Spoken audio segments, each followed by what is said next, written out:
Hey, what's going on, guys? Golden Boy here, and I'm right outside the Anaheim Convention Center, and we are so excited for the Overwatch World Cup of 2023. It's going to be incredible, but more incredible is the amount of people that are out here at BlizzCon. It's going to be incredible. So, folks, why don't we get this BlizzCon started, shall we?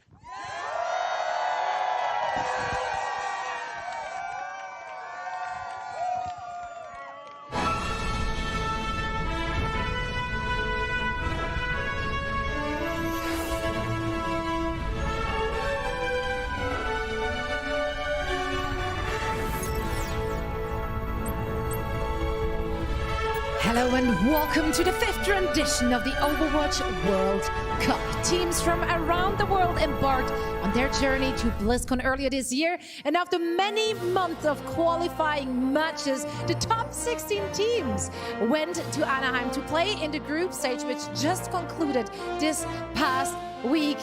And I am back with the gang. The family is back together. Zoe, joined by Danny, Liam, Jake Lyon, and Johnny Snowden. We're down to the top 8 teams. They're going to battle it out for everything. But I'm just so excited to be back here at BlizzCon with the Overwatch World Cup. We're finally back.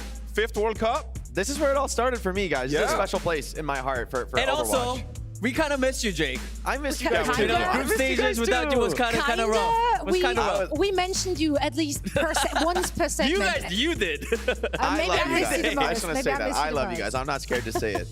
Did you watch all the group stages? Yeah, I watched it all. It was a lot of fun. Very interesting matches. A lot of surprising results. It's something I love to see at the World Cup, where a lot of these teams from countries that don't traditionally field, maybe there's not many Overwatch League players, they've still been competing and at a very high level. I think that speaks highly to the future of Overwatch, like that there's so many amazing players still coming out of the woodwork and still taking on these veterans.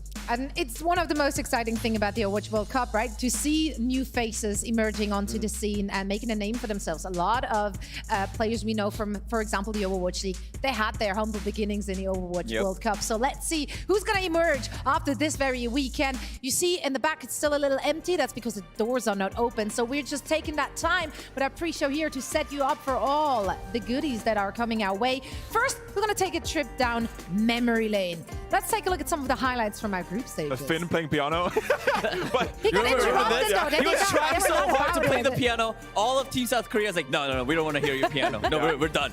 Mexico and Colombia, 2 favorite teams. Mixv had some stand-up performances on the Lucio. This sound barrier right here, so clutch. But also some boops on Circuit Real. You know, just getting to know some of these players, like Jake said, that we haven't really necessarily seen before at a pro level. really just so nice to see some fresh faces around.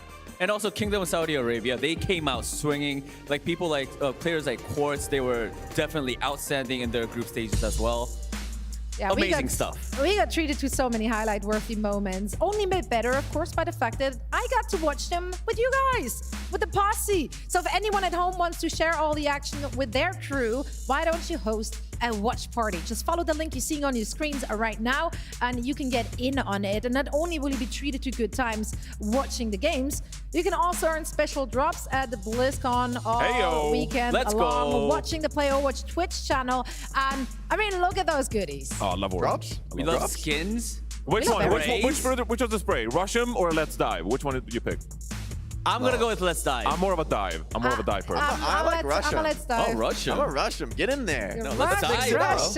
Let's get in there. It feels like it's the same thing. If From you're Ultra? asking. It's like the premise is we going in. All right. We're going in. All right. True. My Yeah. analytical No matter mind what. cannot No accept matter, that. No matter what, you're exactly. going We're gonna in. be in there. One way or another. Exactly. And if anyone here is going to be in here over the weekend, it's not just us here. We just announced watch parties. One of our homeboys is having a watch party right here Oh, in the Costa? factory. Yeah. Yeah, Costa hanging out. You know, he won't be casting the games, but he'll be doing a little watch party over there. So, you know, if you're watching this on your phone outside of BlizzCon, you know, go check out Costa. You know, go support him. You know, ask him some questions. So you can host your own watch Interrupt him, party, tackle him. or you can check out. Tackle some of the him. watch parties that go. Hackle, not Just tackle. spear him. Don't do that. Don't do that. No, don't Yo, do Costa, that. what's up? Don't do that. Don't Rush do him, that. rush him. Danny, come on now. Well, whatever you choose to do, I'm supporting you, of course. We're here for the vibes. We're here for the good times. We're here for the drops as well. But our players, they are here for the fame and the fortune. That's right. We're still growing the World Cup prize pool. It is crowd-funded, so you can still contribute and support your favorite teams and players, of course, by purchasing the official World Cup bundle. This is a historic moment for us here, Jake. You know, I think to have the fandom of Overwatch, people who play the game, be able to support the World Cup prize pool by buying this bundle, I think for me, that's an exciting thing. It's more than the skins, right? It's being able to support the community and the esport that people love, and especially at the World Cup where so many new players are coming in, so many fresh faces. For me, that speaks to like the mission, the heart and soul of Overwatch. So to have this for the first time in Overwatch history, if I'm not mistaken, Yep, for that's me, correct. this is super exciting. It's a very special moment. Yeah, and it doesn't only support the teams here at BlizzCon, you know, not the first or second. Like, it supports all the teams that participated in the qualifiers as well. So all the teams around the world that qualified and participated in the World Cup, they get a little bit of a share from the crowdfunded prize pool. And while you're doing that, you could get the goodies. Get those skins. The Exactly. Lucio skin. The intimidating Sojourn with orange I eyes. just Ice love Queen how Sojourn? in love Lucio? you I'm are sorry, with that Mom? Lucio Mommy? skin. Sojourn? Dare him to say it on stream, and he did it. He just did it. I have Wonderful. no shame. I have no shame. And It's all that's why gone. we love you, Jake. That's why we love you. Well, as you just said, you can support all teams and all players. But of course, we're here at the venue to support the top 8 teams which made it through. Let's take a look at that bracket to see our quarterfinalists. These are all the matches that you're going to see today. We got Korea up against Canada, and then team from China versus USA. That's going to be an interesting one. And of course, Great Britain going up against Finland. I feel like that is definitely the match to watch out for today, at least for me. And we're rounding out today with Kingdom of Saudi Arabia going up against Spain. And I think all of these matches are very important because these are going to be single elimination matches. So if you lose, you're out. That's done. You're done. It's just one life, Over. everything on the line. And I feel like looking at that bracket and looking back at the group stages, some teams certainly regret not coming first in their group, as they will be facing some real tough opponents in that quarterfinal. But maybe they play better with everything on the line, with a back against the wall. We'll find out very soon. First things first, let's take a look at a few of the teams which really impressed us. I want to start this off with Team Great Britain. They found themselves in a very difficult group, Group B. It looked very tough to predict. We had the Battle of Commonwealth there, of course. Canada, Australia, and Great Britain. Brazil found themselves in the crossfire there as well, unfortunately. And Great Britain came out swinging. They were not considered the favorite in all of those games, but on the back of those players and the coaching, they looked phenomenal. Yeah, I mean, we said the Group B would be the most competitive group because weren't quite sure who would make it through, right? But like you said, the coaching, you know, Christopher coming in from London Spitfire, of course, has done a phenomenal job with this squad. And also having backbone, the best Mei player in the world, having so much experience playing the Mei and the Symmetra, which are two crucial heroes in this meta we're going to see in the World Cup playoffs. That bodes really well for Great Britain because they have like an ace up their sleeve. They have an identity and something they can lean on. Kai has also been phenomenal on the Sojourn, and we're getting to know some of these faces that haven't played in the Overwatch League before, like Jay Corey, for example. In the backline, you have Funny Astro, obviously a household name, one of the best Lucios in the world. So Great Britain, bit of a dark horse, I feel like, here in the bracket playoffs. I think that main support role is going to be crucial with so much pressure and now like you single elimination. I think a lot of Lucio players, you're going to see them beating unnecessarily, overly safe plays, not getting in there, not getting in the mix aggressively enough. And I think having a veteran like Funny Astro, who I don't think is going to be phased at all by the pressure, I think that's going to really help them out. But it's going to be hard because we've seen Backbone and Maimon taking the flex support role alternately. I honestly think that's going to be their biggest challenge to overcome. I don't disagree with the coaching decision. I think I would do the same in Christopher's shoes. But I think going up against these like star-studded flex supports, that's where the challenge is going to be for this squad. Can Backbone and Maimon keep up when it comes to hero swaps and getting deeper into the meta? You might have missed it, but we here call him lovingly Dub My Money. Dub My Money.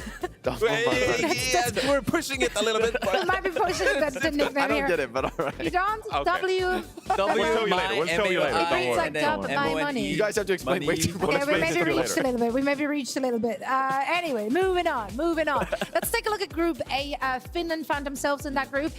Looking at the group, pretty much everyone expected South Korea and Finland to make it out.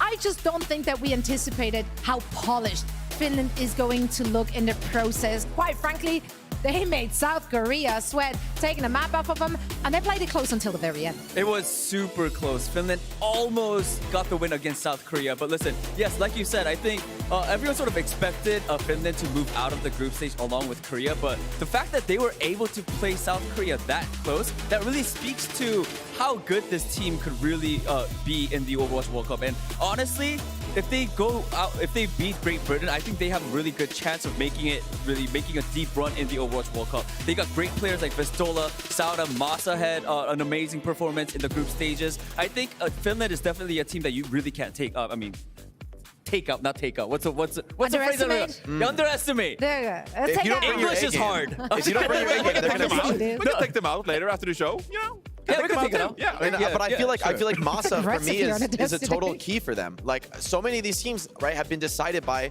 watching the group stage. Like there's some terrible sound barriers I've seen. Right? There's some weak Lucio play, frankly, but not from Masaa. He's been, and especially in the Sigma meta that we've seen the Sigma with the Bastion and the Sim. In contrast to the Rhine comps, the Lucio's a lot more free. The Sigma doesn't need this like perma speed pocket. So we're seeing more Lucios make individual plays. And Masaa, I think he's known for that. He's got the individual mechanics. He wasn't in the league this year, but he's playing like he's never left. I mean, he was really on a high level. And I think we're going to see more individual playmaking. Heroes like Sim and Bastion don't want to be fighting a Lucio. So a really strong Lucio who can, make his presence felt is going to matter. And I think that's a key for Team Finland. Lucio gameplay. Who would have thought? You can seriously put out damage in this meta. Like Super important. we're gonna see it from the Lucio. Yeah. Lucio skin? There we go. Bringing it It's all meant back. to be, Danny. It's meant to be. This is the Lucio tournament. Sojourn also very strong this That's tournament. true. I think underrated even. We just knew when the skins got bundled, they're like, these like, are let's the make one. the meta. These No, are they- the one. Well, let's move on to another group, Group D. That one actually shaped up to be one of the most competitive groups due to France looking a little bit shaky. USA had a shaky start there as well, and then the unlucky heroes like Japan emerged, but also, of course, the Kingdom of Saudi Arabia. We all knew heading into the Overwatch World Cup group stages that that's going to be a really strong team. They have that pre-existing synergy, having played in Contenders with each other and Twisted Mind for so very long. And they got Sirmajed from the Overwatch League bolstering their backline. And to no one's surprise, they performed on a really high level in their group. So let's chat a little bit about KSA. I was personally surprised to see them beat USA 2-0. Like, I thought they'd be good. I thought they would qualify out of the groups as the second seed. I didn't see them being 6-0 out of this group stage. And so I think the Kingdom of Saudi Arabia, they've turned a lot of heads, this squad. And to have someone like Sirmajed bringing that Overwatch League experience and such an incredible level of individual mechanics on the flex support role, I think that's exactly what they needed to sort of take this contender squad to the next level. And so for the Kingdom of Saudi Arabia, now they're looking like one of the teams to beat. What I will say, though, is I feel like USA, I feel like they could do better. I think USA is hungry for this rematch. If it comes, it would be a grand final, so. Yeah, I think we're kind of underrating as well, like KSA, for example, been a really good Sigma player. All right, I mean, KSA as well, but we have to talk about their DPS lineup, like UV and Quartz. I think those two players are definitely the players that surprised me the most because they were fragging out. Oh yeah, they really were. They were in every single highlight reel that team put up. So yeah, it was very exciting to see. Now, if we're looking at that group though, with Kingdom Saudi Arabia snatching the first seed, they left the reigning champion USA to fight for sloppy seconds there against Japan. It really came down to the wire. I dare say, even though the USA was one of the favorites heading into the group stages, after the group stages, some fans might be a little worried here. I think they have good reason to be worried because, frankly, this is, they're the reigning champion. They shouldn't be playing these teams too close. France taking a map off them, going down 0-2. However, I think we saw something in that game against Japan that is going to be very important, which is the lineup. I think Super coming in could be a really crucial element for Team USA. I think Kaluj is an amazing player. I think mechanically, heroes like Sigma, I think Kaluj is a stronger player, right, when it comes to pure mechanics. What I think Super brings to the squad and why I want to see him in more is I think World Cup is a very puggy style. It's very fast-paced and aggressive. You need a player who has that read on how to win and can lead the team to victory. I think Super is exactly that for the squad. And so I think him coming in a little bit more, maybe you sacrifice some like mechanical excellence on Sigma, but for me, that doesn't make nearly the impact that having like sort of this team leader attribute that Super brings. And so for me, I want to see Super, I want to see UV giving USA the flexibility to play anything they need, but more than that, I want to see that team play, that synergy, taking them to the next level. Yeah, and when it comes to USA as well, like just setting expectations, when you think back to 2019 when they actually won the Overwatch World Cup, that was a stacked roster. Like that was them putting together all the best pieces, from those years of the Overwatch League. Now though, like you just look at the players and like their achievements so far this year, they're not as like respectable compared to, for example, the team from China and South Korea. So having someone like Super who can take this bunch of players and really like make them work together, that is going to be crucial for Team USA. Yeah, and of course also have a really stacked coaching staff to support them and cheer them on and help with everything that needs to be helped with. We do want to hear from them, and we are just so lucky to have Golden Boy in the building together with Albert Yer, the GM of Team USA. So let's see what he has to say. Thank you so much for that. So yes, they let me in the building. You're crazy, right? I was outside and somehow managed to force my way through. Here I am, of course, with Ye, joining us here for representing Team USA. Ye, obviously, it has been a journey for not just you, throughout the year, but also here for the Overwatch World Cup. How does it feel to be here now and knowing that, like, we got another BlizzCon and we got another Overwatch World Cup? That's be exciting, right? Yeah, no, I'm super excited. I think it's been an incredible year for me professionally, like for our team in the league, and it'd be nice to cap it off with another win. Yeah. Well, speaking of that other win, this is an opportunity for Team USA to defend their title here. Look, the competition's as stiff as it's ever been. Is there a certain amount of pressure on these players to have to perform, to have to be, the representatives? Obviously, they must be feeling it, but I want to see what it's like in the dugout. I think in the beginning, maybe there was some pressure, but after we lost, I think expectations are low, publicly speaking. So I think the pressure's off now. I think we can play freely. We have nothing to lose. Like, people think we should, we're going to lose to China. We're going to lose to, Korea if they make it out. So I think the pressure's off now. I think we're just playing Overwatch now. Oh, that's fair, man. That's the way you want it to be. Speaking of that loss, though, that was, again, a huge shout out to the Kingdom of Saudi Arabia for pulling that off. But also, it did feel like the USA squad certainly was licking their wounds a little bit there. What happened, and what did the team do after the fact to bounce back and get ready for this today? I think, honestly, we just underestimated Saudi and their strength. And after we took that loss on the chin, and then we went back, VOD reviewed, looked at everything, and we're like, okay, these guys are very well prepared. Like, we need to step up our game and our prep and be really focused for, Japan, and we did that. So yeah, I think it really helped focus us, and it was just obvious that we couldn't just rest on our laurels. Like, yeah, we have a bunch of professional players doesn't mean it's going to be easy.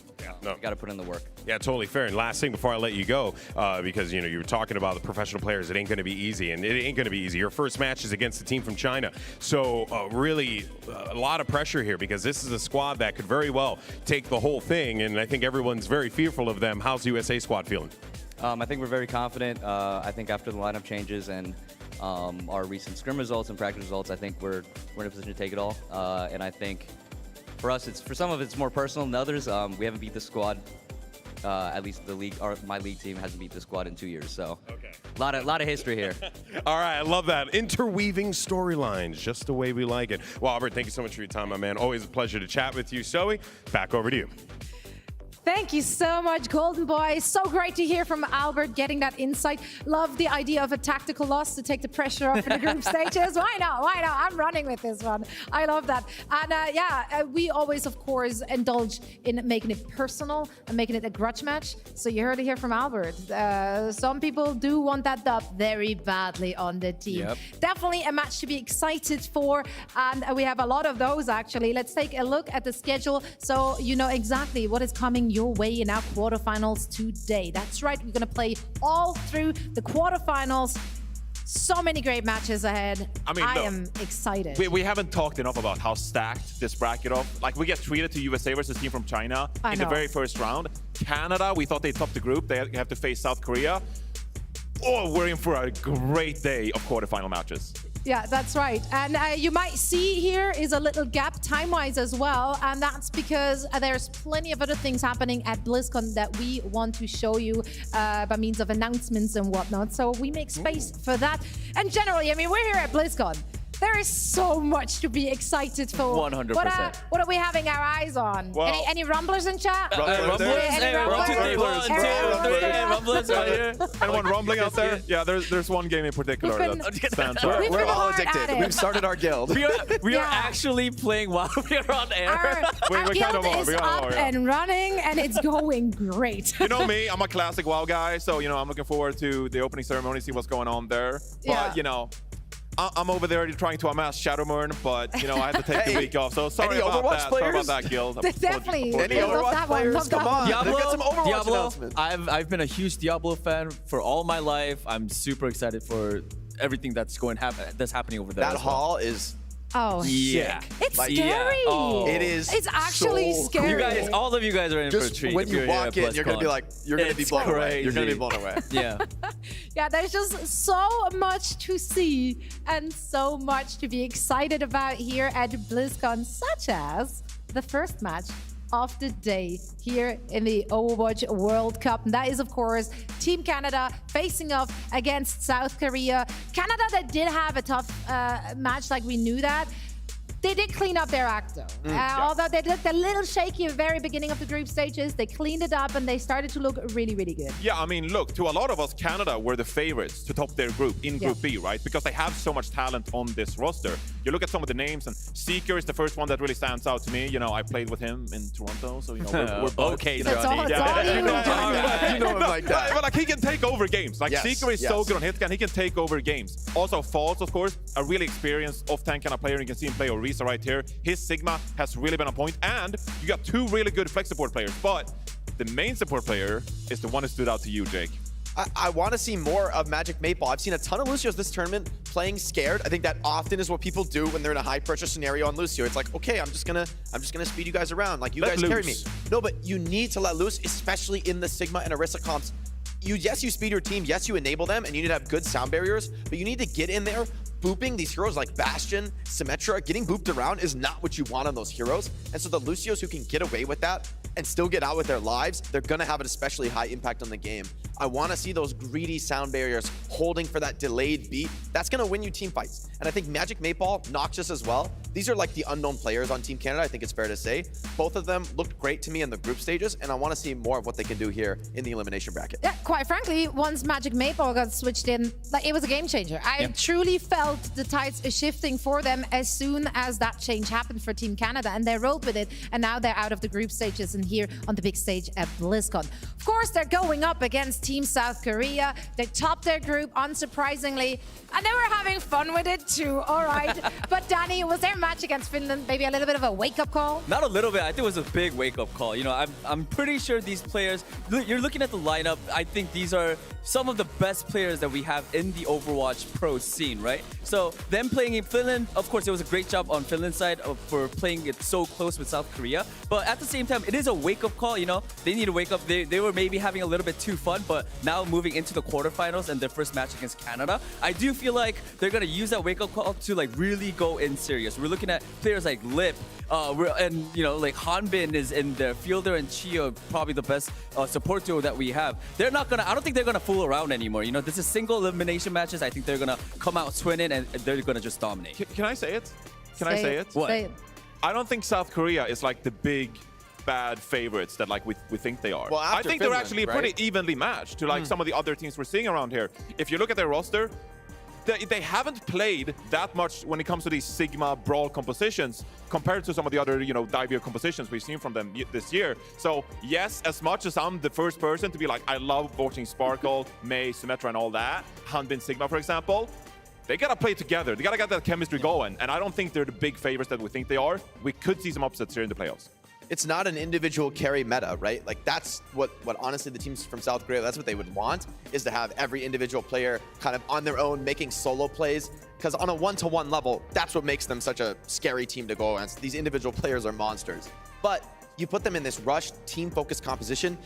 Yes, your individual play matters, but it's your synergy that's going to define the game, right? And it's that we need to see more of from Team South Korea. Finland taking them so close, I think, proves that they can be beaten. I mean, Finland, they took it serious. They Or meant can business. they? South Korea, they rolled up on a Seraphim coming their first match to the group stages. They were having fun with it. And while I do not expect South Korea to roll out with their girlies for this match, fear not, because you get to see them, the real deal. That's right, Le Seraphim. They will be having a concert here live at BlizzCon tomorrow, and you do not want to miss it. Now, Korea versus Canada coming up next after this.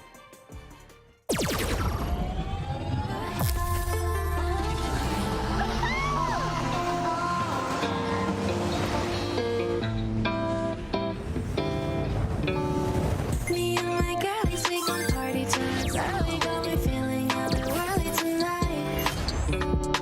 Caught in some traffic, but the radio is blasting the red light, and we're saying goodbye. Here's some good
It's the calm before the storm here, live from BlizzCon, ladies and gentlemen, as we finally get out of those group stages into our eliminations for our 2023 Overwatch World Cup. I'm Mitch Leslie here with Matthew Morello. We've had a lot of talk about this first matchup of the day, right? And the question is, are South Korea the juggernaut they have been all these years? Losing that map to Finland, now looking at the rest of the field, it's going to be a competitive day, to be sure. They're probably not the juggernaut that they once were, but probably good enough to get through this match. I think you'll see them be obviously tested, as we get through the bracket. I think, though, this match should be, pretty simple for Korea. A lot of talk about the compositions we might get to see from the South Korean lineup as well. I mean, we have Fearless and Hanbin right there. Obviously, is that flexibility, the element of the Dallas Fuel brought into this sort of team. And again, Johnny said we haven't seen a ton of these Sigma comps. They're not really playing a lot of these poke setups. It might just be, Matt, because they haven't had to. But if you have a look down the line here, Hanbin is starting for Team South Korea, and that obviously gives them the option to go for that Sigma, that Junker Queen if needed. A lot of options as we head into our first map. It's a 1-to-3 series, and Lijiang Tower will kick us off. Yeah, it's maybe a little bit of not an advantage, but good for Canada that this match happens before the doors open, right? Nobody's screaming. This would be like if there was like a Mitch Leslie concert. This would be the crowd. Hey yo! Shout out to the fans in the back. Put your hands up. Yeah. Love me. Be 5 people doing the wave over there. Yo! That's what I'm talking about. That's real support. Man. Yeah, I went by Custa, and he had at least. Well, I was there. I was gonna say he had a fan there, and it was me. But you're adding yourself as a Custa fan, man. All right. Yeah. You need to have your morning coffee, I think. Yeah. It was paid for by Custa. Name a Custa fan. Yeah, hit that prime, man. Hit that prime. Lijiang Tower obviously first. And again, Team Canada, some doubt cast over them out of that group stage because, Team Great Britain definitely caused them some issues. We need to see them take a big step up here. Yeah, and I think they made a good point on the desk, right? Korea playing a lot of these like dive-centric comps, right? Let's see how they go with something more Sigma-oriented, which it looks like now that we're in the bracket stage, right? Single elim, you're going to take it a little bit more serious. The gloves are off here as we head out to Lijiang Tower. And it'll be Team South Korea with that little symmetric TP play. Canada actually don't bother with it, so as a result, they're forced to play from the bridge. They stay with the sim as well, which I think is the more interesting thing, right? They don't actually use the TP, then switch to the Bastion. They're actually going to run this sim. Gio trying to make some moves here. It's tough to ship Seeker inside that assault configuration, but that'll do it. Magic Mabel's going to have to try and clamber back into the fight. He does. Now be playing from inside the dojo here. South Korea putting the pressure on, but it's going to be Sparkle falling first, and False hits a big accretion. It's Canada coming out on top out of the gates. Well, the sim, right? It is a glass cannon type of hero, starts to ramp as fights go long. Lip probably felt like he had enough charge, let's say, on the sim beam to be able to go in and do some damage. But you're walking into a close quarter area against the May and a Bastion, right? And then False just putting down damage just by kind of throwing the Sigma primary fire, right? Bouncing off a wall, splash damage. You take out that sim pretty quick. Here comes South Korea here from White Room. Lip playing pretty far forward here, but Hanbin's already gone to pave the way and create a bit of space. The May will go, will segment South Korea. They still get that immortality field in, and they'll be able to keep Hanbin in the fight. Field has done his job there. Crimson with that amp matrix. South Korea happy to take a beat before coming back. And it's going to be a TP with an amp matrix, but a nice May wall there from Noxious, being able to just kind of see that play coming from a little bit away. Very quickly, Team South Korea able to get around it though. An amp matrix of their own. It's going to be Seeker going down first. Finally, blood drawn in his second fight. The immortality field for Crimson comes too late to keep the biggest source of damage in the fight. Losing Seeker early, that's going to hurt. Really nice plays there from Fielder, right? That Amp Matrix, it's a nice Maywall from Noxious, like I mentioned, but they're still able to get Seeker, on the outside of it. And then just being able to keep everybody up. The immortality field there for that Gravitic Flux, which False ends up throwing in when they had like a few players down.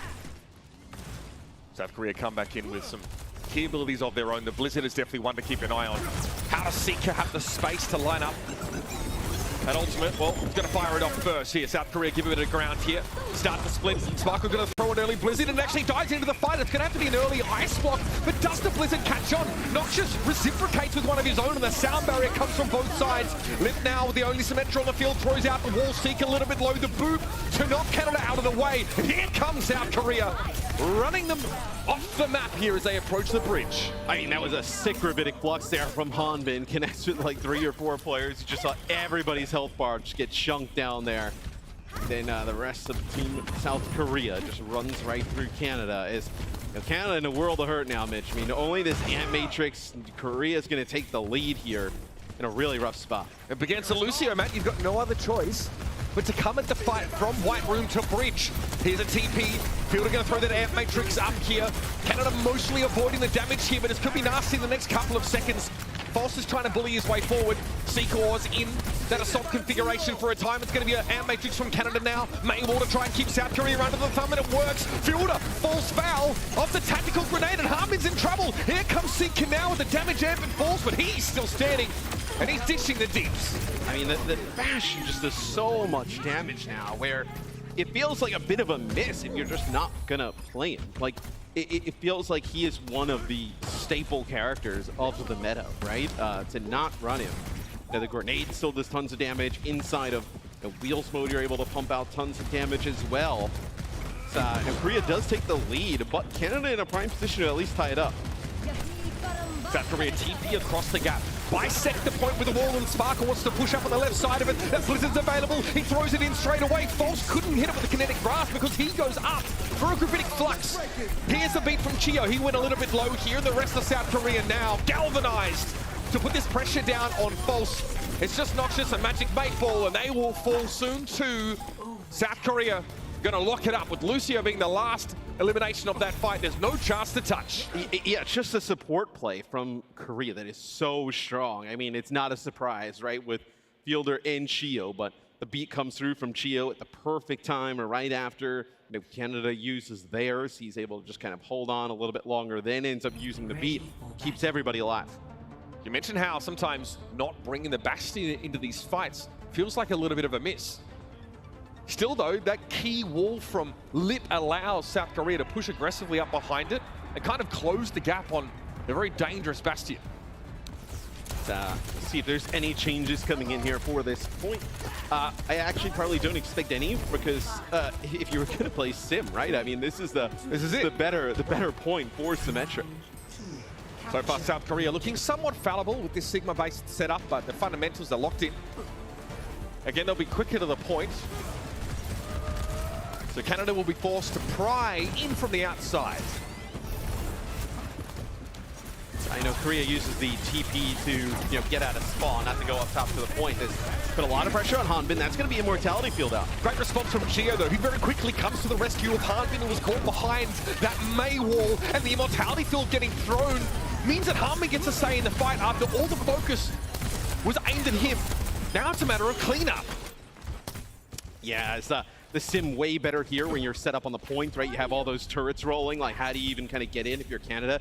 You saw it from Magic Maypul's POV where everybody's getting really low directly in front of him. No Immortality field to keep False alive. And as soon as he goes down, I mean, there's no shot that Seeker's going to be able to make it in. Canada tried to focus Hanbin down, it doesn't work.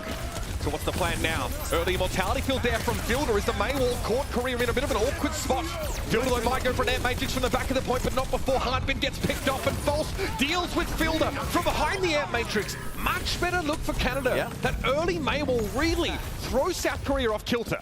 Yeah, a few nice Mei walls from Noxious so far, right? He had a few on that first no point, ends up losing for Canada, but still some pretty good plays. And the Mei wall definitely split players off, got Hanbin really low. That Immortality field out so early. I mean, you talk about that ability. It's almost like the equivalent of like an ultimate with how good it is, right? To be able to get it out early in a fight, I mean, that is massive.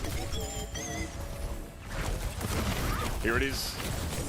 Water strikes from Seeker, trying to put some pressure on the back line here. Not a lot of mobility in field, almost gets caught out by it. A TPD for South Korea, looking to at least feign aggression, but they're going to go through the front door instead. The Blizzard, though, is a good one. It catches Magic Maypole just after the sound barrier comes down, but they're losing ultimates, not enough to keep False in the fight.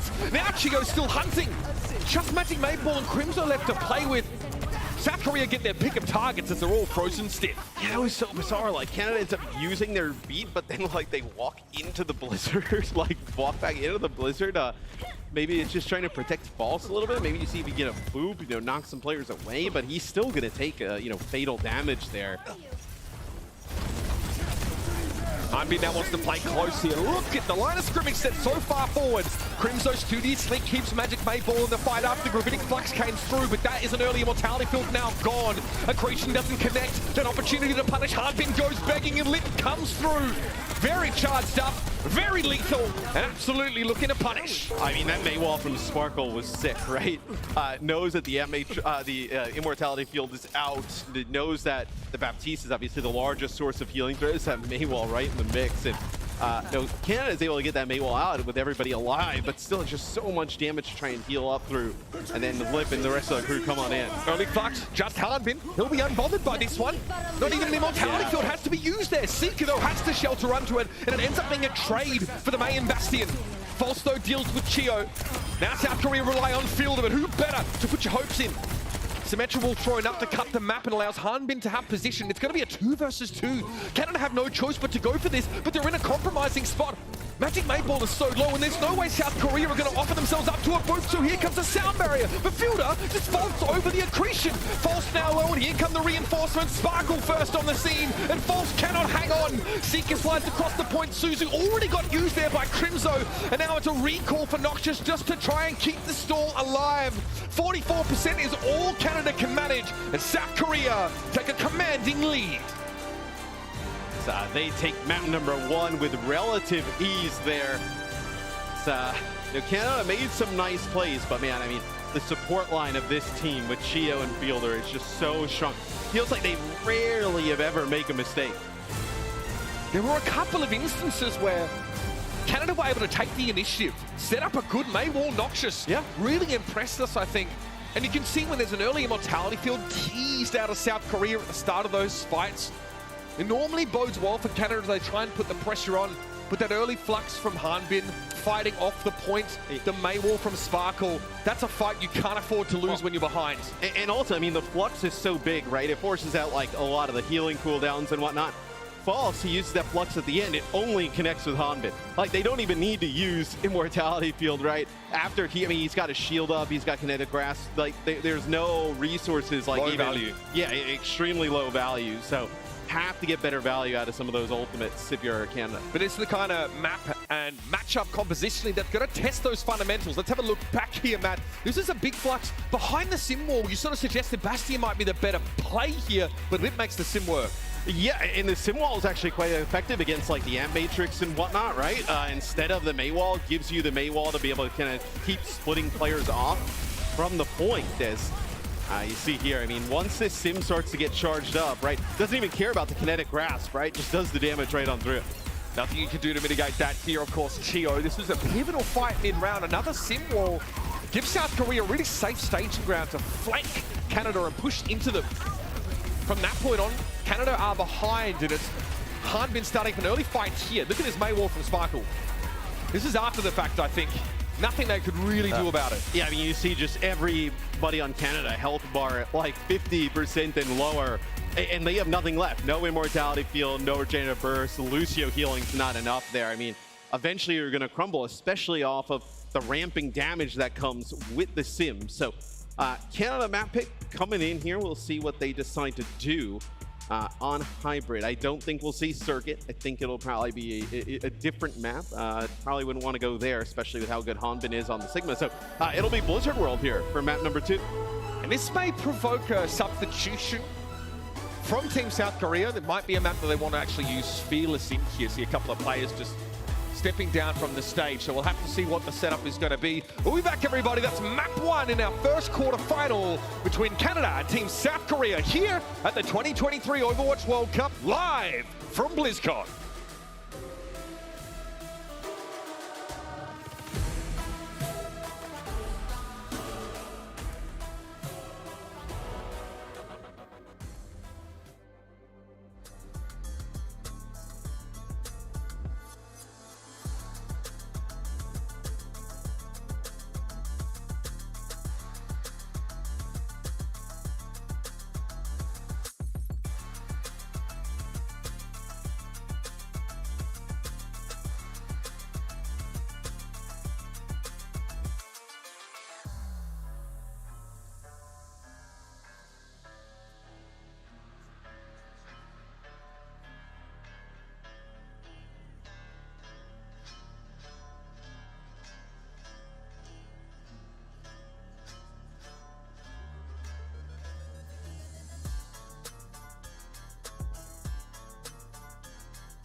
Hello, hello, hello, everyone, and welcome to BlizzCon. Welcome to the Overwatch World Cup of 2023.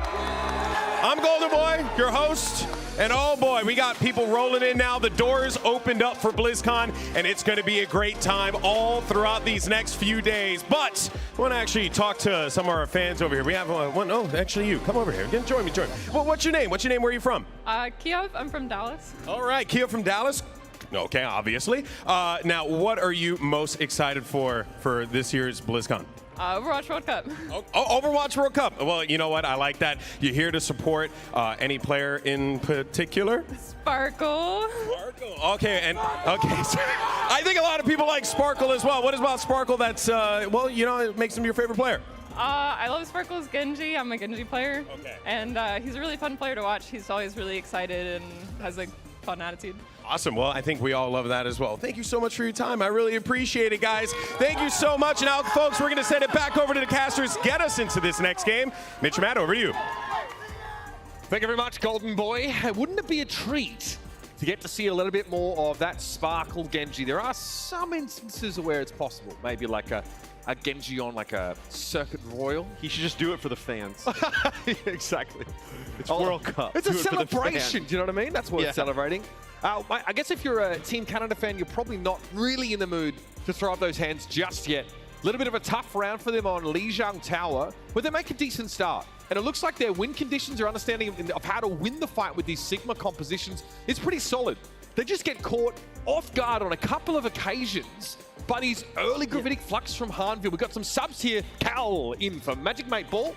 Yes, Cal will come in for Canada. You got some subs for Korea as well. As when we go over to their side, you'll have Fearless coming into the game, and you'll have Finn. So some really interesting stuff here. Is there's a look at Fearless your protagonist for Blizzard World. This makes a ton of sense, right? They're going to play aggressive. They're going to play like a dive style. Put him on the Doomfist. Put him on Winston, right? And get him into the backline. As young Finn there as well, coming in for Chio, which makes us think straight away, double flex support looks, obviously Chio really piloting the Lucio and at times the Brig, but I think we're headed to potentially a Baptiste Iliari setup. Something a little bit more spicy. You have Ana in here as well, potentially, if you really want to set Fearless up in that way. If we get a dive tank from him, I'm expecting Doomfist. I think maybe even like Kuriko here. Okay. For Korea, play aggressive with that Doom, right? Break on in is this is the Canada map pick, right? So Canada, they see the Sigma mirror. Maybe they don't want to kind of keep going that route. Now we'll go this way. Maybe they feel like they can bait them into playing some Doom and dive, and then think their Sigma comp can win out. It's an interesting choice, but again, if you play a map where both comps work and you force a substitution, maybe Fearless is less inclined to switch to Sigma. In that case, maybe you have an opportunity. I mean, but less inclined is a nice way to say he's not going to switch to Sigma. Well, that's, again, the question is still if you can actually punish that at all, or if you just lose to whatever comp that Fearless wants to play. But it is telegraphed a little bit, right, from Team South Korea, how they make these substitutions. So you can metagame that to a degree. I don't know how much, I don't know if it's really any more than just a marginal advantage that it gives you, but it's on the table. Okay, so they will play the Ilariana backline here. So they'll play that with the Doomfist as tanks. So Sparkle's Echo is very strong here too. This is going to be a difficult comp for Canada to deal with in the sense of like a lot of pressure, even a lot of damage from the support line now being brought in. And again, we can see our Iliari players, Cal as well, can kind of range solo to some degree and be a legitimate damage dealing threat on their own. And that's what makes it very volatile. If we get Hanzo, I'd say even more so than that. So we do get Sigma from Team Canada now. And Seeker, okay, that's a very scary pick. The Sojourn is one of Seeker's strongest heroes. Yeah, and I think the Sojourn, you can kind of like swap it out with the Bastion. I still think it makes this comp very strong as the one who's got to be, is going to be under a lot of pressure is Sparkle, right? The Ilari can do some big damage to you. Well, I was going to say as well as the Sojourn. It's going to be an early first bit. Cal's able to play from that high ground and drop down state straight away. That's not the safest healing pylon. I think someone's up behind Cal. They're aware of that though. It's Fearless, looking for a way to get in. Seeker gets taken down by Finn of all people. Nice accretion to the high ground. It does not feel the down, so he's in a bit of a weird spot now. The rest of the team drops down with him. Fearless will be topped up now, moving back into the range of Finn's healing too. Yeah, and that Olari, like, secondary fire healing, like, the beam just brings Fearless back to life. I mean, that biotic grenade does not connect on him, so doesn't get the amp. Fielder dropping down once more, this time voluntarily, as Finn heads upstairs for that outburst. Again, the longer this fight gets dragged out, there's more opportunities for Fearless to get in and disrupt here. Eventually, we might see an amp matrix to try and crack this wide open. It is like 2 ticks already here for Canada, so doing a decent job. It's going to have to be Korea that gets on to contest. But how do you commit? I mean, Fearless is in and out. You have to generate an opportunity for the Doomfist to succeed. So far, he's going to jump into Snacks. Ramos looking for Crimzo right now, but the rest of Team Canada are on the point still. Now South Korea have to find some mechanism with which to stall it, and it's not working. Fearless gets caught out by False, and that's a point cap for Team Canada. Yeah, really nice start here for Canada. Yeah. No, relatively competitive in map number 1. Good start here in map number 2 is Cal. They did a really nice job putting down some damage at range. And we'll see them try and take the high ground here. Obviously, playing with this Sigma means they're probably not going to split too heavily, probably not going to invest, well, over much in low ground. I mean, now it becomes very difficult for, like, Sparkle, right? Because, you know, the offense can access this high ground, kind of close the gap between him and, you know, obviously him and the Sky, where the Sojourn and the Ilari become even more deadly. Noxious rattling off orders here now as he draws a bead on the South Korea players with the low ground. It's going to be Finn coming over the top. Might be a combo with his captive son. Seeker the only player affected by it right now, and Finn's trying to follow it up on his own, but he's hit with a son of his own. Cal, though, suspended in midair. Picked up by Sparkle, but able to get Finn posthumously. Ends up being a 1-for-1. Live now. On a very strong pick of his, by the way. Much better look than the Sim. Can play from behind that kiosk now, and Fearless heads upstairs. Crimzo already falls to the sticky bombs, and Seeker can't deal with Sparkle. Too low at HP as the focusing beam comes in. Fearless now can bide his time to a degree, but False takes him down with an accretion, countering out the power block, but there's still the threat of Sparkle. He had a duplicate, but he gets taken down in midair. What a shot from Noxious. Yeah, I think he's just decided not to use it. I mean, you already have the Ilari back here for Canada's Cal. They get back in the fight. It's going to force Fearless to switch to the Winston already, so you can tell Canada's bothered by this. I mean, the Korean team is bothered by this. Photo with Nano here. Fearless now, a better Nano candidate. We've seen a couple of teams mix the Winston in at times here. Buyback to the low ground, that hits False as well. It's going to be a tough one for the Sig to stay around. The Immortality Field not required though. Overclock for Seeker, but Fearless finds him with a zap. False was able to get Fielder inside that Gravitic Flux at the very least here. An accretion hits Fearless as he tries to move into this room, and he gets caught out. Crimzo brings him down, and Team Canada have this second checkpoint. Wow, I mean, did not have this one, dialed up for map number 2 is Canada. I mean, 4 minutes plus here to complete the map. I mean, this is a really fast time, as I know Korea's like, they're fully, like, with this lineup, you're fully committed to this too, right? They baited the substitution now, trying to exploit maybe that lack of flexibility for Team South Korea. Cal here might be in a position to flank with a captive son. Seeker though catches Finn already. That's huge. The tactical grenade, and Cal finds Fielder. Oh my lord, Team Canada. What did they eat this morning? 3 minutes and 36 to play for still. I mean, was it what? Korea will come out of the spawn. They'll still have this duplicate, right? You're still playing around this. You'll have Primal Rage to stall things out. But man, they're gonna, like, Canada's almost gonna get to this, like, final corner with the payload. Crimzo can pop an air matrix here. That's scary once a tactical grenade comes flying through that. Here it is. They want this kill on the Fearless. Fearless is low. Yeah. He gets hit by the accretion. It's an easy kill. Sparkle goes for the duplicated mid-air and tries to make another tank materialize. Seeker's hit by the captive son. The issue of the flanking lip does have to be addressed here, but the card still wants to push up. Sparkle holds his ground for a good deal of time, eventually bringing Noxious down, but Cal now is on the scene. The Gravitic Flux comes out from the Duke Sparkle, but False just gets to drop down safely as the duplication ends. There it is, 2:52 on the clock. My word, Team Canada came to play. Yeah, Canada speed run through Blizzard World on offense. So, you would actually, what I really love there is their commitment to getting Fearless. They knew that he was coming up on Primal, right? You're just kind of like tracking some of those ultimates. And then if he gets Primal there, he ends up like stalling it out. It becomes very difficult.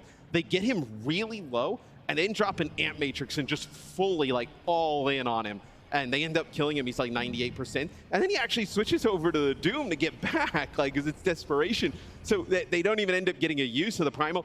The duplicate that Sparkle's holding on to forever, that goes for nothing. I mean, really nice stuff from Canada. But this is simply an extension of our conversation of the last week or so about how powerful Sigma is up against both the Doomfist and the Winston. The disruptive potential of accretion, constantly giving Canada a window to flatten Fearless before he can disrupt himself. Let's take a look here from Cal's POV. Really nice shots. Oh, Finn, you're dead. That's absolutely nasty. Just better aim. Oh my goodness. The substitution of Cal here. See, previously playing at the top level in the Overwatch world this year. Great to see them back here now on the Iliari and actually putting real pressure down on Team South Korea. Sparkle Genji, we might be getting it. Yeah, and I thought like this is kind of what they would do with the support line. Like I thought you would see Fielder on the Ana and then Finn come in and play the Rico here. Sparkle playing the Genji. So now you're just like, oh, well, let's just go even faster, right? I think the Genji is a much safer pick here, though, than the Echo. Another great nano target, too, right? And you want to exploit maybe the immobility of Team Canada's backline to some degree. The deflect in front of the Bastion for a quick punish if Seeker falls into the trap. I mean, there's also no big support ultimate, right? So a Dragon Blade, especially in the hands of Sparkle here, gets insane value. Huge kunai. Noxious taken down before he had a chance to go for the ice block, and this is where things can unravel. Cal here, under a bit of pressure. Fearless hanging in there now. The Suzu deployed by Finn. We have Team South Korea on the point. Because it's not just Sparkle they flank with, right? The Kiriko of Finn, like you mentioned earlier, a great little 1-2 punch from the right, from the rear. Just sick mobility, right? Being able to get like half of the team into the back line, like straight away, get on the flank. Canada, they make the decision to actually just kind of like push on through, and they take out Lip because Lip is just standing there in the 76, like pretty much like the stationary target. Fielder can play from afar away. But now Canada, they'll actually make a change. So yeah, we had a Cassidy swap here. Again, the hindrance, I think, of Mag Grenade could be very powerful against someone like Sparkle. I don't know if we'd consider it a hard counter per se. And it's a pick that only Seeker really would go for. Seen that from him at times this year as well. Yeah, so that grenade will be pretty strong. Like if Sparkle gets right in his face, even on the Kiriko, right? Like, you know, limiting the TP and being able to take out that hero. Like a few different options here as Kiana picking up some kills, playing close. Yeah, Noxious does well here. Credit to Canada for really playing around that choke. They understand just how much more powerful their composition is. Playing through that slim opening for Noxious to be able to line up a couple of those headshots. It also gives Seeker a ton of space. Yeah, well, Seeker can control that high ground, right? I mean, that is ideal. I don't know how you get through this, though. If you're Canada, you're farming up a Nano Blade here for Sparkle, and here it comes. Yeah.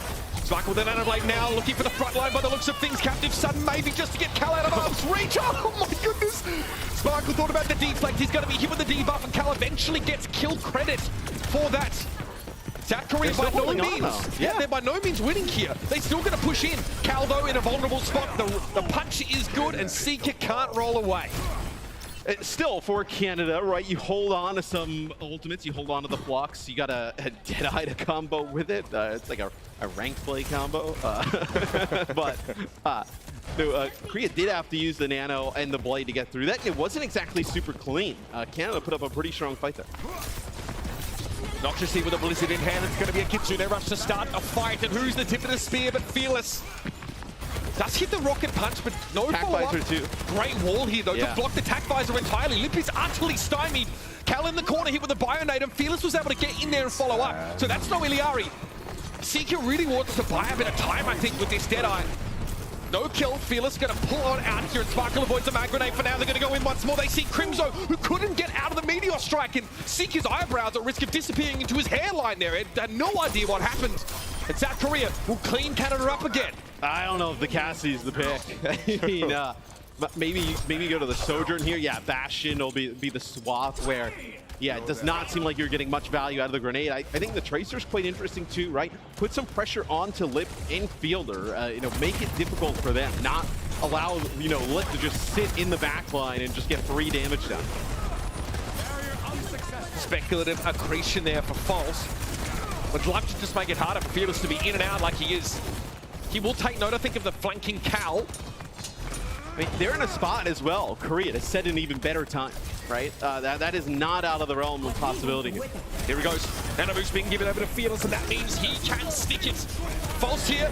Gonna catch Fearless at least in the group, and he fights, but he's taken down midway through. It's such an easy target to be taken down by Lip. Cal with two. Big captive stun for Cal. We mentioned they were flanking earlier on here, but Team South Korea still have the personnel to put up a defensive display.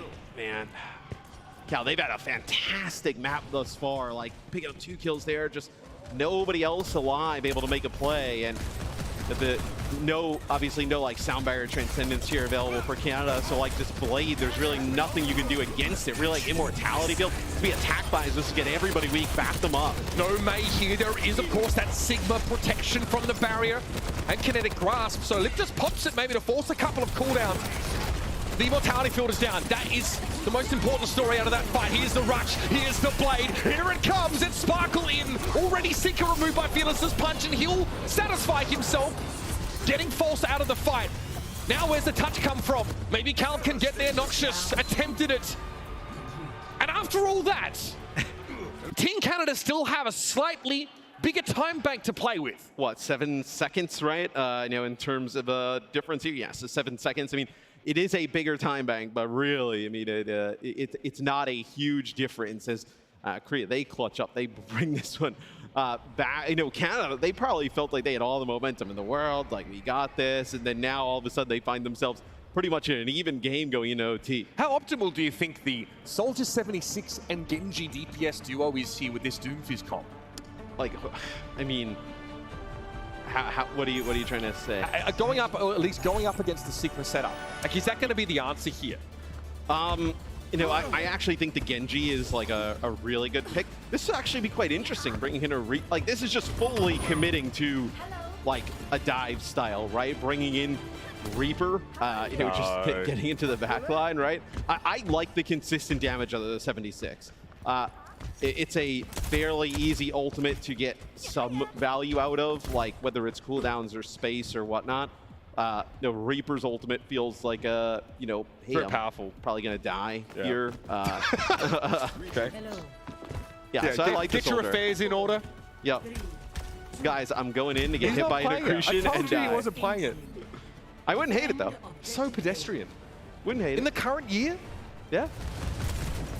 Cuss is a big Reaper guy. Oh yeah, that's what I heard. He likes those ultimates he can just throw in there, Not have to think about it. He did that on support, so it doesn't even matter as much as he did on Reaper. So like that, I put it down, you pick it up. That's how we work. All right, Cal here. I think they are aware of the wrap again for Team South Korea. They went for it on their last attack not so long ago.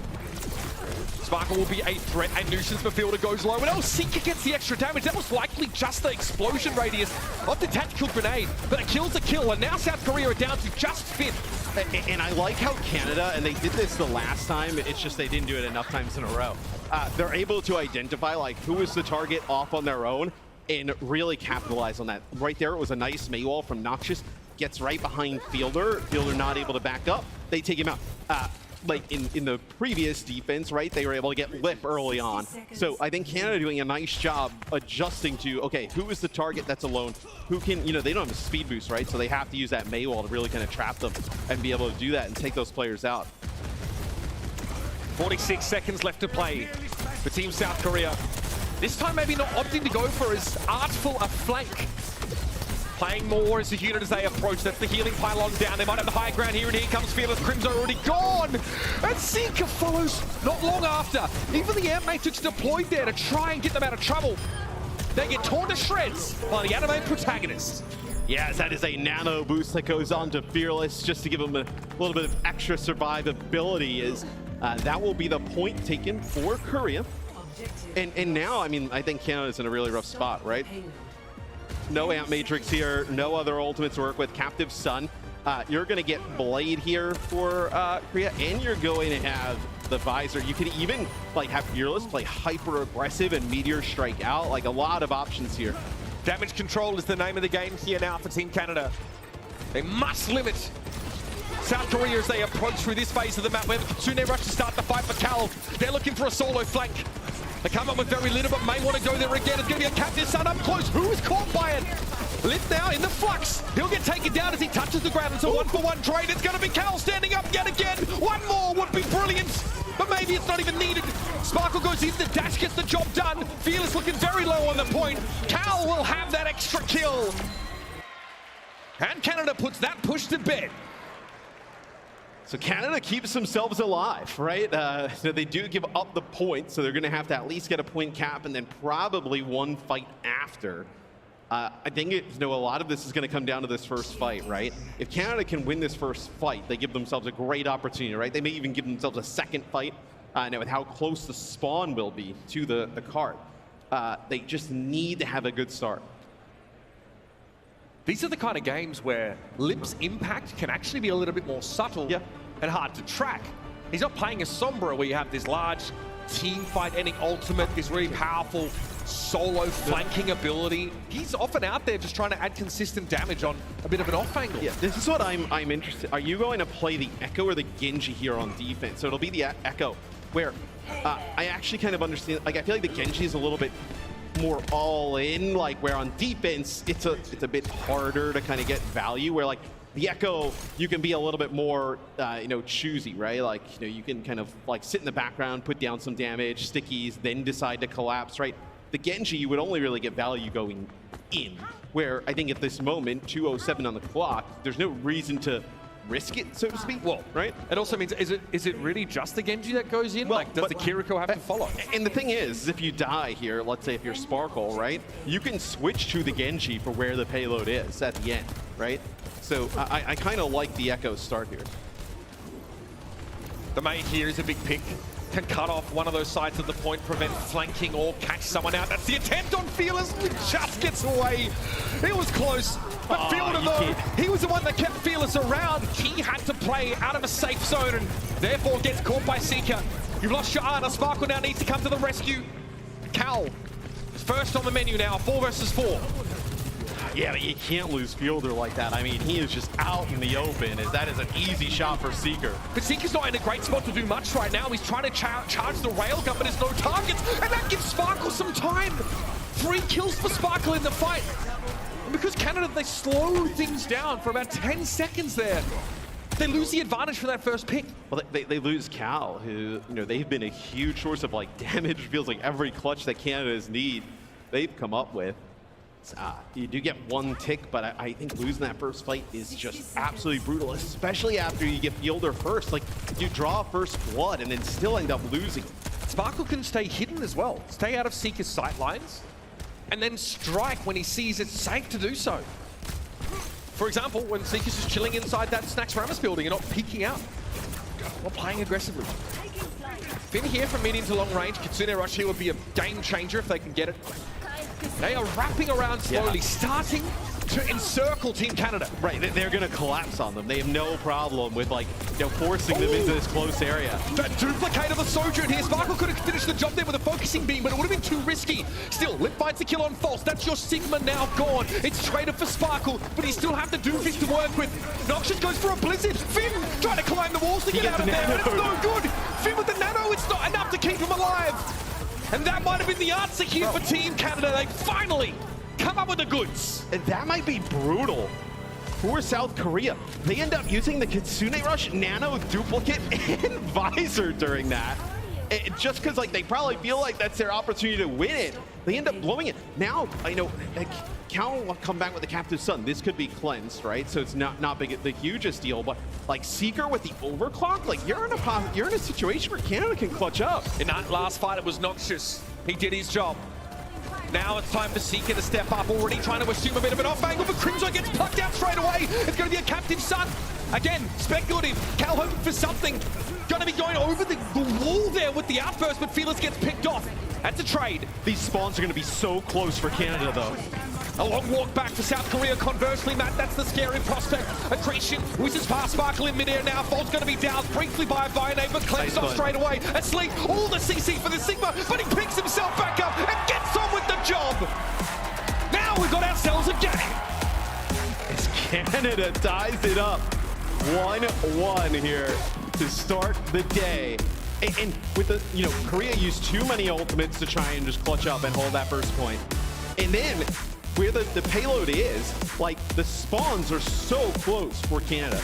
And the Sigma is just so sturdy and difficult to get off the point. That Blizzard was dirty. And at that point for Canada, right, as long as you don't just like really kind of like throw and just kind of run on in, you're gonna have like just keep working like one pick at a time, and you have such a large spawn advantage.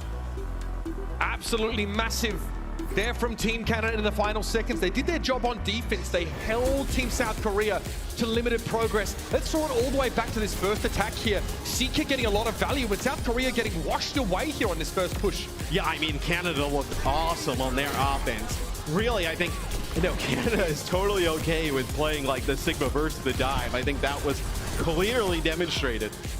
This is the team that came out of their group second behind Great Britain, taking on one of the favorites to win it all this year. And they are more than happy to stand up to them. Again, we sort of talked about the metagaming, right? Getting fearless in the server by picking a map that can be conducive to dive compositions and then just playing Sigma anyway. Yeah, I mean, see fearless here. I mean, just some sick clips on the Doom, but here's the Blizzard here from Noxious that, I mean, there are so many ultimates thrown in here by Korea. They would love to have that fight back. Yeah, no one's treading that orange brick road. I'll give you that for free. Fantastic stuff there by Noxious to really lock it up. Now, Team South Korea have their choice of map. See Cal here depart the stage, so we're definitely expecting a substitution for Team Canada. And again, what do you pick? You pick something that maybe works a little better for Fearless? I mean, teams have always kind of trended towards like Surabasa, typically. But now, Lijiang City comes in here for South Korea. So, interesting map selection. Ain't no rest for the wicked, that's for sure. Lijiang City, something we saw less of when teams were able to choose. Like I mentioned, Surabasa coming up a little bit more often. A lot of Bastion, a lot of Genji potential there, so stick around, everybody. Your first quarterfinal is one apiece here between Team South Korea and Team Canada.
Now in the quarterfinals, we're dealing with first to 3 series. That means more opportunities to select maps that suit your team and their play style. And Team Canada do exactly that. They decide to go to Blizzard World in their second map after dropping the first, and their Sigma comp is squeaky clean. I mean, look, they looked pretty good in map number 1. Obviously not good enough to, end up winning it. But if you're Korea, I mean, you feel like you have a large problem on your hand, right? Because even if you win this, they have the ability to go to maps that could like maybe try and bait you into playing that dive. I think if you're South Korea, you probably consider not going back to that throughout the series. This Hanbin and Fearless duo story, they're world champions in their own right. But whichever one you bring in kind of gives you an indication as to where Team South Korea are going to go. Speaking of substitutions, Magic 8Ball is back in the roster here for Team Canada. Cal, though, with an incredible game on Iliari. Cal is fantastic. This is a like Lucio sub, right? New Junk City. I mean, Flashpoint in general, Lucio is just like essential. So Hanbin comes in here for South Korea as well, which tells you they're probably done playing some of that dive. They're going to go back to the Sigma. The way this map has evolved, we saw a lot of rice compositions. It was Ramatra picked first on the time we saw New Junk City. Now we've definitely evolved through a lot of those brawl comps to something that resembles Sigma a bit more closely. And a lot like how I mentioned on the Canada side, like Lucio is essential. It makes sense for Chio to come back in here for South Korea. So, look, Flashpoint, large maps, a lot of area to traverse. If somebody can give the entire team just AoE speed, you probably want that hero. So it makes a lot of sense. I mean, I think you're going to see Lucio insta-lock on these maps, as long as they keep coming out with the same size. What do we get from Lip? More Soldier 76, more wide flanks. Many teams attempted this year. At the top levels of Overwatch. Hydron, I think, is a great example of someone who would take the Soldier and go for these extremely elaborate, these wide flanks, and it wouldn't always pay off. And when it didn't, it hurt you doubly because he spent so far away from the rest of his team. It's been hard to see where Lips had value. Those tac visors often getting shut down by Maywall, Sigma Shields, or Kinetic Grasps, or even just people playing out of line of sight. I mean, Team South Korea need Lip, I think, to go big to really take this over. Possibly the Sojourn. Did you pick up the Sojourn here if you're Lip, right? Like play off angles, some interesting stuff you can do there with the Sojourn. Maybe, even I think the 76 still an option. So, looks like there's an attempted rock, paper, scissors game going on. Yeah, Team Canada were gesturing across the stage. They've also been very lively in chat here. Look, I mean, these players from Team South Korea spent so long playing in the West that they've got a great grasp of English, especially via text. So there's a lot of banter going on. How much banter am I missing? Well, yeah, there is a lot of banter. Yeah, Noxious said that apparently Seeker is the new best Sombra in the world and that Lip should take notice. Lip said, oh, show me. Pick it in this next map. Yeah, Sombra would not be a great selection, I feel like, at the moment.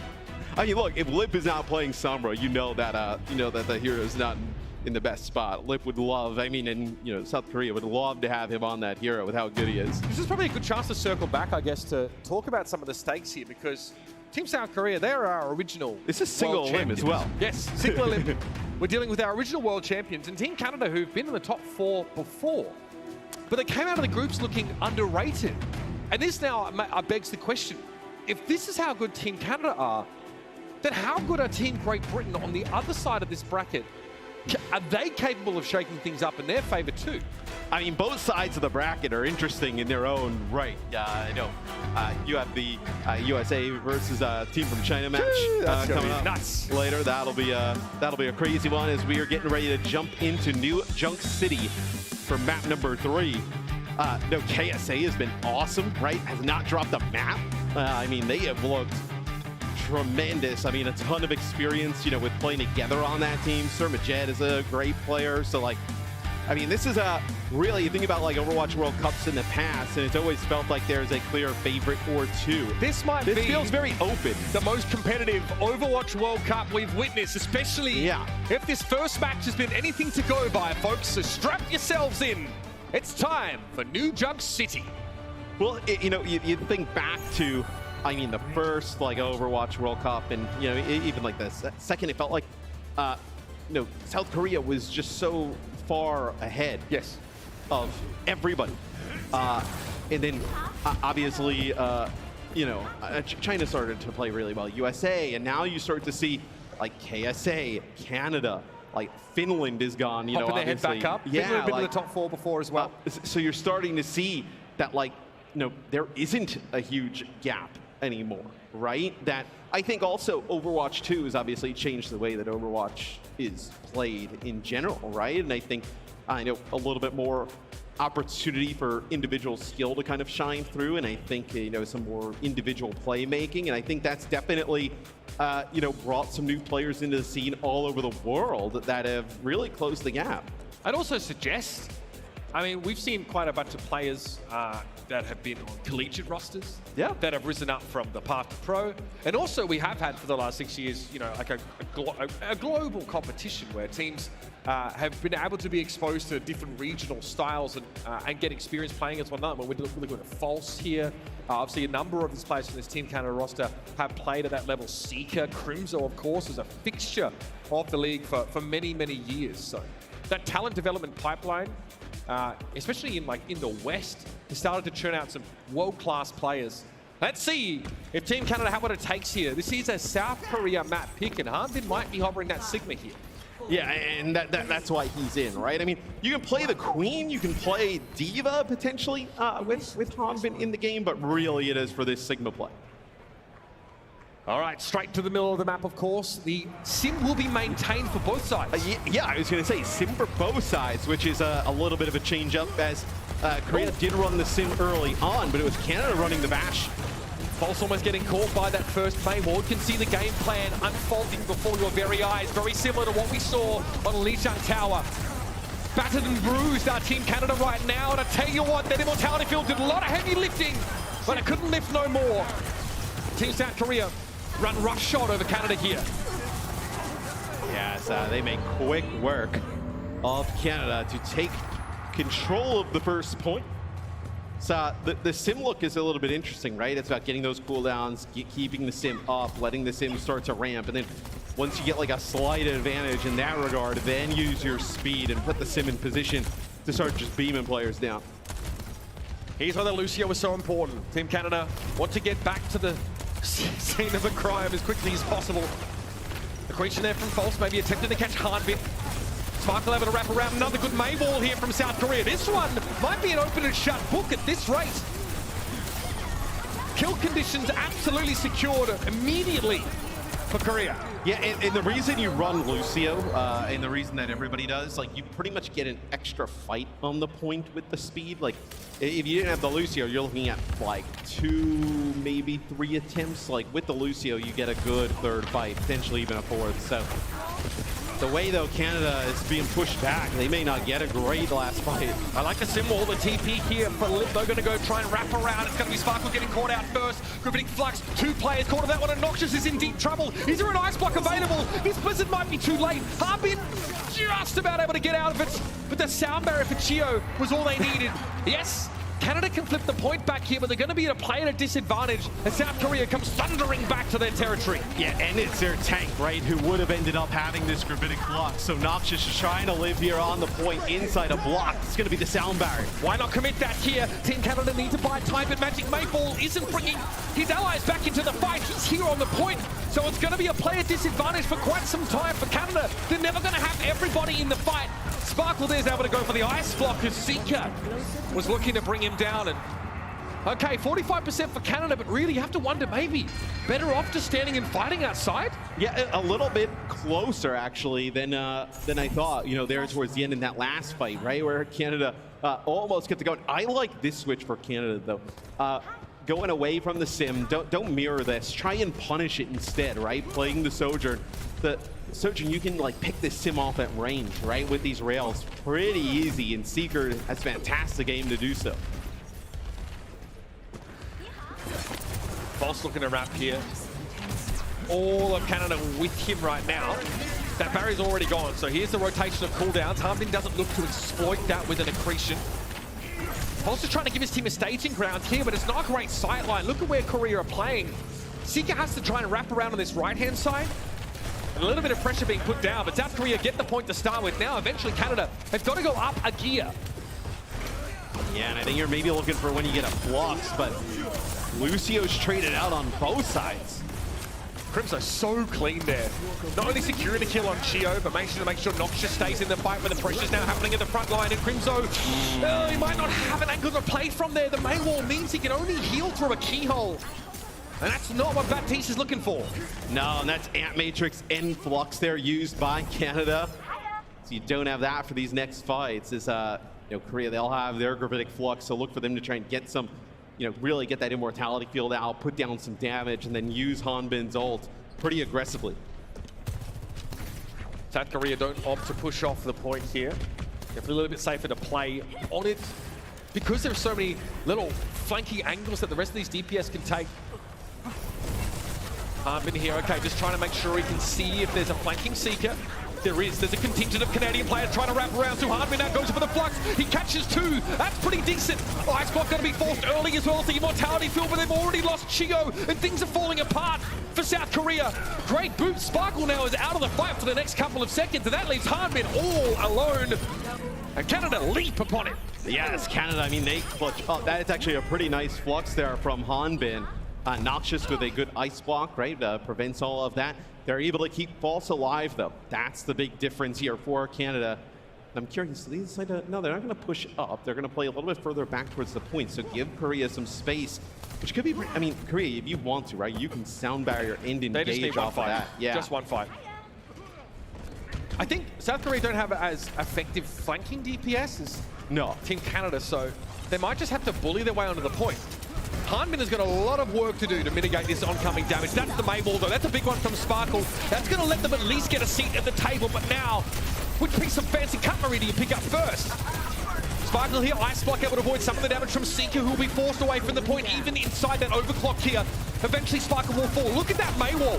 Fantastic stuff there from Noxious. It kept Fielder out of the fight, but it wasn't for long enough, apparently. South Korea able to push back in, and Crimzo, the last one standing as the dust settled. And that'll be that point locked up by Team South Korea as well. And another close fight as Canada. I mean, they're hanging with South Korea. This one, take a look here from Lip's POV. See, I mean, just once he starts to get rolling, I mean, there is nothing you can do, right? You let him cook. Never let him cook, man. I mean, the damage ramps, you just keep getting ammo. Like, there's nothing you can do against that. So the only challenge for Sim is how to get started. Lip able to clamber back up there, almost an environmental. Good response from Magic Mage Ball, and it was enough to break the South Korean formation up. Just the one kill here for Korea, so Canada are in a great spot to start in control. I think Canada is like, this is going to sound odd, but like I think they're almost giving them like a little bit too much respect, right? Like playing further back on the point, like they can play closer up, right? Push out of this. Don't let them just kind of walk on in, get their position, and start the fight on their terms, right? I think if you're Canada, like you've proven you can get aggressive and win these fights. There's no reason to sit back. Already a solid 29% here. An early flux, maybe just to catch Hanbin. Noxious adding the wall to that effect as well, but is forced to go for an ice block. The Sim wall was a nice play from Lip. Good little defensive pivot now, and Noxious gets caught there by a turret of all things. Lip gets them set up before the fight really breaks down, and South Korea eventually outmass Canada. Because you give up this space, right? That allows you to like get the sim turrets in the point. That allows you to get the TP set up for like mobility plays and whatnot. Like if you kind of like push up the pace, they TP behind you, that's great. Just use your speed and just take out the remaining players, right? Or at least you have them hightailing backwards towards the point. Like you're in a spot where you can maybe force an advantage. 35 and counting now. Noxious wants to get good value out of the Blizzard, but the May wall might have actually made it harder. They catch Hanbin. Great wall though. Thrown up by Sparkle. It's not enough to protect the Sigma, and Seeker already has a nasty little off angle, and he's lining him up. 2 down to the overclock. Lip able to stand up though. 3 players for the Sim taken out of the fight. Chio, can he get here quickly enough to give Lip an opportunity? I think he's just going to get out. Yeah, so it looks like, I mean, is he Wait like a minute. fully? I mean, Sparkle's here. Yeah, you have Sparkle back.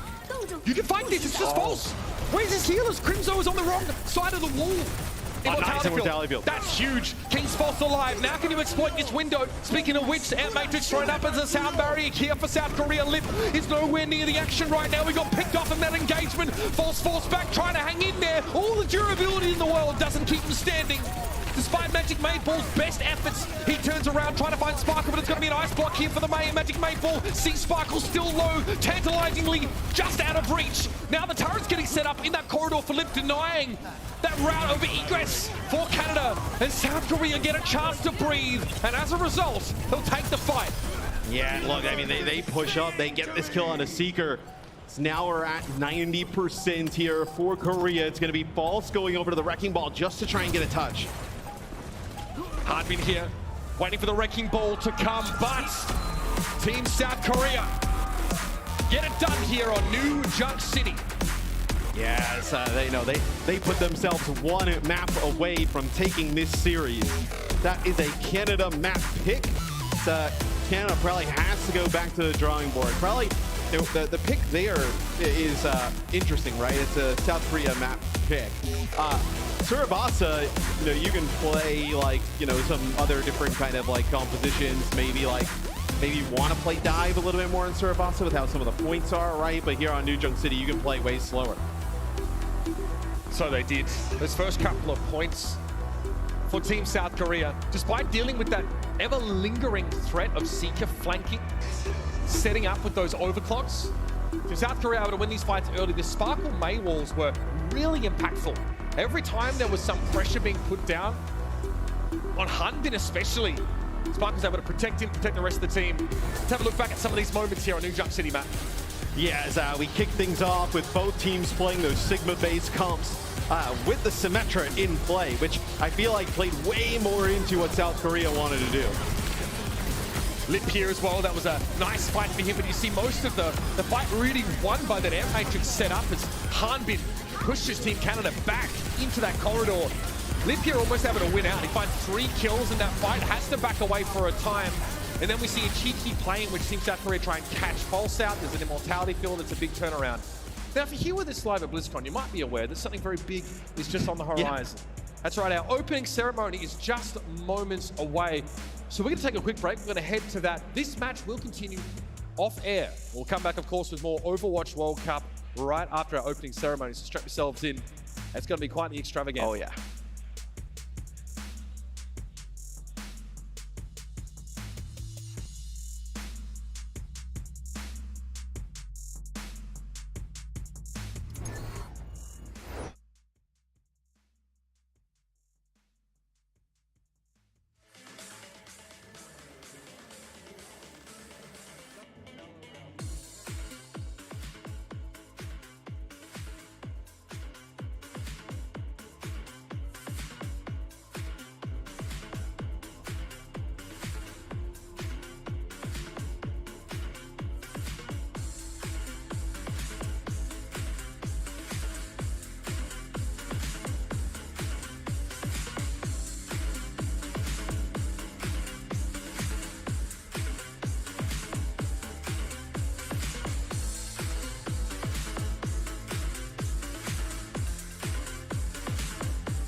This is BlizzCon 2023.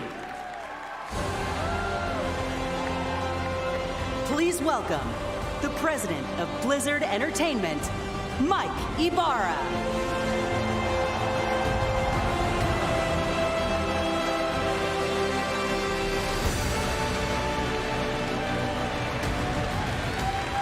Let's go! How's everybody doing?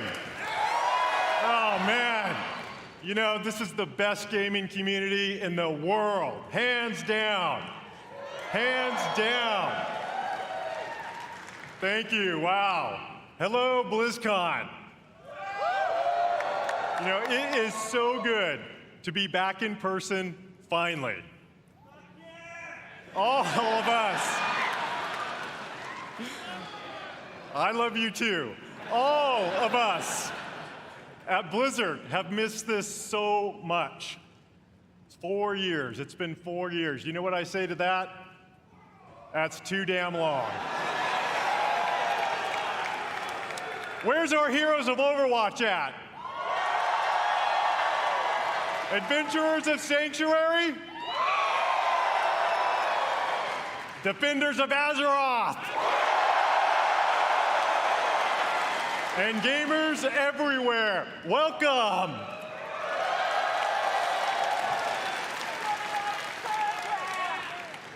We love sharing what we're working on all the time.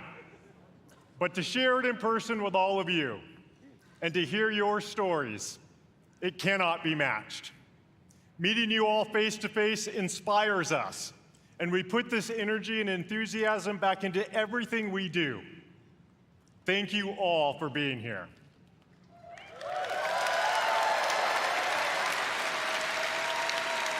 In fact, we have tens of thousands of you here in Anaheim, California today, and we hope you enjoy the immersive experience we've created here at the show.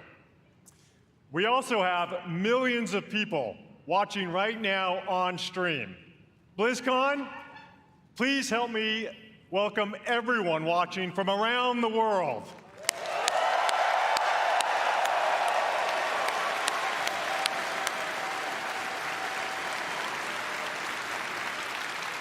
Whether you're a hardcore or a casual gamer, or if it's been a while since you picked up one of our games, we're here to show you the Blizzard we are today and the Blizzard we are becoming. But BlizzCon isn't just about the latest updates from Blizzard. It's all about you. Players are at the forefront of everything we do, and we're devoted to supporting these incredible communities, communities you can be proud of to be part of. All of us, gamers, developers, and fans, we all are united in our shared love for gaming. The person sitting next to you or watching online and chat with you could be your next guildmate, teammate, or lifelong friend. We all have this in common. I've always felt Blizzard brings players together a little differently. Our players have made connections that span continents, languages, and generations.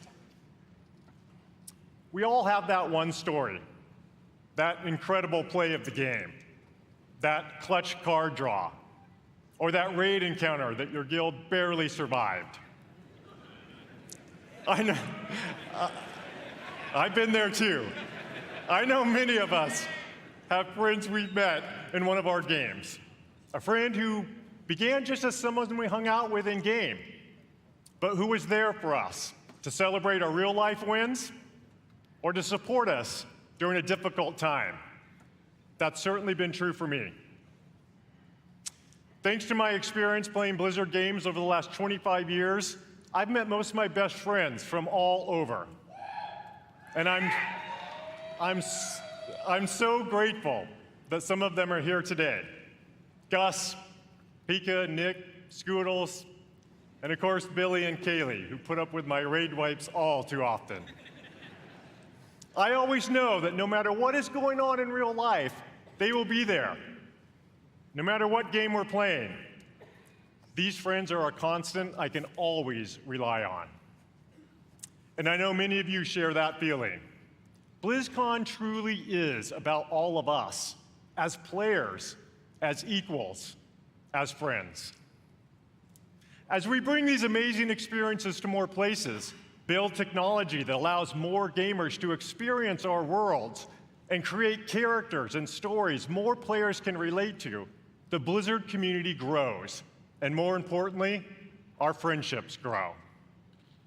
All of us are so grateful to be part of this community. And in everything we do, we are in service to you. We know we don't do everything perfectly, but thanks to your feedback, we never stop striving to do it right. We are here to foster joy and belonging for everyone. We're proud of the worlds we build, but your experiences within those worlds bring them to life, and your connections with each other are what inspires us the most. Now, many of you may have heard the recent news about Blizzard joining the Xbox gaming family.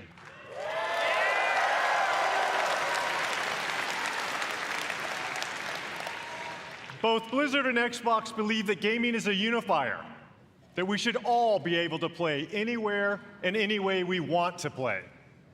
That when the creativity of some of the best developers, artists, and storytellers in the world is fearlessly unleashed, everyone wins. With that in mind, someone is here backstage who'd like to say hello.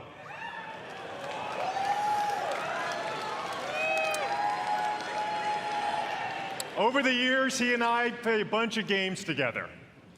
Please join me in welcoming my friend, our friend, the CEO of Microsoft Gaming, Phil Spencer.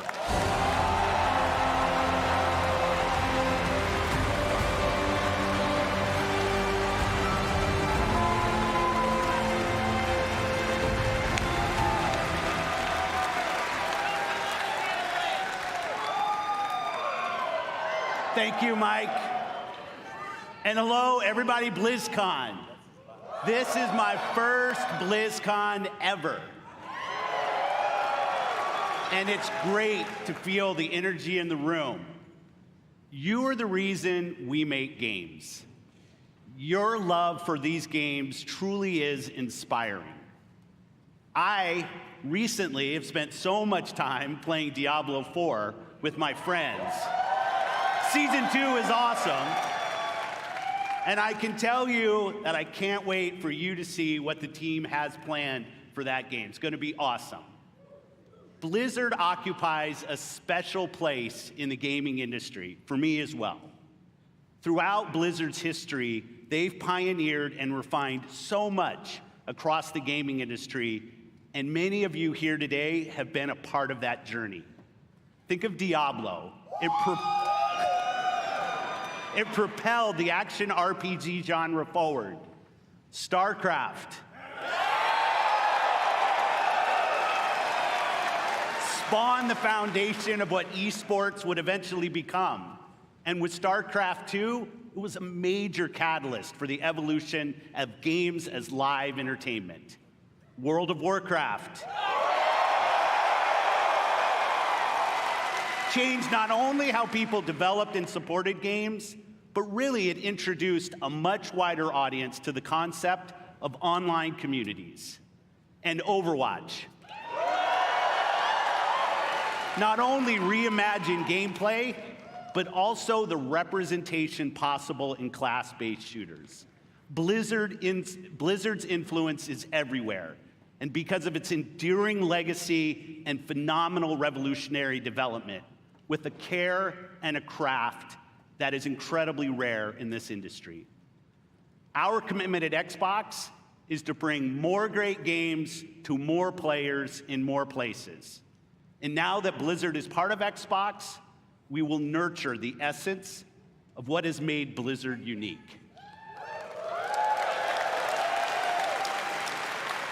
We're going to empower our new colleagues in a culture of trust, inclusion, and collaboration to continue what they do best, redefining existing genres, creating new, never-before-seen experiences, and uniting players globally in new ways, in Azeroth, in Sanctuary, in near-future Earth, and beyond. It has been a privilege to welcome the teams at Blizzard to Xbox, and I'm honored to be able to be here to help welcome all of you to BlizzCon 2023. Having seen what's in store for players, I can say the future of Blizzard is brighter than ever. And you all have so much to look forward to in this show.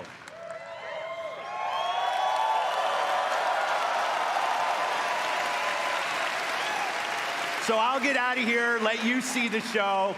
Thanks everyone for the warm reception, and have a great time at BlizzCon. Thank you.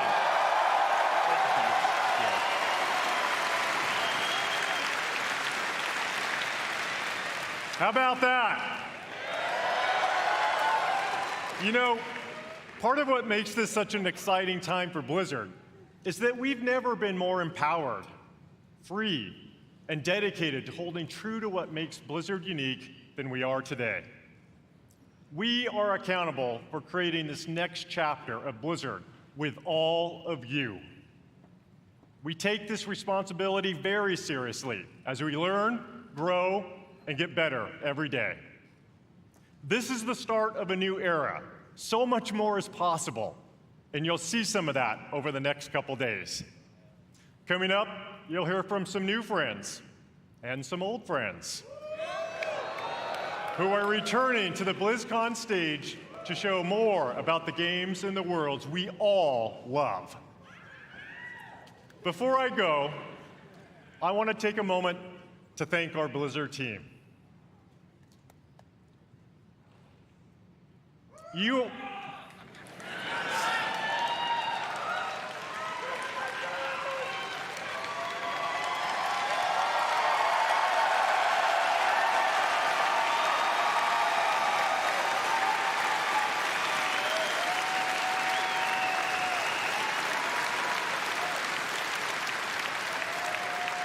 are some of the most talented individuals on the planet, and collectively, we are capable of building the most legendary universes in gaming. Our future, our creative freedom, our path forward is truly our own. And I know we all stand together with a singular goal: to exceed player expectations and foster and support each other. Thank you for everything you do.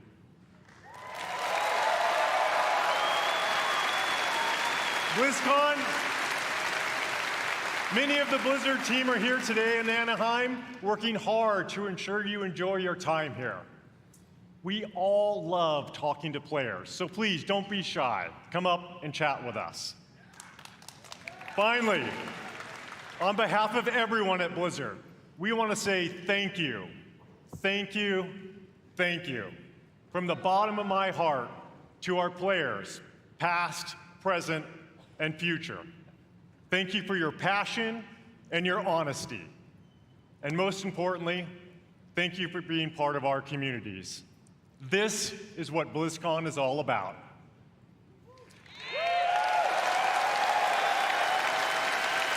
Everything we do is for all of you, and it's an honor to be a part of these worlds with you. Now, welcome to BlizzCon.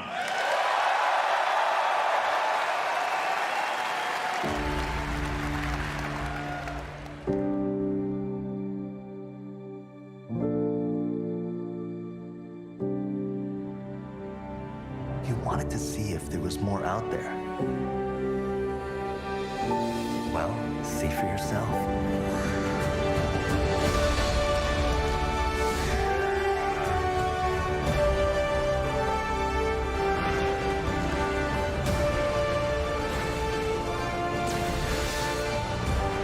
I'm gonna kick every one of you in the face.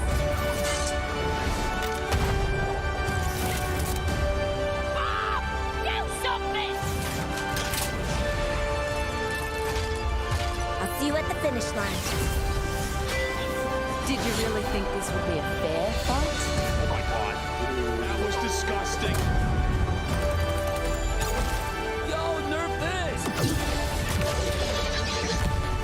Mama's got you! I am him! I'm in my widow era now. Wow.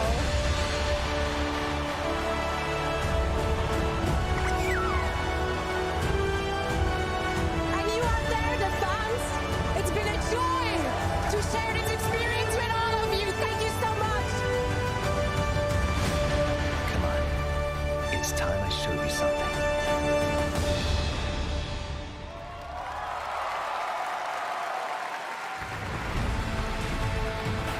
Please welcome Overwatch Game Director, Aaron Keller.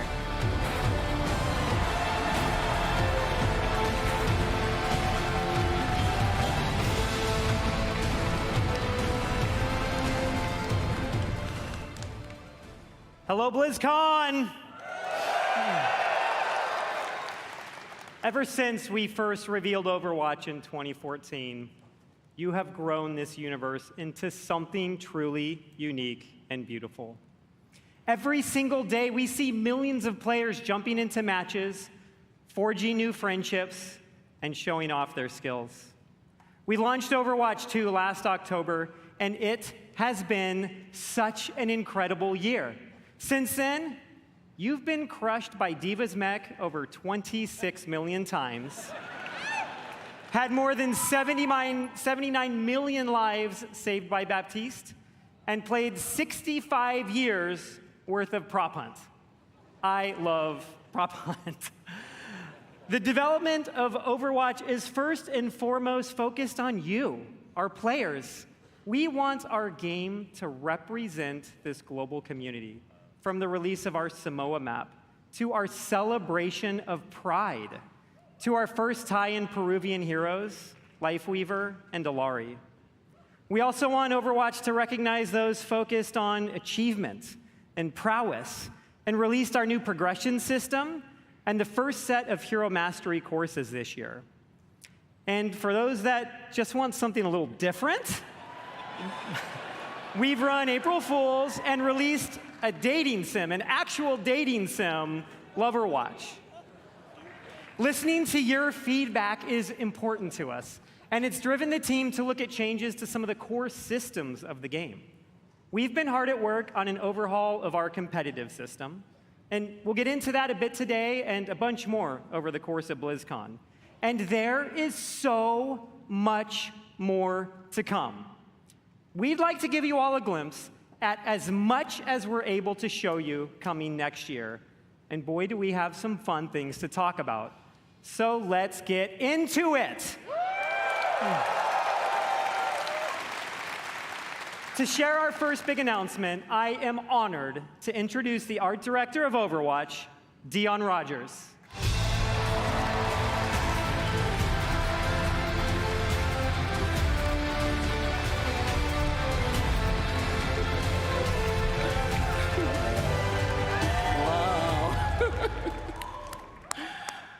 Hey, everyone. Sorry, I'm a bit excited. The energy is awesome in here. You know, Aaron and I have been working on this universe since before Overwatch had a name. Working together with an incredible team back at Blizzard. Many are with us today at BlizzCon. Creating such an incredible game with so many amazing people and seeing what it means to you all, it's meant everything to us. And out of all the things we work on, one of our favorites is to create new heroes. You know, Overwatch is full of big personalities, and it takes a special individual to really stand out. And the team has been working hard to make sure no one could predict who this next hero is. We haven't leaked any articles. We haven't leaked a spray or two. And we've left 0 hints, especially not in our recent Samoa map. Now, who's ready to meet the newest hero?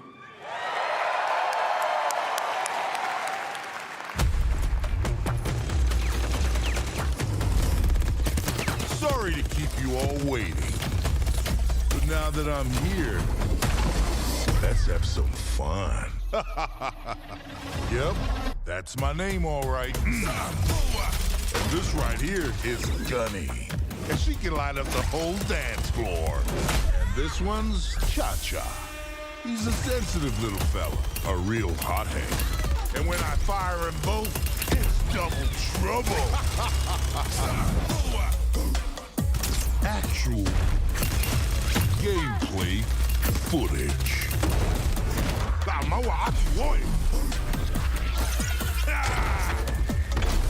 Going so soon, I'm gonna miss ya.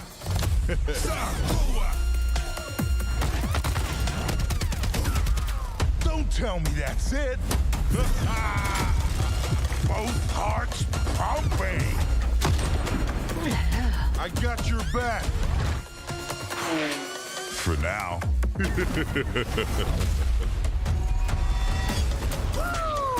Here I come. Sensei Quickiki. We got him where we want him.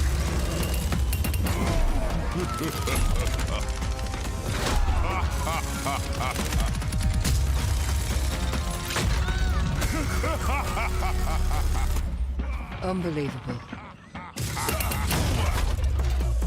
So was I worth the wait? We're gonna have a hell of a time.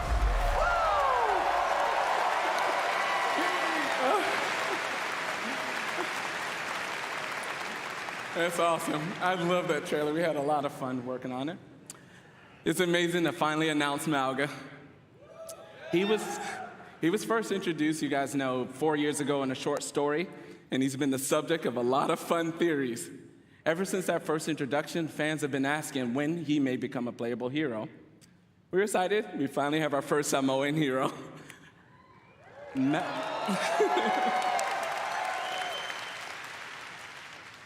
Mauga, his name, it means mountain in Samoan. He portrays himself as this big, loud brute. However, this is just a facade. He's a cunning tactician, always one step ahead of his enemies. One of the core goals whenever we make an Overwatch character is that people see themselves in our heroes. We're always striving for greater authenticity and representation with each hero. And with Mauga, we got a lot of help, actually. Even his tattoo was created by an amazing Samoan tattoo artist named C.E. Lufau. Mauga's super fun. Thank you. It was awesome. Mauga's super fun to play. He's easy to learn, hard to master, with what I like to call a brutal but cunning play style. We hope you love him as much as we do. Okay. Thank you. Okay.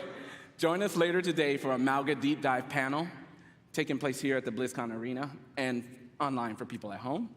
We'll talk with the team that helped create Mauga and also how to best utilize his amazing abilities when he joins Overwatch in Season 8.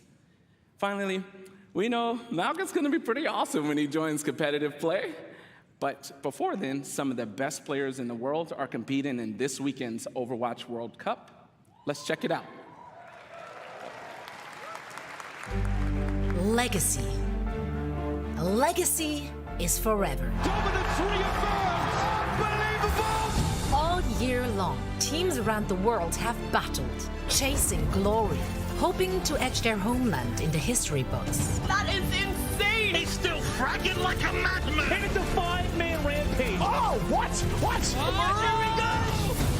They've tasted victory, they've overcome defeat, and all along, The hopes of their fans have lifted them up. Absolutely beautiful. And now, at long last, the Overwatch World Cup finals are here. And for the first time in 4 years, we're all together once more, back to where it all began. Each team can see their name on the championship trophy. The community has rallied behind them, and the wait is finally over. I've missed you dearly. The Overwatch World Cup finals start now.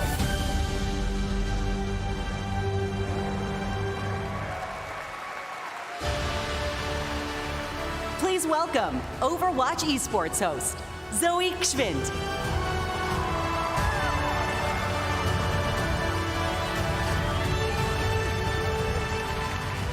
Wow, fantastic to see all those memories on the big screen. And we're here to make some more. What's up, BlizzCon? It's so great to be back here after 4 years with the Overwatch World Cup. This event has always been such a special event because it truly serves as a worldwide tribute to the beautiful and diverse Overwatch community. This weekend, we get to celebrate teams and players from around the world, each with their unique takes on the playstyles, their different personalities. We're going to see different metas emerge even. It's just very exciting to see familiar faces, big household names in the competitive Overwatch scene take the stage, form those star-studded lineups, Fearless, Super, Gushue, and the likes. But each year, we also get to witness new players emerging onto the scene, taking the spotlight. It truly is a special event for a special community, and I'm very honored and truly happy to be part of it all. Now, I know that all of you here in Anaheim and everyone watching at home is joining us from all over the world. As you can see, so are our players. Among them, a former 3-time World Cup champions, Team South Korea, and the only team that managed thus far to stop their reign, and that is the United States of America.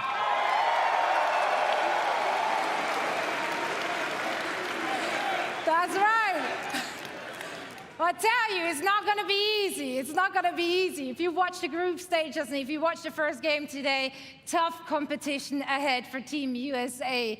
And if you want to find out if one of our former champions will remain victorious or if one of the other 6 teams will seize their inaugural season title, make sure to join us. Not only will you be treated to fantastic gameplay, of course, no, you will also earn special drops all weekend long on the Play Overwatch Twitch channel. Now, we have a lot of amazing Overwatch 2 action on the horizon and so much to play for our teams. We got over $500,000 on the line and counting, raised directly by all of you, our passionate and amazing fans. Yeah, give it up for yourself. Now, of course, the winning team will walk away with a big bag, but this year, each and every single player out of the 43 teams participating will be earning a share. And this is unprecedented in Overwatch esports history, and it would not be possible without all of you. So once again, thank you so much.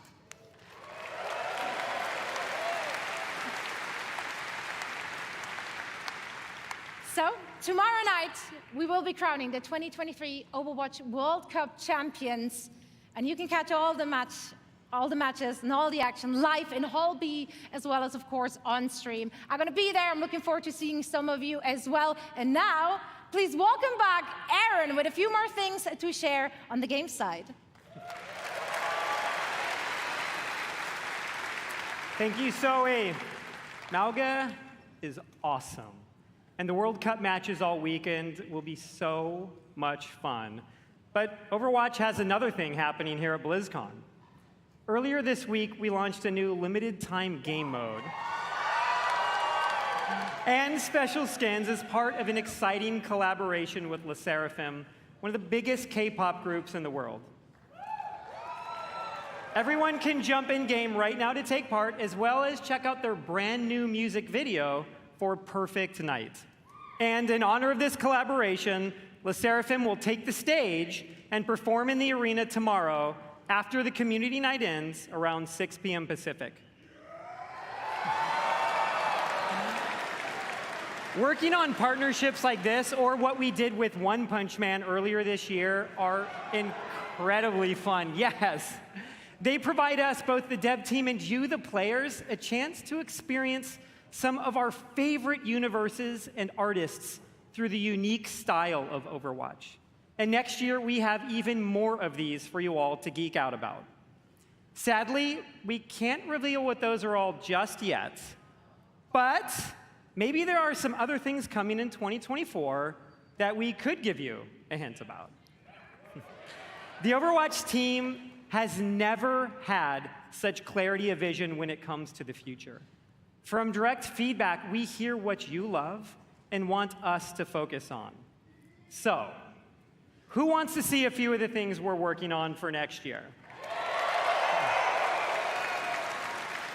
We are creating a brand new core PvP game mode, Clash. In this new competitive mode, there are 5 points positioned in a row. The center point starts as the first objective, and the teams battle back and forth over the map, pushing into enemy territory or defending their own. Once a team captures all 5 points or reaches the maximum score, they win.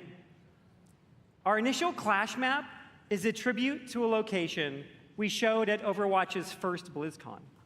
And it's one of my personal favorites. They say cherry blossoms are a sign of rebirth and rejuvenation. And in 2024, a rebirth of one of the original Overwatch maps is in order. Within the Clash mode, we are returning to the home of the Shimada clan with the new Hanamura map, Hanaoka. Additionally, we are working on overhauls to some of our most important in-game systems. Overwatch is a highly competitive game, and in early 2024, we'll release a reworked version of our competitive system with all new competitive rewards. And with Seasons, one of the team's goals has been to create themes that speak to so many of the cool and awesome things that we all love. Next year, you'll experience Eldritch Horror, Egyptian mythology, witches, and even a mirror universe where heroes become villains and villains become heroes. And of course, Overwatch is nothing without its heroes. Mauga is the 39th hero in Overwatch, and in 2024, we'll be releasing 3 more, and we want to give you a glimpse of 2 of them. A new damage hero, Venture, is coming in Season 10, and a support currently codenamed Space Ranger in Season 12. And this is just scratching the surface of everything we have in the works. Join us tomorrow here and online, where we go in depth on all of this in our What's Next panel. It will have more information on Clash, the reworked competitive system, a closer look at Space Ranger, even early gameplay footage of Venture, and so much more. And lastly, for the first time ever during a BlizzCon, not only is our next hero playable in the Overwatch Hall here in Anaheim, but all of you at home can play Mauga all weekend in-game, including Quick Play, going live right after the BlizzCon Opening Ceremony concludes.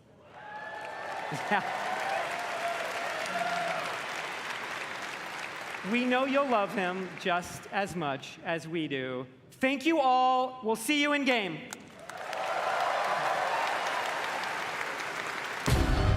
By the blood of the willing, we call thee home. Oh, we took that at 100. Let's go, baby. High Priest, kill the High Priest. Yes, yes. Dude, I am shaking so hard. Congratulations, the game is out. Oh, I'm pumped for Diablo IV. I think it's going to be the best.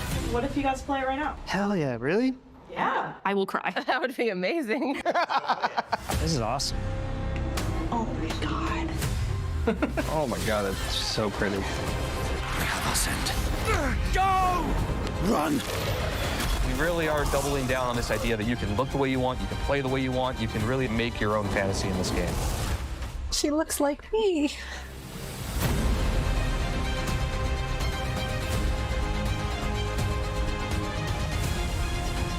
The way he comes in is crazy. Oh my God, the butcher. Boy! Instantly died. They revived me!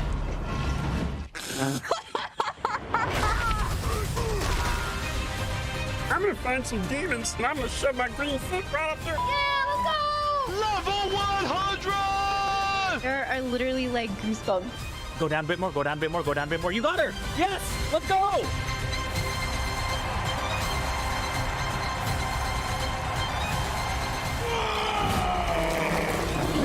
Will you fight the darkness? Break the chains and be beautiful in sin. Hail Lilith. Blessed Mother. You can pet the dogs, by the way.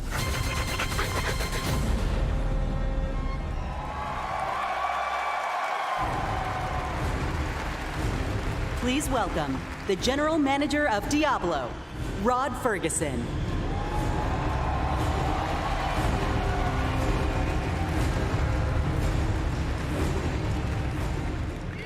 How's everybody doing? Having fun? This feels amazing. So glad you're here. And I'm so happy the people at home are here as well. You know, watching that was such a great reminder of what a fantastic community we have and what an exciting year it's been. Now, you might have missed it, but in there was a clip of a blind gamer, Tylenif, defeating our hardest boss, Uber Lilith. Now, we strive to make Diablo as approachable and as accessible as possible, and watching clips like that make me and the team extremely proud. And of course, I love the tattoos. You know, I still can't believe over 1,000 people got permanent Diablo tattoos at our Hell's Inc. events, including me. And so, you know, Necro Main for life.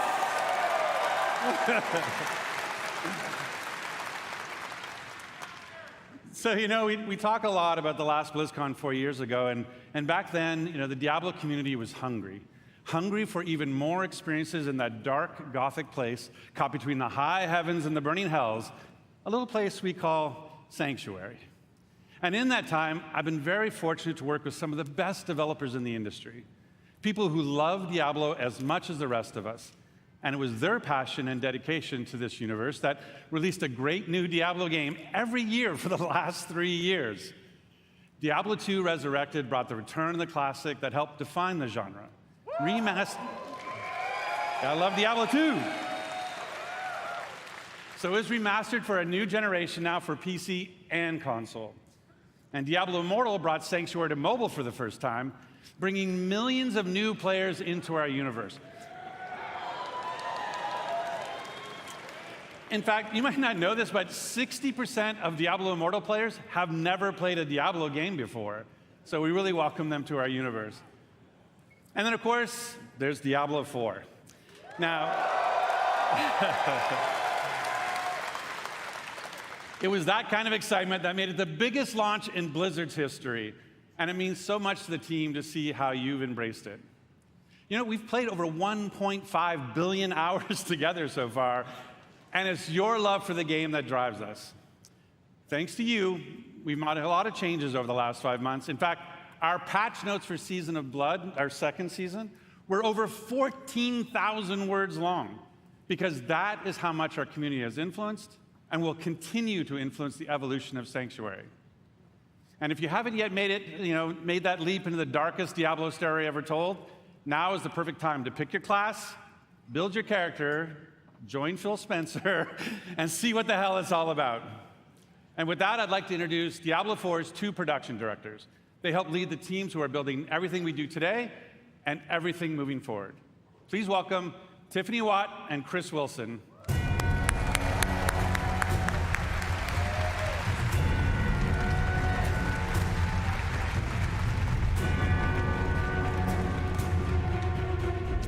Thanks, Rod. Hey, BlizzCon. Last time I was on stage, I was helping to announce Diablo IV. To be here today with all of you is so awesome. The launch was incredible. We're really excited to be here today to share what's coming next. But first, let's highlight some of the player feedback that's in Season of Blood today. So many of you have told us that you wanted more in-game activities. So we've given you a couple this season, one now and another coming early next month. So live now is our new boss ladder. This is a series of additional boss fights from level 55 to 100 that will also see the return of our kind of gross but farmable and rewarding friend Duriel, who you can go after for Uber Uniques that everybody's been sieging for. And with those new bosses dropping both Uniques and Uber Uniques at a much higher rate, and even dropping some special cosmetics, you're going to want to make your way to level 100 so you can fight them all. So in the Season of Blood, we've rebalanced the endgame, letting you get to level 100 about 40% faster than in Season 1.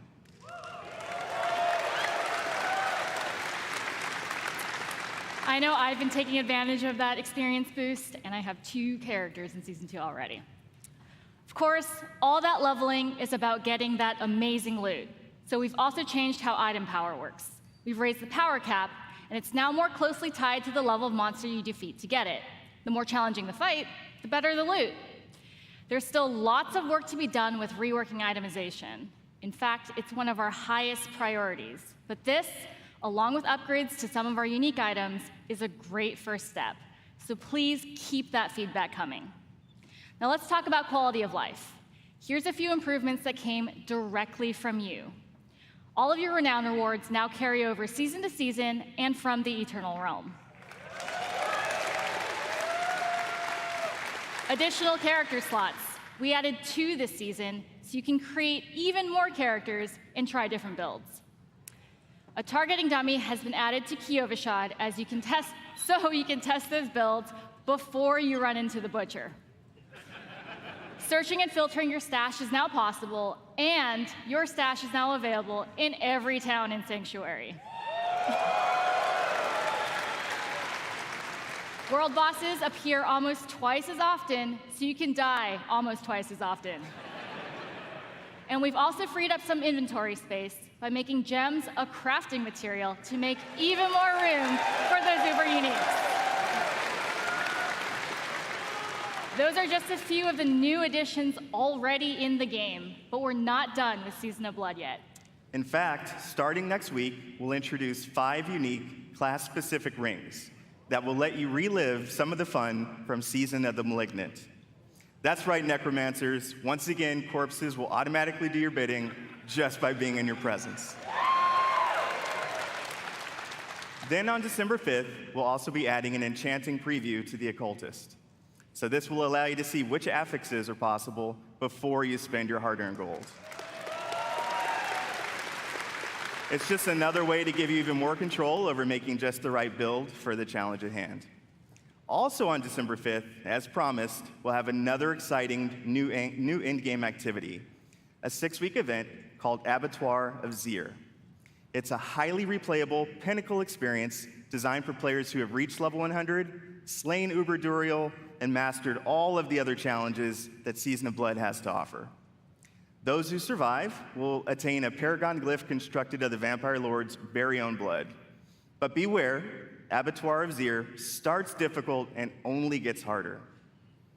And of course, as we near the end of Season of Blood, it'll be holiday time, not only here, but in Sanctuary as well. Our first ever holiday event, Midwinter Blight, starts on December 12th. For 3 weeks, we're going to transform the Fractured Peaks into a winter terror land, and it'll bring a whole new meaning to the word sleigh ride. Yeah? And be sure to keep your eyes peeled for a mysterious red-cloaked terror. Nothing is as terrifying as Chris's puns, but I will be sure to check out Midwinter Blight. From there, we are on to Season 3. We can't go into too much detail now, but with the endgame being so important, let's talk about leaderboards. We're creating a whole new type of weekly challenge dungeon called the Gauntlet, where the heroes of Sanctuary can compete for their class ranking against their friends, their clan, or anyone in the world. Watch out, Mikey Barra, I am coming for you. At the end of each week, the heroes with the highest rank will be added to the Seasonal Hall of Ancients, where their name and build will live on. So, that's a quick look at where we are today. And while the live game is our #1 priority right now, we have a separate Diablo IV team that's been working hard on our next chapter. So how about a little teaser? It's super early, but as we look to expand on the story we started in Diablo IV, we're going to take you somewhere even darker, where hatred's influence continues to consume Sanctuary.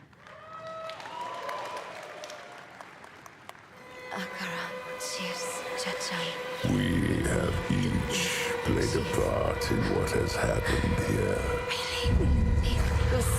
You abdicated your choice to this child. And with every step she takes, I grow stronger. There will be no salvation in the light.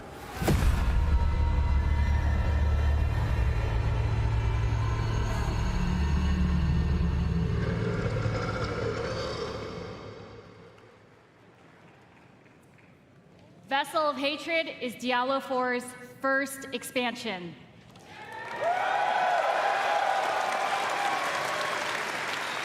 Its campaign will continue the dark tale that began in Diablo IV as we learn the fate of the prime evil Mephisto and his demonic plans for Sanctuary. To do that, we'll be visiting a region new to Diablo IV and a fan favorite from Diablo II.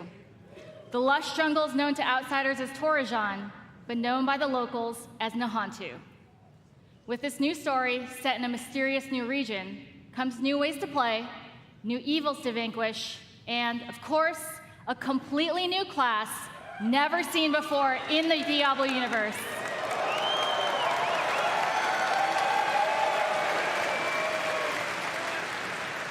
Vessel of Hatred releases late next year, and we cannot wait to share more about it this summer.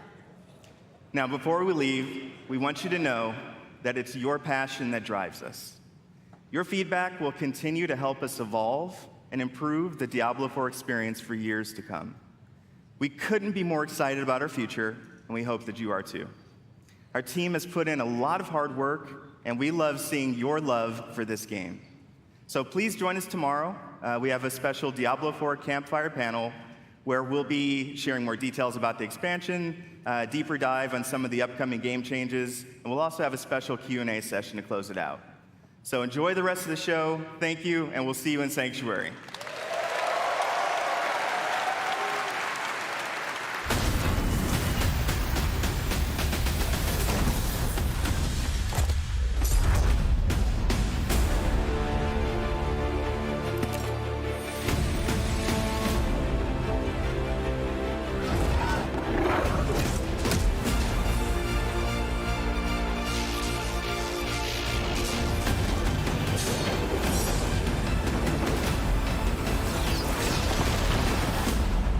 Go buy World of Warcraft, install it on your computer, and join the online sensation before we all murder you.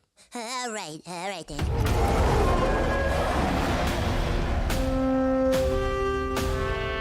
Welcome to the world of Warcraft.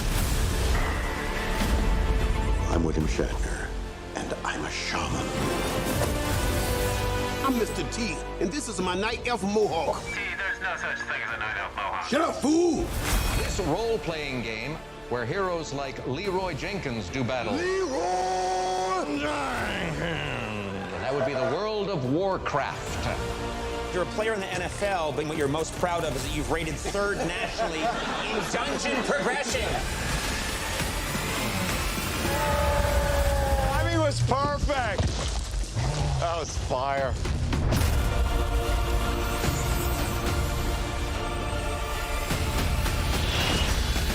For the Alliance!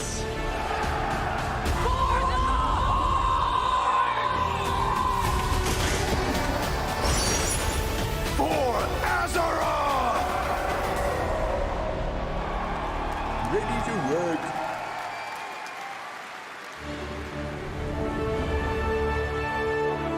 welcome the General Manager of Warcraft, John Haidt.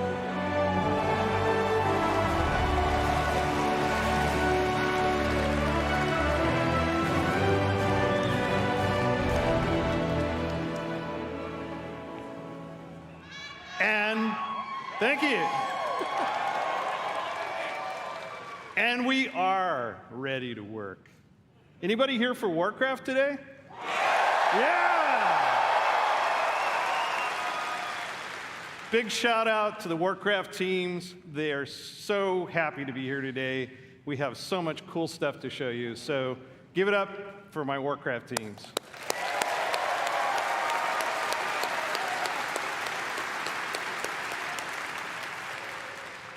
Can you believe that almost 30 years ago, a dispute between orcs and humans led to one of the longest running fantasy adventures in video game history? Right? Generations of players have called Azeroth home. Teenagers that first played Warcraft when it was released, I know you're out there, are now parents. Right? Raising new heroes to take on the raids and battlegrounds of this timeless adventure. It's those shared stories of Azeroth, both in-game and out, that make up this universe. Today is a great day for Warcraft.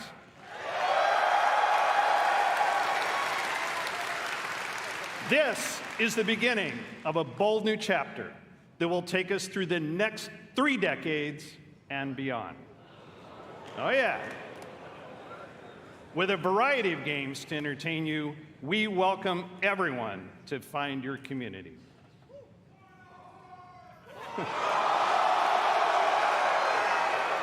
Okay, Alliance. Just practice. We're going to give you a chance to do it a little louder later. Throughout the taverns of Azeroth, tall tales of adventure are retold through the whimsical and clever card play of Hearthstone. Yeah. I like to imagine humans and orcs getting together, showing off their collections, and boasting of their deeds. But in the basements of those same taverns, they're playing a new game, Warcraft Rumble. Yeah.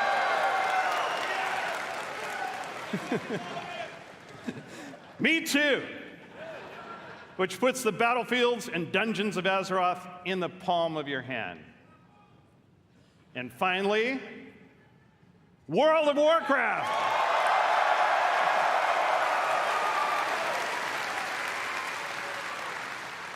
WoW immerses us into Azeroth, where we are the champions, fighting alongside each other in shared adventure. Almost 20 years ago, WoW revolutionized online communities and reimagined the enduring entertainment of massively multiplayer gaming.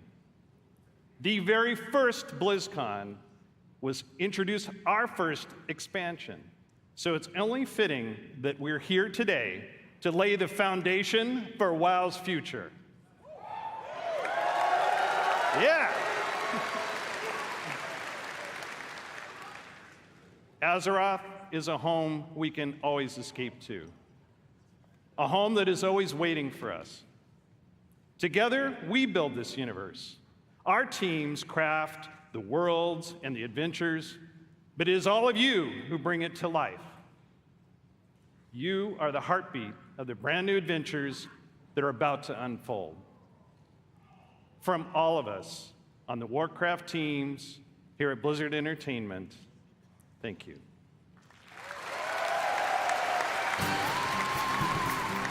Please welcome, from Hearthstone, lead designer Cora Georgiou.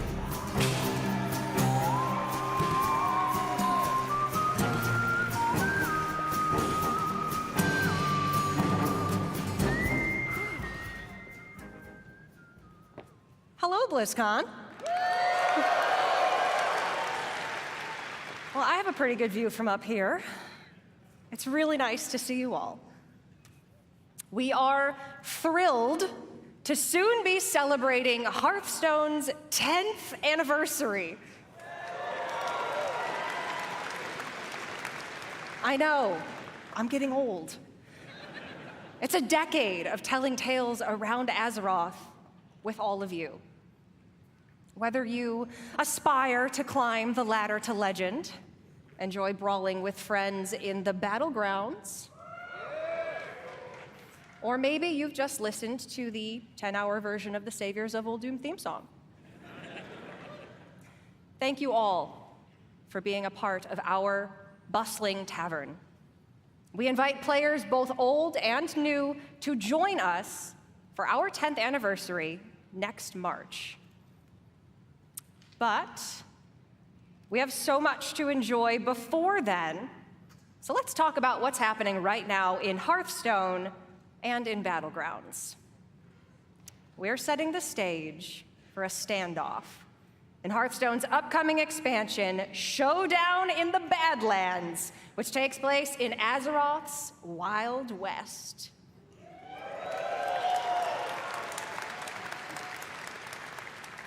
Two strangers will cross paths, an outlaw and a lone ranger. Though they may not know it now, together they are destined for a grand adventure.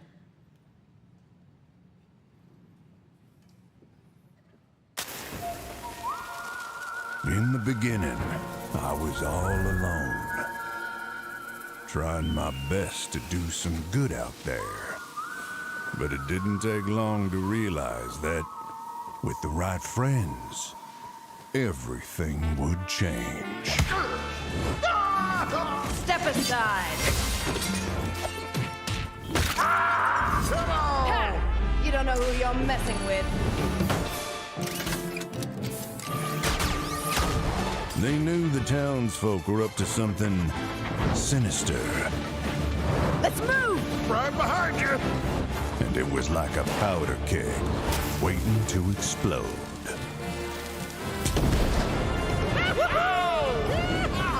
We did it! No. Oh, nuts. As it turned out, I had the right backup waiting for me, just when I needed it. Let's do this. You got it, partner. I didn't intentionally pursue leadership. I'm gonna punch ya! Candle mudslider. Sleeping like a rock. Let's show these fine folks some Badlands hospitality. Well, looking for a standoff? Careful, it's against me.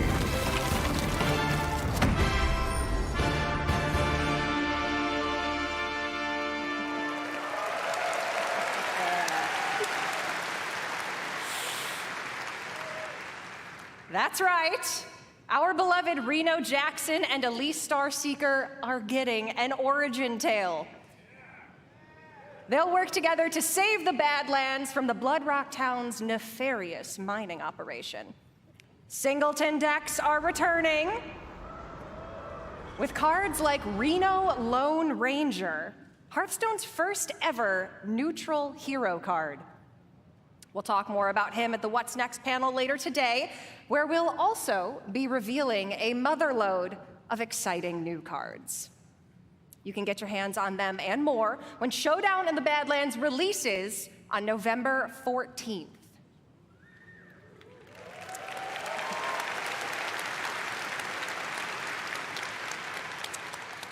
Now, I know you may be thinking, a new expansion.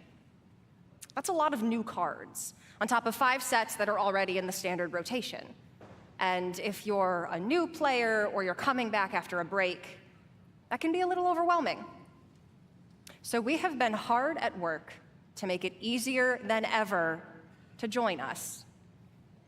We're excited to announce catch-up packs. These are game-changing for getting your collection caught up. You see what we did there? Instead of the typical 5 cards you'd find in a regular Hearthstone card pack, you can get up to 50 cards from a single catch-up pack.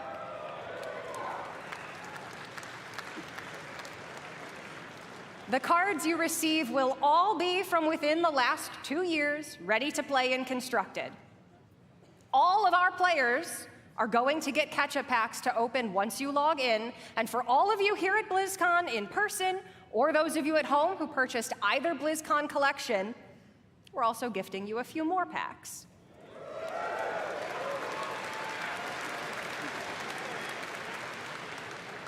For anyone who's been away for a while, all of these packs can add up to hundreds of cards.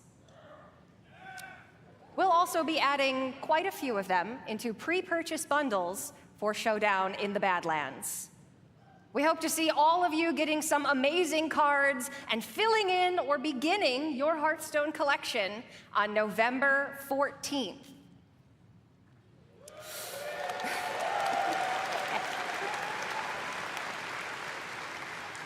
All right. I feel like we might have some Battlegrounds fans out here. Yeah. So you might remember then that the last time we were all together at BlizzCon, we unveiled Battlegrounds. What started as an experiment became a huge part of the game and a fun way to play in the tavern. But playing together is what inspired the new mode we're debuting here today. Queuing up as a party for a lobby is great, but ultimately, you play against each other. What if you could actually play teamed up alongside each other?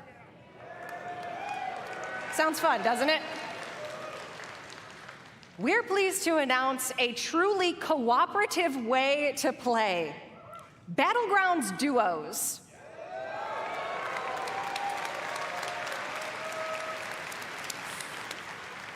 With a shared health pool, team combat, and sending cards back and forth between teammates, now you can fight with your friends instead of against them.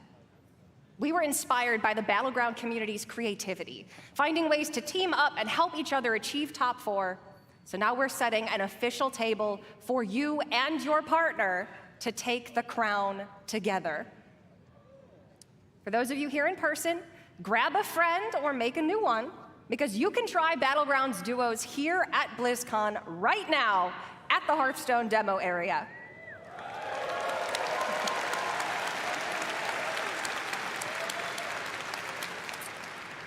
We're planning to launch this new way to play for everyone early next year, and you can learn more later today and see the new heroes and minions that make teamwork so fun in Battlegrounds.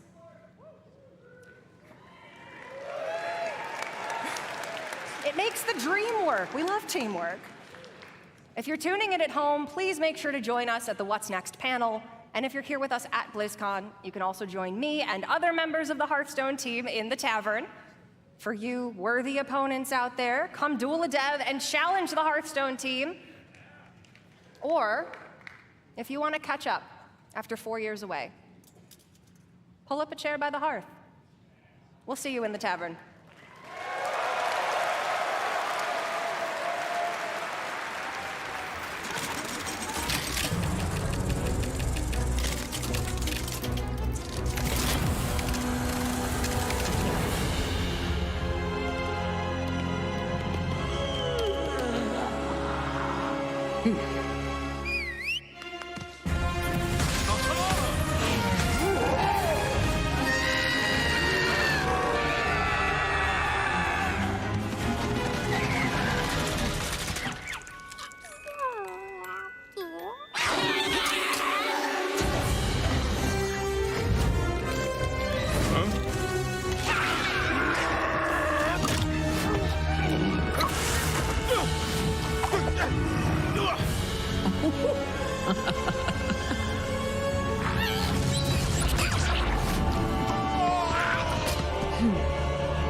Please welcome, from Warcraft Rumble, executive producer, Vic Sarath.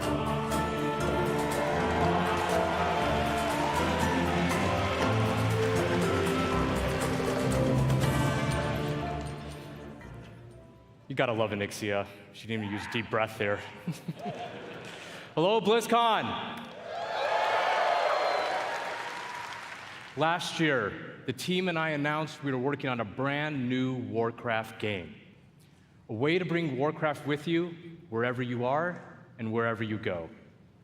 And as you just saw, we've had a ton of fun and poured a lot of love into making this game.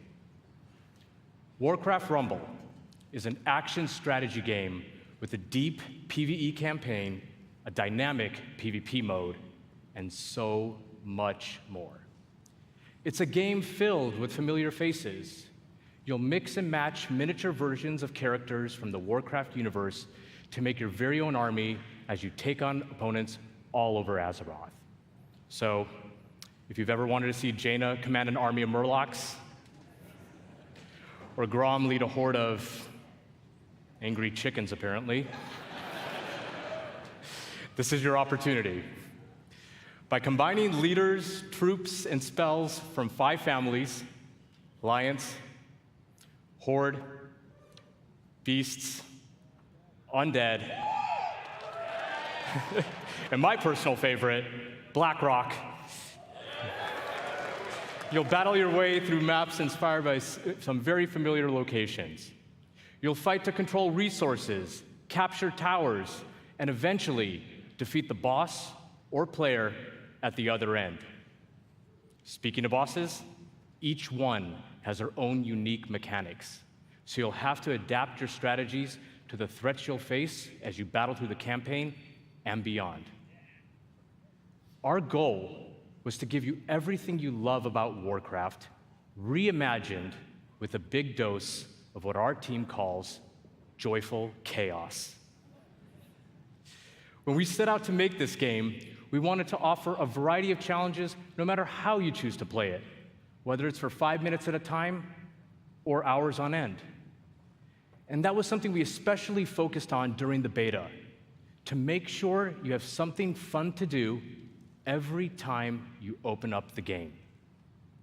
And for those of you that played the beta and gave us your feedback, thank you so much.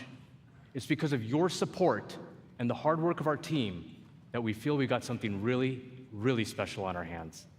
Now, let's take a look at the result.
You know, I gotta admit, it's pretty cool watching that video and just thinking about how far we've come since last year. At this point, we just can't wait for all of you to hop in and play. And I mean, we literally can't wait. That's why we've made Warcraft Rumble available to download and play right now.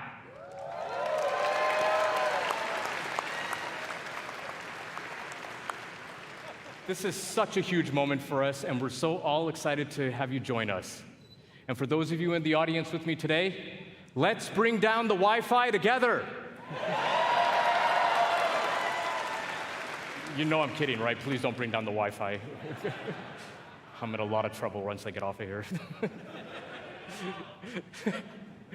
Whether you're a veteran of Azeroth or just have a deep love for strategy games, there's a lot to enjoy here.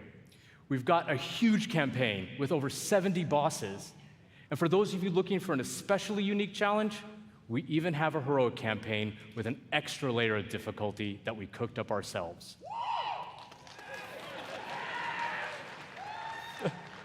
We've got maps with verticality, capture points, resources, traps, and all kinds of other contraptions. Each map was lovingly handcrafted by our team and is its own unique puzzle. But how you choose to solve that puzzle is completely up to you.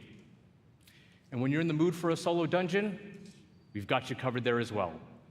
Dungeons in Warcraft Rumble are intense, 3-mission gauntlets through places like Normagon and the Dead Mines, where you equip your armies with game-changing relics until your run is over. Or jump into PvP and duke it out with other players on maps inspired by some of the most legendary maps and battlegrounds found in World of Warcraft. You can even join a guild and work together with your friends towards some super special shared rewards. I can only say... Nice. But that's just what we have in the game right now. We have so much more coming. For starters, we're going to be releasing a new mini with each season. And that also starts right now. Season 1 of Warcraft Rumble is live. And the latest addition to our growing roster of minis is none other than the Banshee Queen herself, Sylvanas.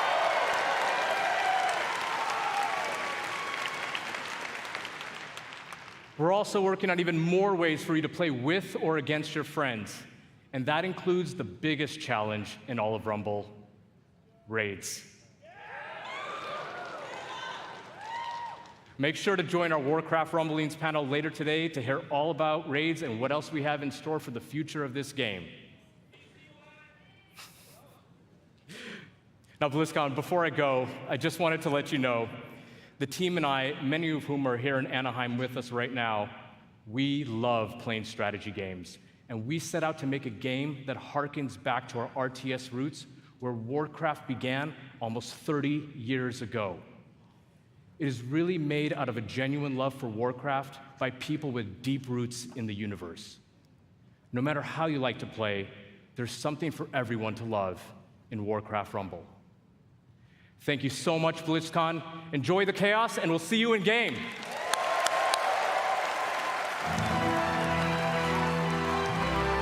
Please welcome Executive Producer, World of Warcraft, Holly Longdale.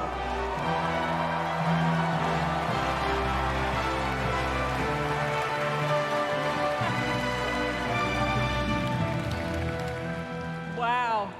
What's up, BlizzCon?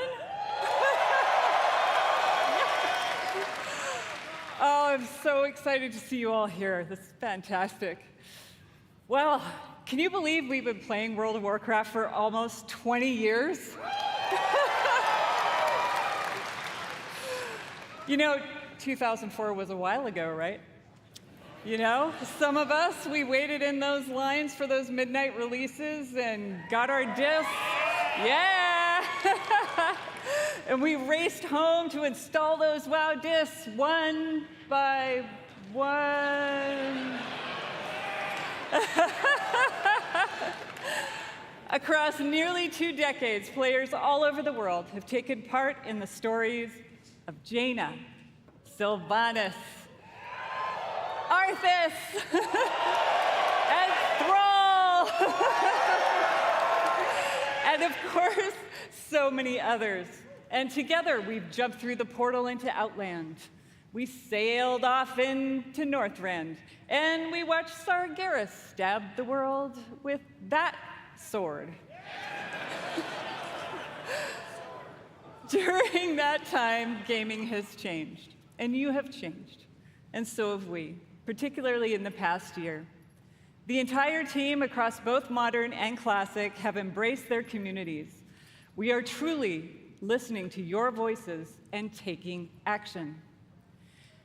My friends at BlizzCon, now is the perfect time to prepare to close chapters.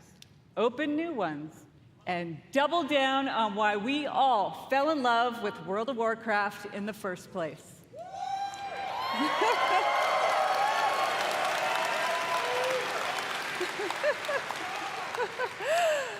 With that in mind, let's get to it. As many of you know, WoW Classic was born out of the community's passion. And of course, most of you know that still drives us today. Like just in August, inspired by our community, we released Classic Hardcore. So in Hardcore, you only get one life. And if you die, you may laugh, you may cry, you may have to replace the keyboard, but you go again.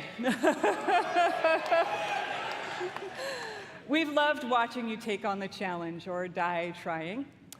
And because the hardcore community has asked, the team is planning to add a new way to play hardcore early next year.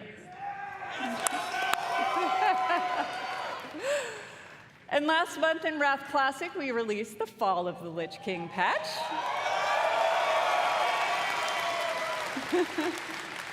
And while there's still more to come in Wrath, earlier this year, we looked at your feedback to think about where are we gonna go next. We read through a lot, and I mean a lot of your feedback on social media forums, and we sent out surveys to our players. And here at BlizzCon, we're happy to announce Cataclysm is coming. And it's coming with #changes based on your feedback, just like you'd expect from Classic. So now, let's jump into the Wayback Machine and get a reminder of all things Cataclysm.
So that its true lords may return.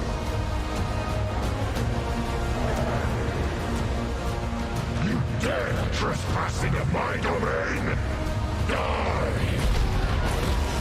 This is my realm.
get ready, my friends, because I love the passion, by the way. Get ready, my friends, because the road to Deathwing's destruction is coming in the first half of next year. All right. Now, over the past 4 years of Classic, we've watched you master the vanilla experience, and we've loved it. So much, in fact, that we thought we'd add some unique flavor with a seasonal note and a dash of discovery. Season of Discovery is vanilla WoW with a spicy twist. You're going to discover new secrets as you scour the world and find class-altering abilities. Have you ever wondered what it might be like to be a tanking warlock? Or take on the role of a mage healer? In Season of Discovery, you can.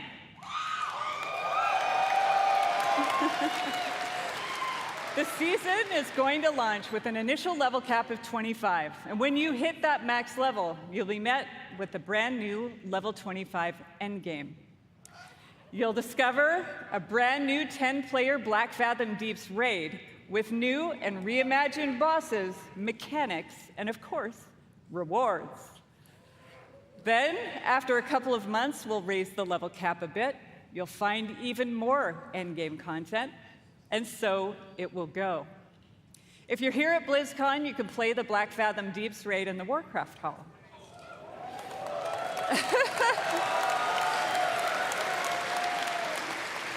So, if you love Classic or are just a little intrigued about what exactly a Warlock tank can do, go check it out.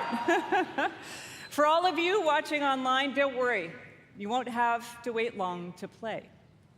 Because we want you to discover all of the secrets together, there will be no public testing.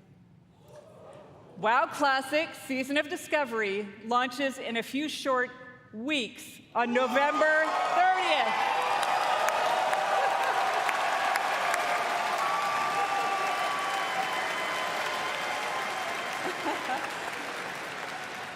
For more information on the Season of Discovery and Cataclysm, don't miss the Classic panel this afternoon. All right, now it's time to talk to my dragon riders in modern WoW. Our team remains committed to giving you meaningful game updates about every 8 weeks with more content sprinkled in between. We really want Azeroth to feel alive and the home you want to come back to no matter how you play. Our next major update, Guardians of the Dream, is going live in just 5 days. I want to give a shout out to my elves. It is finally our time. 1 week later, Season 3 will start with the last raid of the expansion, Amirdrasil, the Dream's Hope. There we will have our final showdown with Firak and defend our new world tree.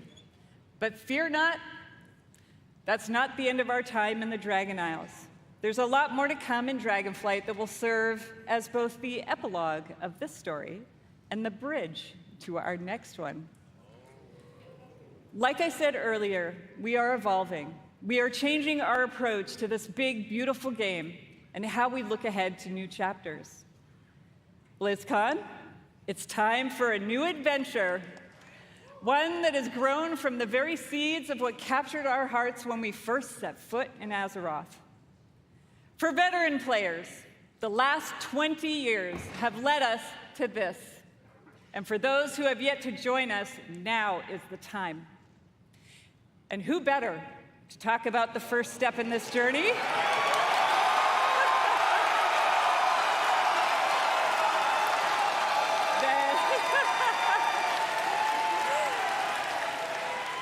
Than someone who carved the path in the first place. Everyone, please welcome my friend and the executive creative director of the Warcraft universe, Chris Metzen.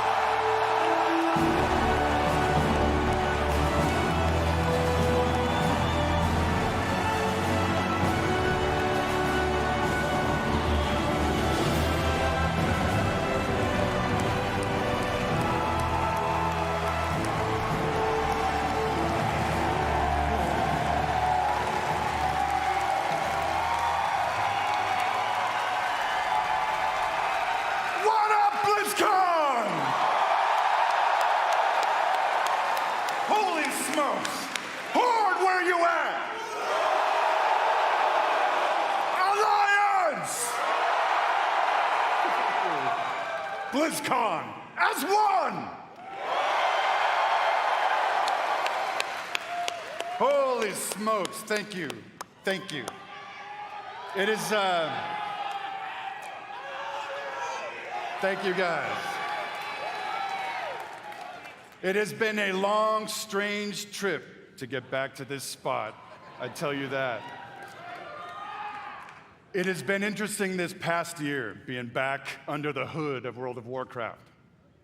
It has reminded me of a few things. One, I love Warcraft.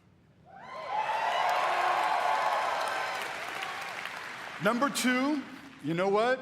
I really missed this work. And number three, on the real, it feels amazing to be back and part of this Blizzard family again.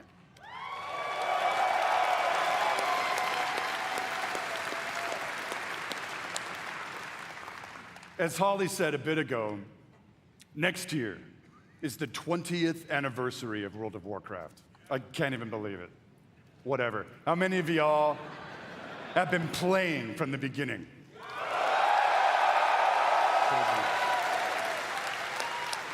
I love you, crazy. So given that, what was that? Doesn't matter. We started thinking, so what next, right? What expansion hook, what single storyline could possibly match such a historic occasion? We started thinking about, well, I did, the good old days, right? And some of those early mythic ideas that kind of established the background of Warcraft. Started thinking about even some of the newer ideas that have played out more recently, but still in a way feel a little unresolved. And in the mix of all that stuff, in the mix of all those ideas, particular things like, what the hell has Magni actually been babbling about all these years? Was the thing that he came to warn us about in Battle for Azeroth, did it actually play out? Or is there potentially something darker still looming on the horizon? I don't know. Will there eventually be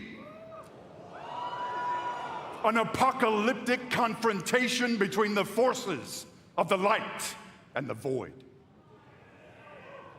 Talk to me, BlizzCon. I'll tell you what, for nothing, my pally Maine, I'm all in on that kind of thing if it happens.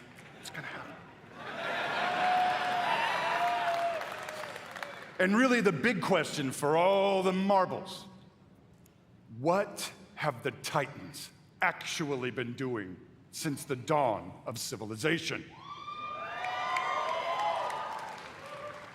What is the real purpose of all of their cute little installations slammed into the side of the planet? Do we know everything we need to know about their real intentions for our world? Just saying.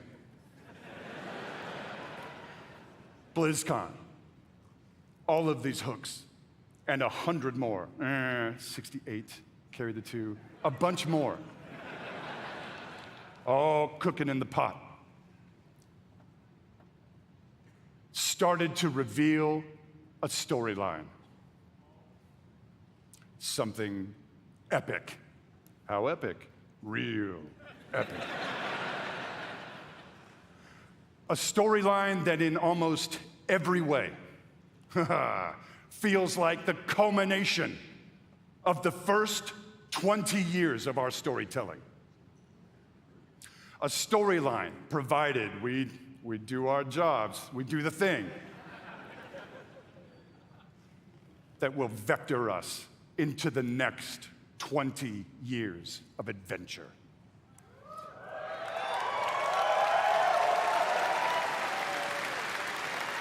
BlizzCon. Are you with me, BlizzCon? We call this storyline the World Soul Saga.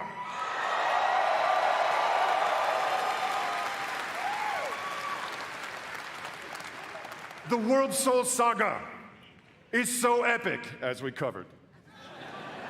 It cannot be contained within any single expansion. It is built to play out over multiple expansions over the next few years. Come on now.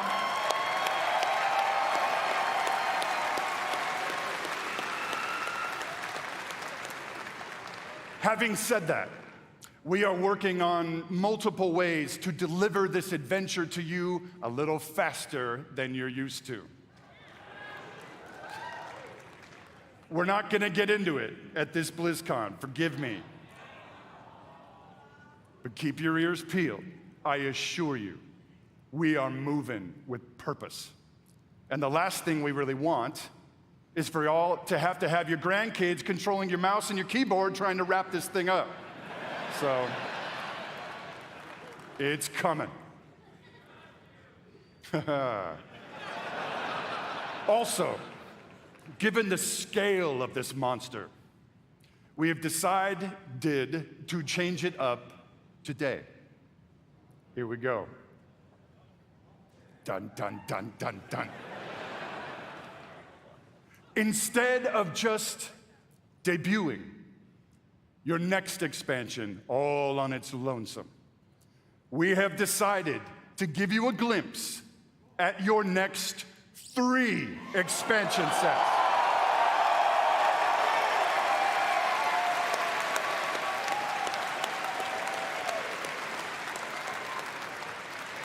Does this meet with your approval, BlizzCon?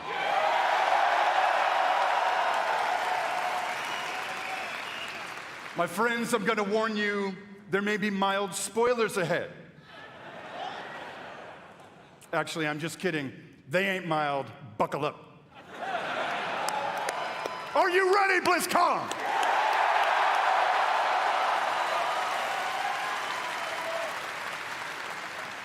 The first part of the World Soul Saga and your 10th expansion is called World of Warcraft: The War Within.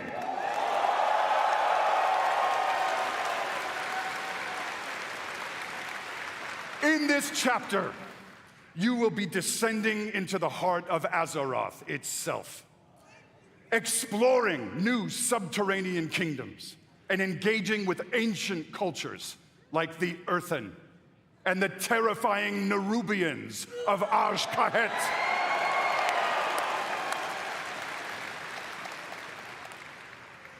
But as the forces of darkness close in around our precious world soul, you, yeah, that's you, will be called to do what you always do, which is dispense indiscriminate justice upon all those who got it coming. Talk to me, BlizzCon.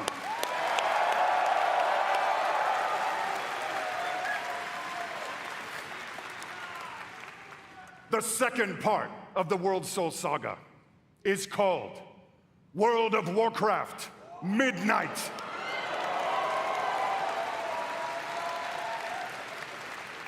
In this chapter, you will be returning, ready, to the old world, to the fabled lands of Quel'Thalas. There, the forces of the Void have invaded Azeroth, intent on snuffing out the light of the Sunwell and plunging the world into darkness and fear.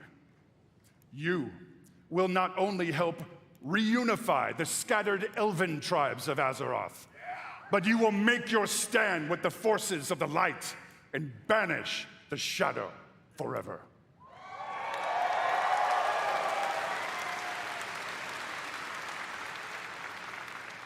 Of course, BlizzCon, it is Azeroth. Things may not go to plan. things may just spiral wildly out of control, leading us to the third part of the World Soul Saga. World of Warcraft, the Last Titan.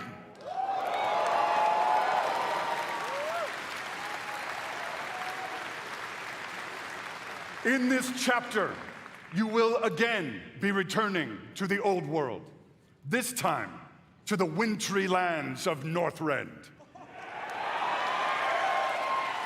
And there, at Ulduar, you will bear witness to the return of the Titans to Azeroth. And there, you will uncover a vast conspiracy, one that stretches throughout the history of the world, one that will challenge everything you think you know about the Titans, their intentions, and the true nature of Azeroth itself. In time, my friend, in time.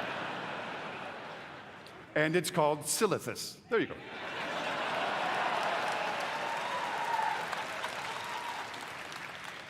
BlizzCon, my hope, our dear hope, is that you can see when it comes to WoW storytelling, we ain't screwing around.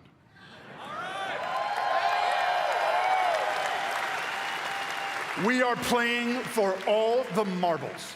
We are working to establish a thundering heartbeat for this franchise. Now.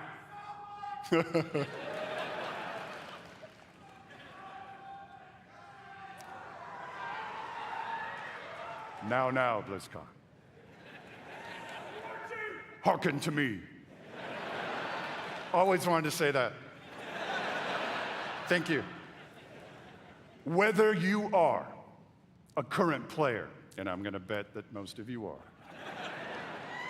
or maybe you jumped off the WoW train a few expansions ago, now is the time to come home.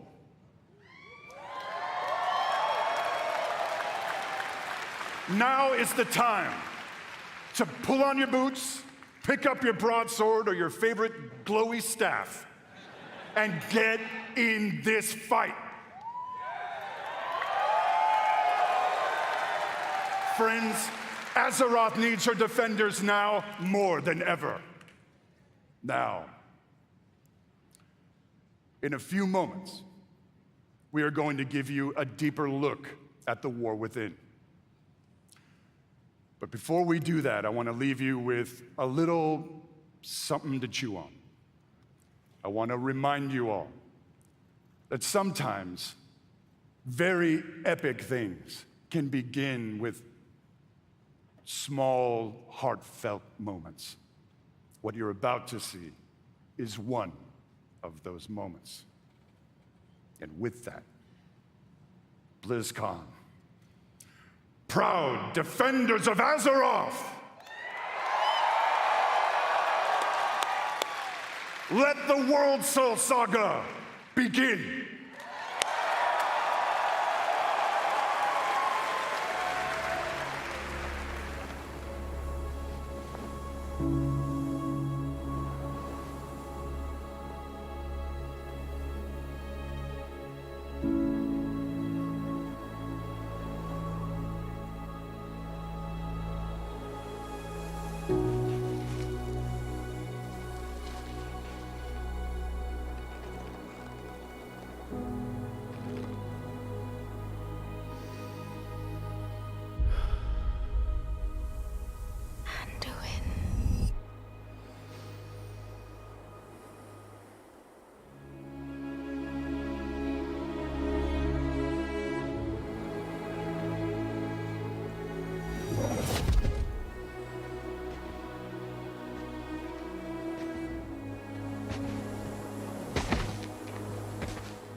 You're here to tell me we don't get to hide.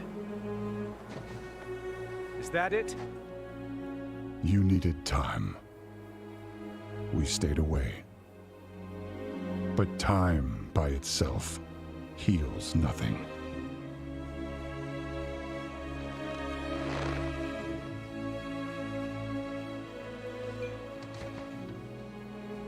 You didn't just come here for me. It's the visions. You've seen them. I suspect many have lately.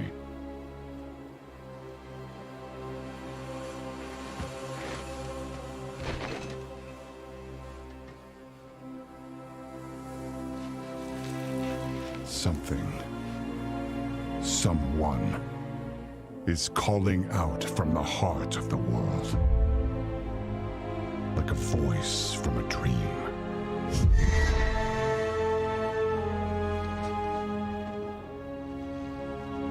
Something dark is coming, Anduin.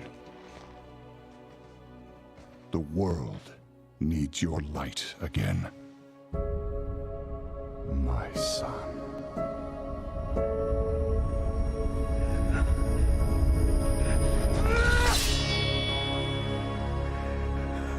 I am not that person anymore. I have no light. Not after what I've seen.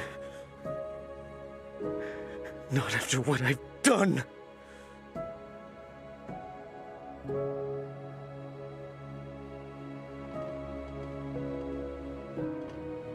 You are not your past, Anduin.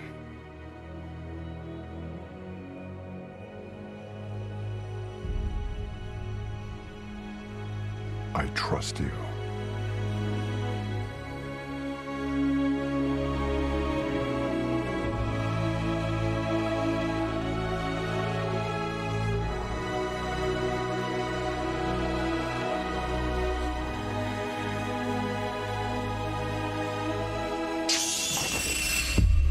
Hear me.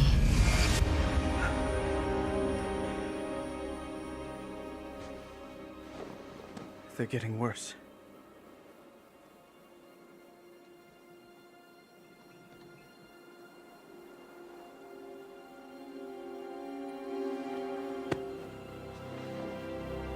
Look, whatever's coming, I'll stand with you.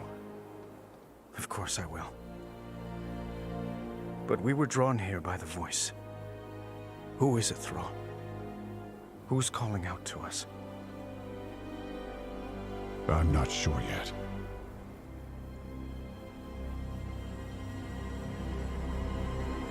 But that sword was aimed at someone.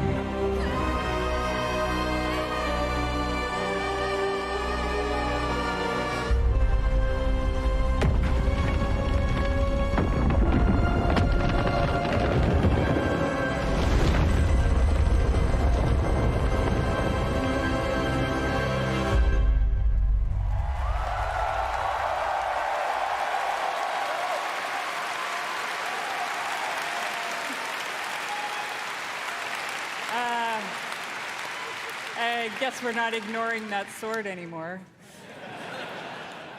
I do have to say, though, every time I see that cinematic, and I've seen it many times, it gets me right in my heart. It feels like a new beginning, and it feels like coming home. And we are so excited about where we are going. And now that you've seen or heard the overview for the World So Saga, let's talk about the war within.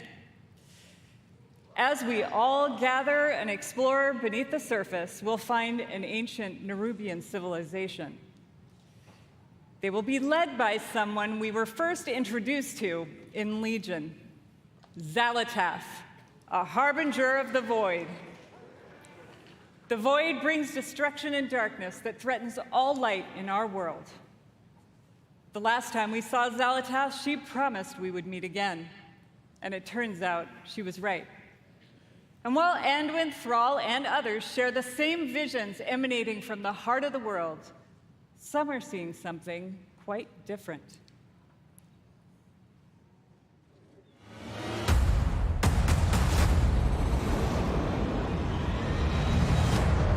My visions are not the same as the others. No radiance. No song. Just the shadow. taunting me from below.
The fate of our world rests upon the edge of a knife.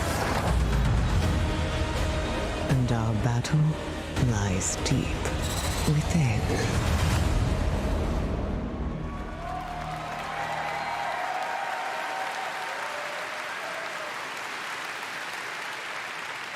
In the War Within, alongside beautiful, unique underground zones, we will have challenging dungeons and raids and some new features, too, that are built to last. If you like exploring on your own with a couple of friends or family, we have delves. These are a variety of bite-sized experiences for 1 to 5 players that will offer endgame rewards. You may also find in your delve a familiar character who'd be willing to fight alongside you. And if you're like me and you have an obsession with alts, we have war bands. With this feature, you could treat all of your characters like family and share banks, reputations, transmogs,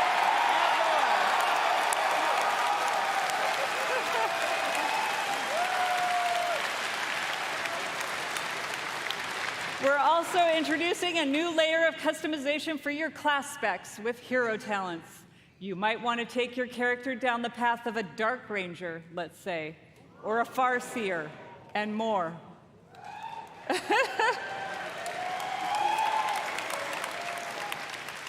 Also, during your travels underground, you will meet the Earthen Dwarves, and you'll be able to unlock them as our new allied race. I mean, who doesn't love a dwarf? The facial hair options are spectacular. There's so much more to talk about, so please join the What Next panel that's coming up right after the opening ceremony right here. What I can tell you, though, is that the call to get into the fight to save our world will ring out when The War Within releases next year.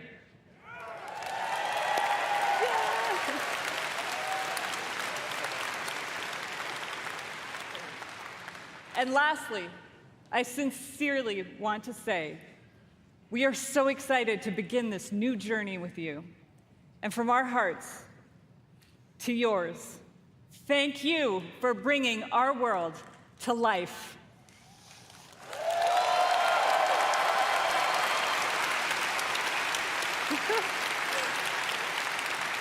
And now, with his own note of thanks, Mike Ibarra. Thank you to all the teams who presented today. There really is so much to look forward over the next 2 days. And this is only the beginning.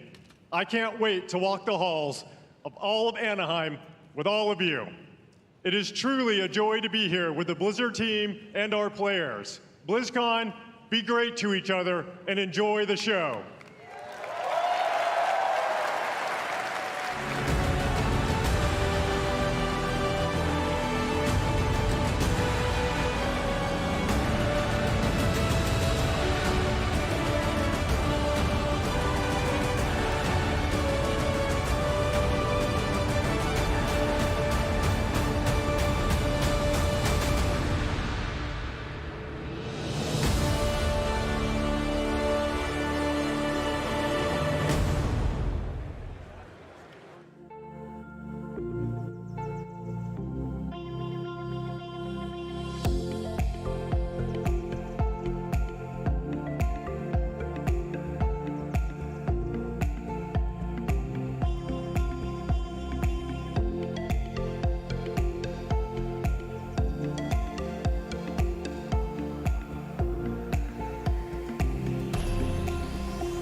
legacy. A legacy is forever.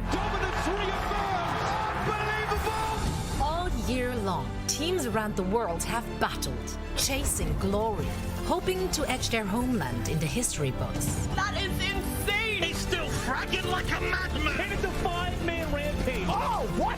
What? Oh, here we go! They've tasted victory, they've overcome defeat, and all along, the hopes of their fans have lifted them up. Absolutely beautiful. And now, at long last, the Overwatch World Cup finals are here. And for the first time in 4 years, we're all together once more, back to where it all began. Each team can see their name on the championship trophy. The community has rallied behind them, and the wait is finally over. I've missed you dearly. The Overwatch World Cup finals start now.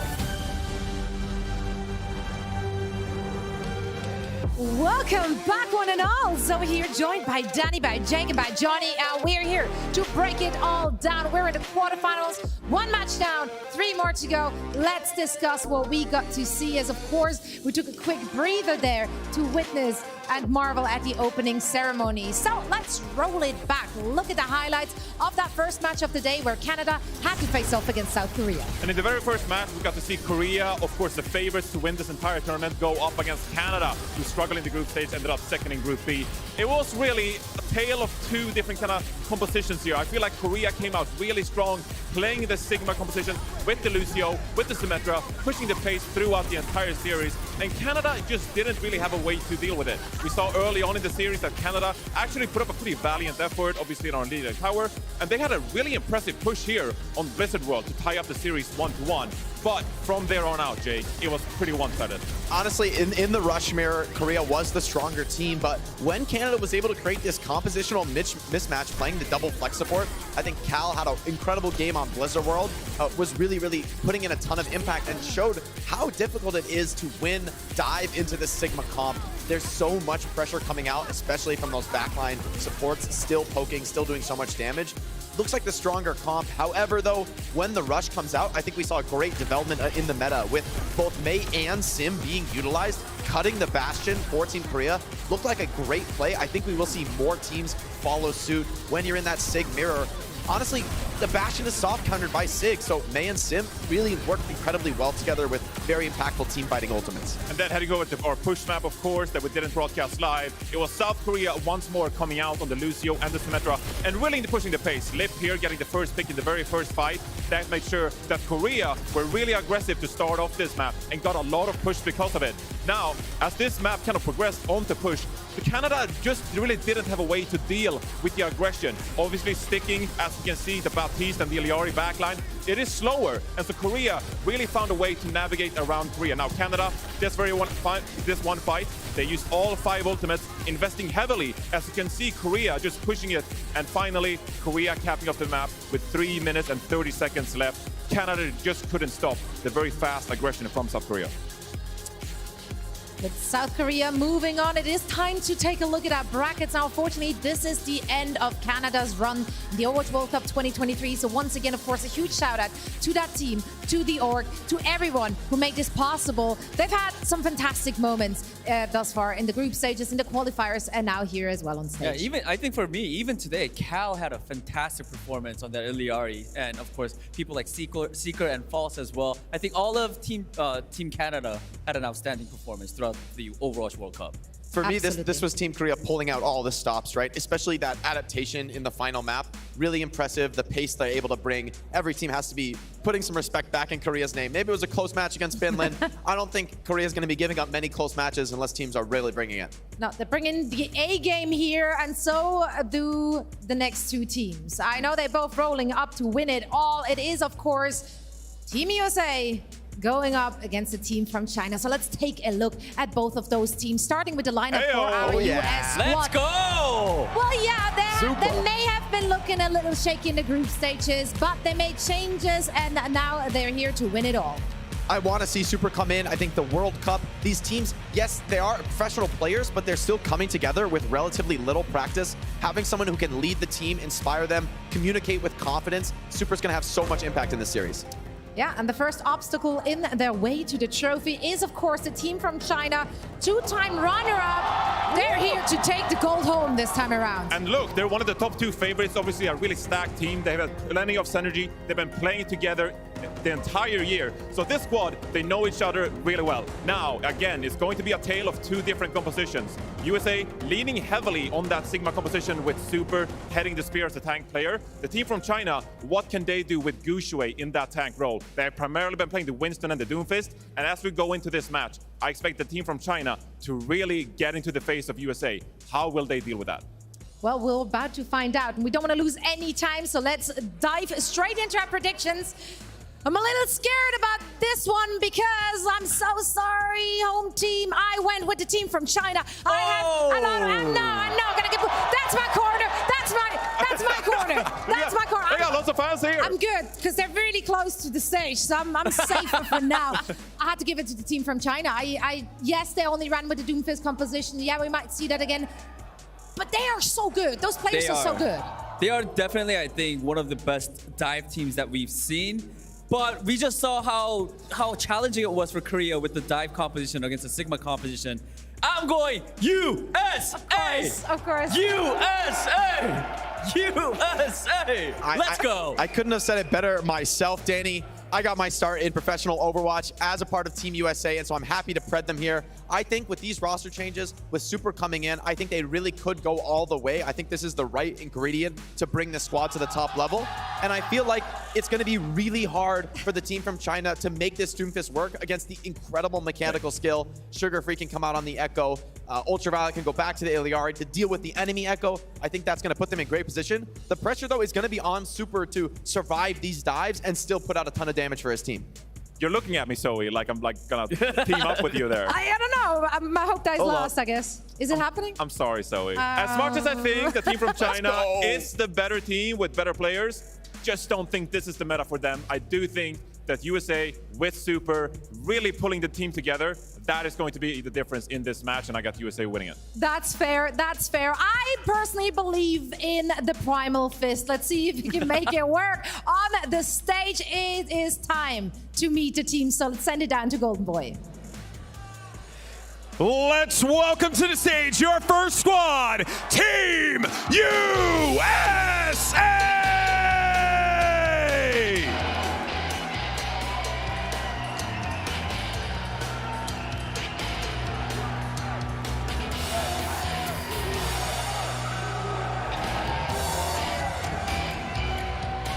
As well, they played it with no pressure at all. No, they are composed, they are calm, they're collective going into this series. Oh, there's pressure though. No matter what you say, there's always going to be pressure on these guys to perform in front of the home crowd. But pressure, it can make diamonds. I think that's what we might be able to see here today. So much star power on this roster. I want to see more from them.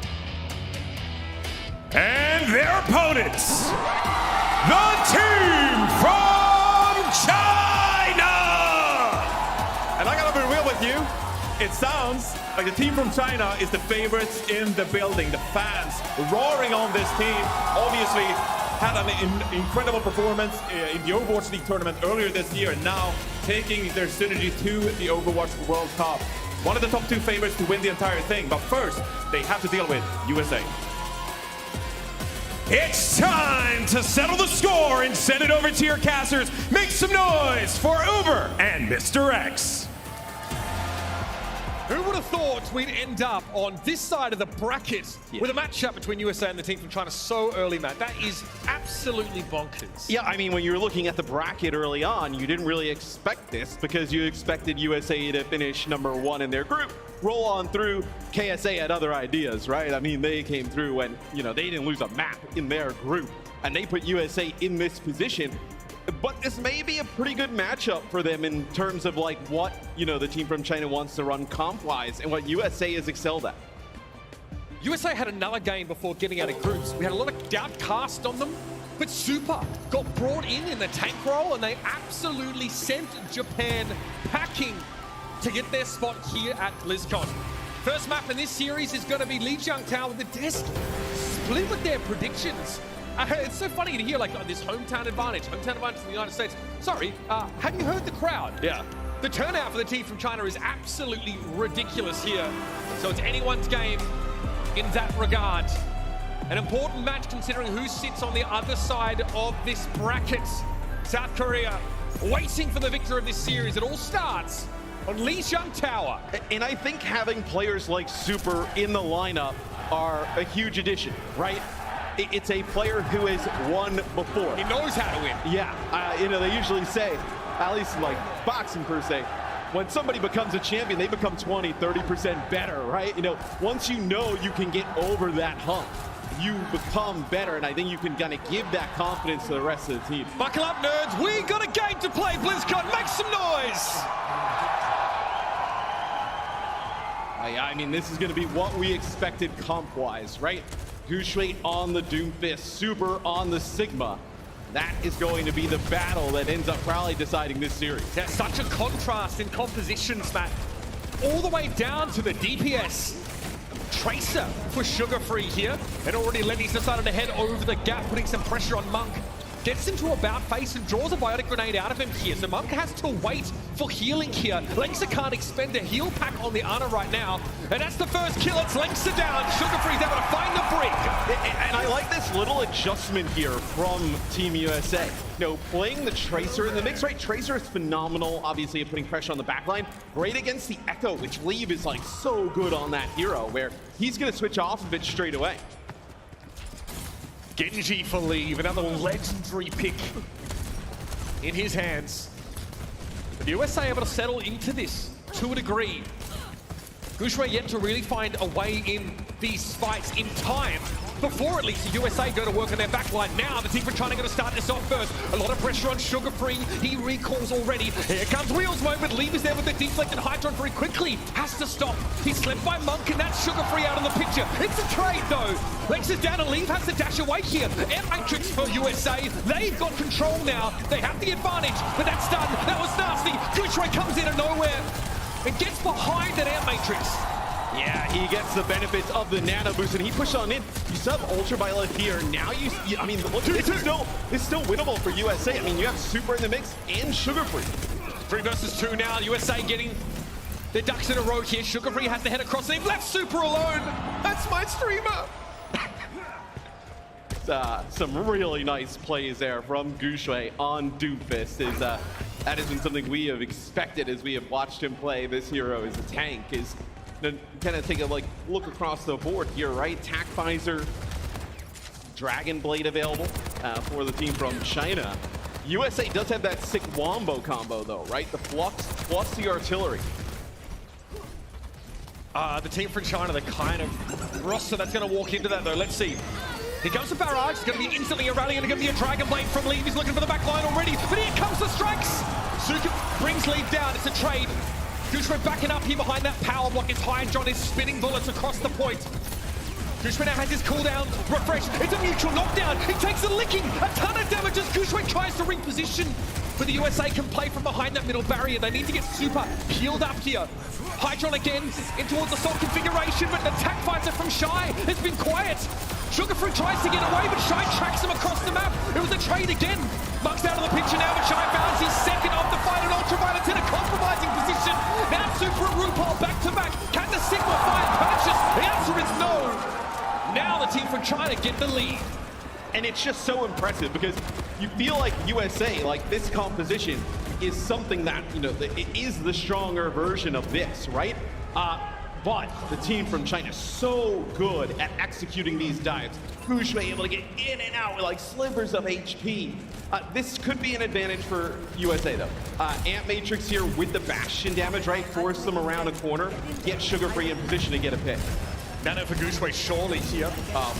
Yeah. Monk trying to maintain a safe position, but has the jockey left and right. Here comes the assault configuration, and Gushue is headed to the backline. Oh, he gets him through the Ant Matrix. Hydron falls down to a Helix rocket, and the Ultraviolet falls as well. Gushue stands front and center. Better luck next time, boys. It's going to be a team from China. Take the first round.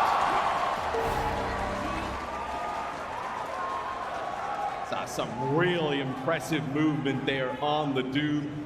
They set up that Ant Matrix with the Bastion behind it, and then even like an Immortality Field, but Gushue lands that huge rocket punch and knocks them right out of that, pushes them so far past the Ant Matrix, they can't get any value, and then there's no way the supports on USA are going to be able to heal those players. Some impressive Doom play. This USA composition is genuinely very positional. They have to be able to play from behind Super Shield, from inside an Immortality Field, from behind an Ant Matrix. Doomfist completely unravels that. The displacement that he can inflict makes it very, very hard to be set up in the right way. And Team USA will come out with that same comp again.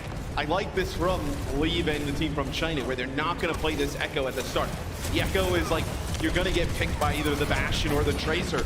Go with the Genji, be a little bit more aggressive. Ultraviolet goes very low there. Hydron also reeling from the poke damage out of the team from China. Trying to assert himself as Ultraviolet here, but that flank from Shy eventually is going to start to take its toll. It's already drawing heal packs out of Ultraviolet. Here's Gushue to the back. That's going to be an environmental. Hydron goes careening over the edge. And already this fight's over. I mean, they are making the Doomfist comp look like it could even be better than kind of what we see out of these Sigma-based teams. They go in, they get a fast pick. Environmental for Gushue, then picks up Ultraviolet. If you're USA, I mean, this is going to be, I think we're, USA's comp, like, kind of moving on in. It's probably, there's no speed, right? You're just going to take poking damage. It's going to be, very difficult. Gushue drops down. Now the punch, Sugar Free's in trouble. Able to get away, though. It's going to be an Immortality Field thrown down from USA. Gushue just looks to reposition outside and rotate these cooldowns again. Back up to the high ground once more. It's Sugar Free attempting to pressure Monk and maybe threaten a back cap. Pulse bomb does not connect. Now you're just trying to get capture progress on the point. Yeah, so they're going to give it up because Gushue was low. Now they're going to re-engage with a nano. He's down to 100 HP. Power block thrown up. Gushue wants to stay in the fight. He has some damage mitigation still, but Hydron with the assault configuration. They don't see Lee come through the back door though. He looks to try and pressure Hydron down, but the healing's good. In or out Ultraviolet now. They're still able to put a heck of a lot of pressure down. Hydron wants to get back onto the point, but Super got picked off. And they lost the Baptiste. It's another lost fight. Alexa gets an environmental there towards the end, as this is going to be really tough for USA. I mean, they're going to have the rally here, and it just seems like Gushue just controlling the entire pace of the game, right? Deciding, when they're going to go, when they're going to come out. And USA just, it seems like they're just not even able to play the game they really want. Artillery strike, Lee dashes upwards. Gushue just shrugs it off. Oh, Lexa. Okay, super interrupted. No gravitic flux there. Lee stunned up, though. Great shield backs from Ultraviolet inside of that rally. Getting the stun now in Ultimate. And that lets them ping off the Genji. Both DPS now gone for the team from China. The USA have to win this fight. They need the point quick.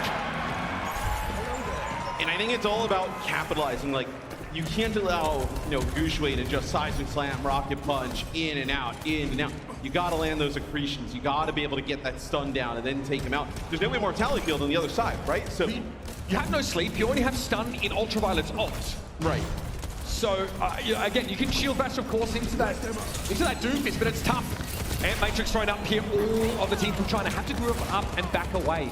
Sugar Free sees an opportunity for a big pulse go begging there, but he is biding his time. Shy is coming hunting. A pulse bomb kill here would be huge, right? Because it just buys you a fight. That's just what the doctor ordered. Not a great doctor if you ask me, but still. Sugar Free able to find it, and Monk attempts to go for a defensive body grenade, but the pressure's immense. Sugar Free slept though. Immortality Field's going to keep him alive, and the team from China forced right on back to their spawn. This next fight is going to be like everything here for Team USA. Nothing to work with in terms of ultimate. How do you win? Nano Blade available. There's no way. I mean, you think you have that, somebody make a huge play. Nano Blade for Levy is hunting. Super the first target, but Monk goes down first. There's something here for the USA. They've lost Hydron, but they have the heal advantage in Sugar Free. It's a 3 versus 3. Leaves no blade. Sugar Free gets the health pack. The deflect comes out, and Sugar Free can't back up onto the mini. The team from China take the fight, but it's not convincing. And you do get to 90% here for Team USA. You end up getting closer to some of these ultimates. They survived all the ultimates. Yeah, and the visor isn't super impactful, right? So you should be able to live on through that. 93 and counting. The time is now for the USA to keep themselves in this map. They've got to get to the point. Rabbinic flux now generated by Super. Here we are, we're in overtime. The pressure comes in from Leave, a big punch though leaves Super reeling. Gushue goes overhead into power block, now Super. Where does this flux go? It's anyone's guess at this point. He's getting an aerial view of the situation. He gets Monk, but is it enough? He sees a low health Genji. He sees Lee get over the wall, but Shai's going to come in with a tactical visor from the side of the point. Super can't afford to look that way right now. Shai's low, comes on in, Super tries to force him back with that shield. USA going to be there, but Gushue gets back into the fight, and now the pressure's on for the Brig. Shai trying to play from the periphery. Super still needs to deal with the doofus, but there's a Sim turret slowing Gushue down, and they get him! Gushue falls, now Shai on the menu. What a rally stun coming in though. Immediately Lexer is on the scene. Super's forced to play back inside the point now, but Lexer's low. The rally, it's not enough! Team USA level the map. Oh, as they just muscle him off the point for a second. This is going to be a long series. I feel it, man. The sim switch from Hydron really pretty effective there towards the end. Got back to the point, slowed the Doom down a little bit, put down some damage. But you just see how difficult it is to dislodge Sigma. Like, with the shield dancing and the kinetic grasp and, even just getting a little bit of healing. I mean, it is so difficult for these, damage dealers on the side of the team from China who want to burst targets down and get him down. It is so difficult. Symmetra pretty vulnerable in the front line, especially against a Genji setup. Do you play the Sim again? Yes, I can't play Tracer. Tracer worked out for Lenny for much of that map. Shai on the Soldier 76 again. Less of a playmaking hero.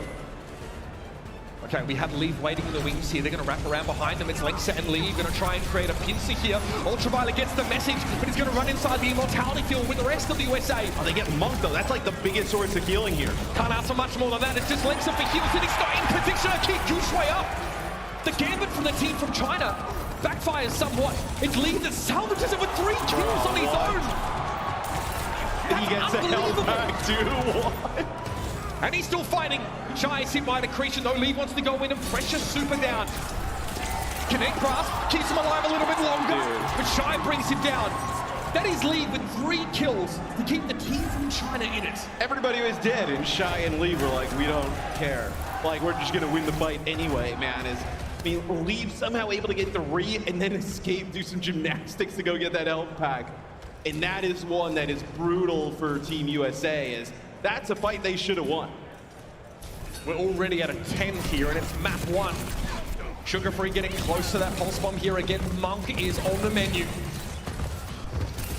Getting topped up, Lengsa spending heal packs on the arm, and now Lengsa himself is lowered. That's a stick! There's no Immortality field to save you from that! And Lenny comes up with 2. And that's what you have to do on the Tracer, right? Again! Dude. They refuse to go down! Dude, you get a pulse spot, and you get basically both the back line. You got both supports. And you're like, you know what, we're good. And then all of a sudden, Lee's like, nah, I'm not sure about that. Gushue also gets 2 kills with a rocket punch. These guys are limit testing right now. Hey, and think about these 2 fights that have happened this far. 2 winnable fights for USA, and just some incredible plays from Lee that have turned this. He's got like 60% of the point basically alone. It's fight time! Into the back line is Lee. RuPaul had an Immortality field, but that is far from enough to stop the fury of this individual. The team from China making this awful one-sided now. I mean, this has been just a Leave diff, this game. Like, this final round. You can point to basically the entire percentage that the team from China has gotten to plays that Leave has made. And I mean, he's put them in a position to just win this map. Okay, here's the artillery strike from Hydron. Ideally, this forces the team from China to position further back. Monk, though, a little too spry, even in that old age. Avoids those mortar shells. Here's the rally here. USA hoping to bait Gushue in, but he's unperturbed. It's Leave again. A headshot on RuPaul. Now the 5 versus 4 for the team from China. Every stun, every bit of CC, and it just isn't enough. Gushue shrugs it all off and finds a double kill with one punch. Move over, Saitama. This man's taking your job. So they flipped the point for just a bit, USA, but man, Lieb leading the team from China in map number 1. I mean, he has all the right to stand up and call that ish. I mean, how many? 3 versus 5s, bro. And these guys gonna win. At least 2 of them.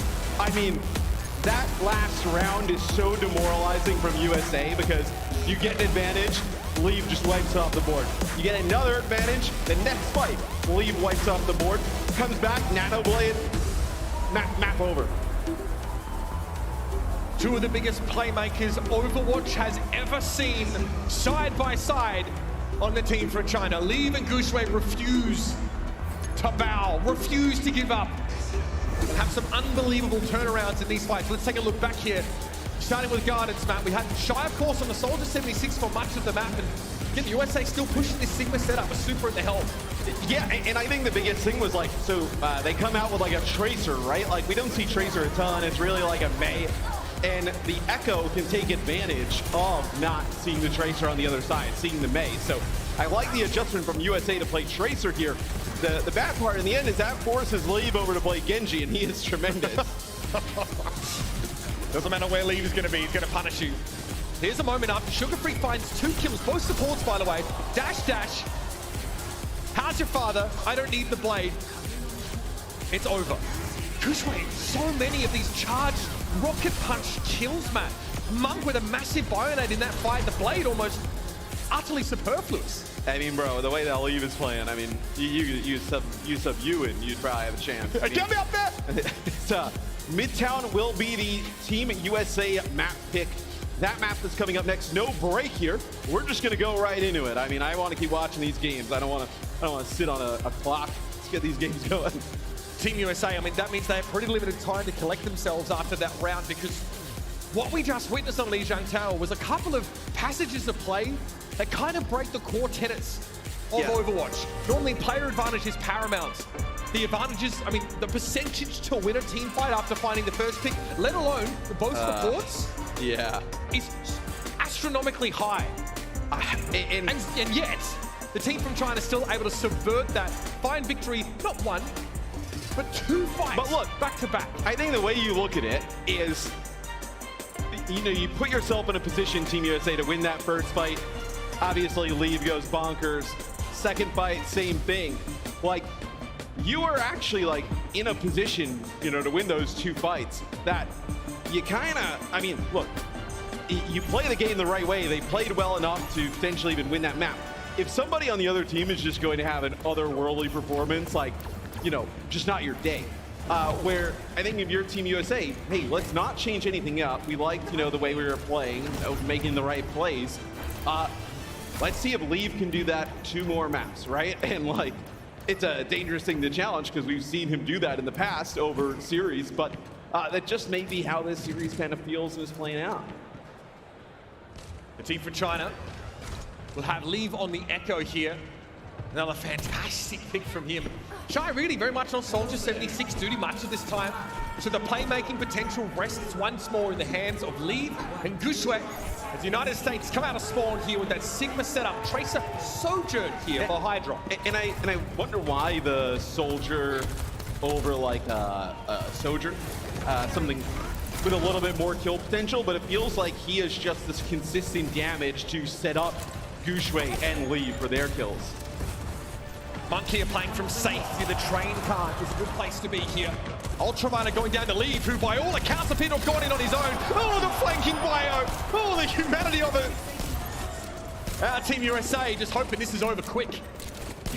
Yeah, that is, it's difficult to get through that choke in that area without the Lucio, right? Because it's so narrow. The setup's perfect for like, you know, Doom Fist, the Biotic grenades to go on through there. Brig can get a ton of value on both sides, but Lieb flies on in, focusing beam. I mean, if you players weak, you can get like 2 players with 1 beam. Once more, the USA going to wrap through this right-hand side. They might be feigning it. They may instead to try and thrust straight down the middle. Lieb spots Ultraviolet here. Again, dump his cooldowns, and it's an insta-kill Hydron. accosted on the second level of this building. I don't know what RuPaul is hoping to do here. Leave just gets out. And it's brutal here because like the team from China is okay with USA just lingering in here, right? Like, what are you doing from that spot if you're USA? It's a bloodbath, man. You're not making any plays from that position. So they're like, yeah, sure, you're already down a player. Sit up here and waste some mortality field, waste these cooldowns. Guess what? We're gonna come right back in. We're gonna just burn even more time off the clock. A minute 40 has expired. We're about halfway through this first push timer in the United States. Don't look like they've come up with anything ironclad. Again, that position where Monk and Gushue are playing from is really hard to break. Leave is a loose end, is hard to keep tabs on, and Shy is ever so slippery on that soldier. And you have the nano for, I mean, Gushue is a target, Leave a target, Shy a target, I mean... Leave pre-fired that, by the way. Force a recall instantly. Railgun does connect here, but Hydra needs to do a little bit more than that. RuPaul's looking dangerous, looking like a tasty morsel, and Gushue. Oh, he dodges the flux. Super went to go flux, and he just dodged it. No connection on the flux there at all from Super, who gets taken down. I think there's a bit of a gap going on here, Matt. Just quietly. Ugh. Once more, USA. Slaughtered. Yeah. Let's go back to the desk for predictions. Super now will play the Orisa here, and Sugarfree on the Echo. So this gives you like a more, I guess, like stun move options here, like spear spin, right, to like just push Gushue into a corner. You can throw the spear, right, stun him into the wall. It feels like a concession. I'm just going to put it out there. USA realize they can't make the Sigma comp work, and this is a plan B. Let's see if it's good enough. Hydron sends a railgun up towards the train cart there as Monk is still safe. No one's contested that position whatsoever. Here's the rally now coming out from Lexa. Healing pylon gone and Ultraviolet flying amongst the team from China here. Trying to pressure down. Leave also copying the Iliari as well, and Hydron adds forward. Well, there's nothing here, Matt. It's a nothing burger. Whoa. And it's getting rammed down the USA's throats. 25 seconds left on this attack. And they have absolutely nothing to work with. No speed to get to the point. Not even a percentage on the point. As this is a statement from the team from China. 10 seconds to play. No ultimates. Just a glimmer of hope here. The team from China are poised to snuff it and the USA out. No one has contested this position. Finally, Hydron looks over in Monk's direction. Gushue trying to push back against Super. He's hard to shift. It doesn't matter because in the meantime, the team from China rip the back line to shreds. Ooh. Are you good right now, USA? Don't need a breather? Sometimes a breather won't be enough. They just got put into a spin cycle. Yeah, that was ugly. There's really, I mean, it's really not much to talk about on the USA side of things. I mean, they didn't really do much, right? They switch to the Orisa, right? They try and actually like push through the choke. I think it's a little bit, like you mentioned, a concession, but they might need a little bit more like CC, some extra damage to take out the Doom. And I mean, there's nothing to look at in the choke for Team USA. They walk up, Gushue might pop down briefly and just head back upstairs. Monk just does whatever he wants. There's no pressure. Okay, there's some pressure, excuse me. Marginal amounts of it. RuPaul is done after getting bioed, and there's no one else on the USA that's dealing with this. I think Gushue is going to dodge it anyway, but... I mean, come on. That does not fly against a team like this. I mean... Not a Super, apparently. You watch this team from China, the way they play. I don't think they give a damn what a comp anybody else plays. They're just going to keep playing this. And Leave is going to play Genji or Echo, depending on if they have Tracer on the other side. And I don't know who beats this with the way they look right now. I mean, they are just so good. It's a great point. We might find out in the semis if they get there. So far, it's looking good. The team from China now wants the way on in. Ultraviolet, though, punishes Gushue. He takes a fire nade defensively, but it's not enough to keep him standing. Zen's an interesting pick here for the team from China, right? They want a little bit of extra damage here. The Discord you finish targets off even faster, right? And I think they probably feel like, hey, we get one pick, they'll just unravel. They may also have anticipated Orisa again. Yeah, that's also true. Oh, nicely done. Big sticky bomb connect there for Sugar Free. Gushue with his second death. And that's going to be 3 for the young rookie. Lengsa? Getting staggered here, I think. It's a vintage sideshow gaming play there on the stand. It's a little wrap around the outside as and we have a lot of fans here, to support the team from China. I mean, so loud, cheering them on. And you see why the expectation is sky high for the team from China's fans. Because they know what they're working with. They got a team and a half here. And Matrix here, but for the most part, the team from China are able to fold away from this. Shido got caught by the sticky bombs. No amp, by the way. Sugar Free just goes in and gets the job done. He's a player to watch now for the next couple of moments because he's making some serious plays. Like, do you just play for Nano, like Nano Blade here, if you are the team from China? Now I think that the USA fans have woken up a little bit as now their team's starting to show some signs of life. It's reciprocal, that's for sure. Shy's under a lot of pressure and Sugar Free is hunted and he whoops, somebody gets him. With the Dupe Soldier 76 now, take some free damage. We won't get attack visor off this Dupe, but the kill, that's more than enough. 1:53 to play. So here's a huge test. The Nano, Meteor Strike, Blade. I think the team from China basically has just been toying around, saving up for all 5 ultimates. Everybody hit Q, go forward, win the game. And if this works, it looks amazing. The teams from China look like geniuses. If it doesn't, well, we'll have to have that conversation later. 1 for 1, Hydron gets taken down. Oh, wait a minute! They've let the teams from China get up on that high ground. It's going to be a transcendence now from Lengsa to keep everyone inside the flux safe. This is bad. Oh, this is bad for the USA. Shy now with the attack visor he was holding on to in Super has no defensive utility remaining. That'll be it. The supports from the team from China drag themselves up onto the point. And the USA in no position to argue. Feels like it's been 10 minutes and already the USA balance on a knife edge. Yeah, I mean, that is 2 maps done and dusted fast in favor of the team from China. And, I think the Team USA, you saw some things here towards the end, right? You were making good use of the Echo in that comp. But China was just, they're playing for these ultimates. Once they get the ultimates, they go on in. They don't even get the ideal setup. They get the kill on the leave early, and it doesn't even matter, right? They just kind of, okay, well, Nano's shy, and he'll go off with the visor. It's traded instantly. Hydron getting picked off at the start of that fight is really punishing. To take down the element that could put the most pressure on the Bastion and the Genji. There's no deflect available. All of a sudden, you have nothing to punish Gushue. To start to force your way through. These two teams are not on the same level. One of these things is not like the other. The team from China showing absolute prowess here on Midtown. Here's some moments, of course, from Lee, who, much like Sugar Free, had to make plays on that Echo. Like, these teams could, in theory, be on the same level if, the team from China was playing, like, Sigma-based compositions and whatnot. It's just this specific play style with them, whether Gushue is on Winston, Doom, Junker Queen, it's just a playstyle nobody else really replicates or can at this high a level, and they're just so good at this style of play that it almost doesn't matter. Shy spent so much of that round really just dotting the I's, crossing their T's, making sure there's consistent pressure being applied from the extremities, then comes alive in those final moments with attack visor. What do you pick to get yourself out of this hole? I mean, what?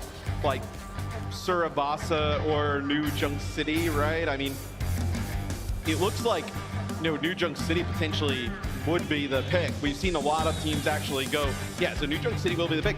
We actually saw, playoffs and finals, like Surabasa was like the go-to. Everybody picked that map. And now it has seemed to flip on its head, and now, New Junk City is the map. The Gallows, Beckham, Team USA on the very edge of elimination here, and it had to be a reverse sweep to stay alive in this second quarterfinal. Stick around, much more to come from your Overwatch World Cup 2023 live from BlizzCon.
We kick this series off on Lijiang Tower, a close affair, to be sure. But as soon as we go over to Midtown, very quickly, a chasm erupted between USA and the team from China. And it was anything but close. This team are terrifying. I mean, they have just looked on another level here today in this match specifically. I know that they have so much support here in the crowd. I think it's a home game as Team USA, they are rattled, but they got to bounce back. Super is a multi-world champion, not only in competitions like the World Cup, but also the top level of Overwatch. If it's going to be a win for the USA, it's going to have to be a reverse sweep. A new Junk City is where it's going to have to begin. I think that Team USA needs a bit of noise, bit of support from the crowd. USA, let me hear you make some noise. Are we going all the way to 5? Or is this it?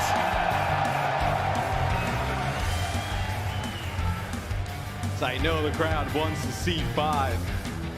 The team from China, I mean, they don't care. They want to get this one done quick. And I think this is like a statement, right? Because everybody's like, oh, they only play the Doom, like they're gonna get like, you know, hard countered with them playing the Doom Fist, and they don't care at all. I mean, they're just about telling Team USA what we're gonna do, and then still running through them.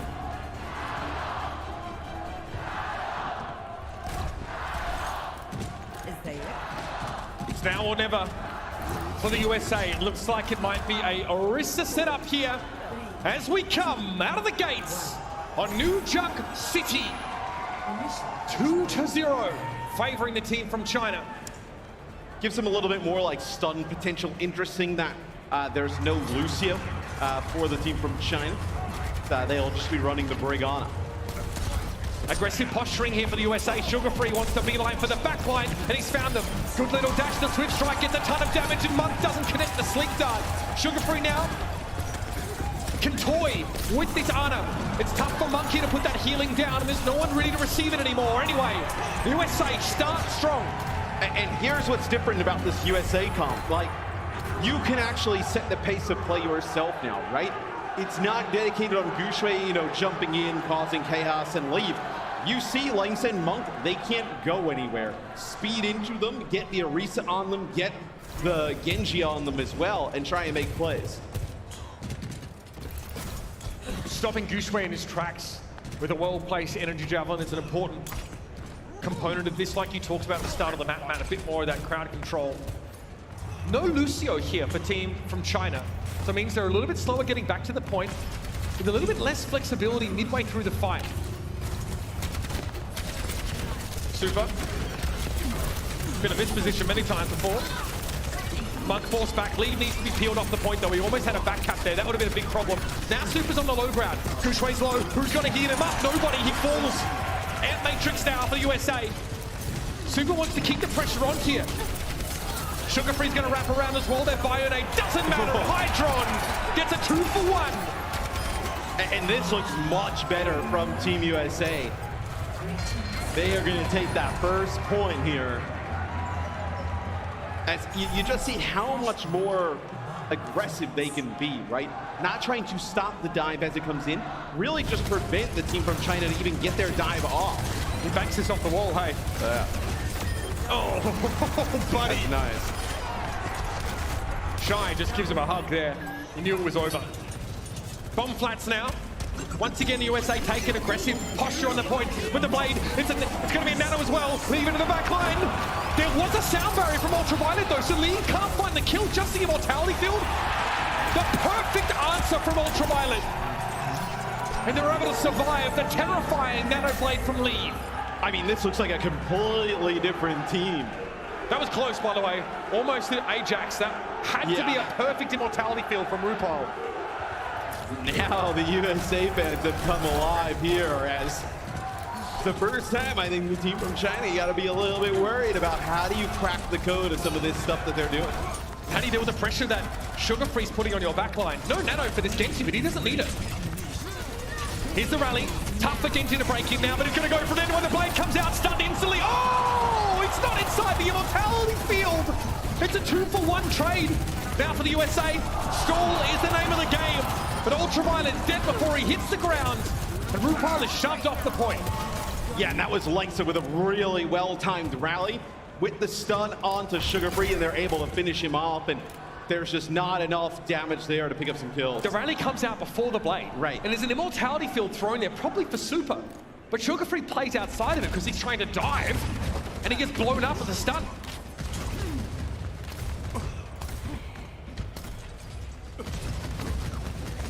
%40 and counting now for the team from China. I think it'll be harder for USA to attack right now. Oh, wow, they catch Gushwei out. They throw down the air matrix just as Gushwei is his back turned. He used the power block, they ignore him, and then they blow him up. That's a trade. Leaving Sugar Free both down. But the USA have the point back now, and they are shoving the team from China away. Well, what I was going to say is it actually may be a little bit harder for USA because like Monk could have played a distance there, right? It's a large gap to close to put pressure on the supports, and they just run in and get that kill on the Gushwei. That is huge.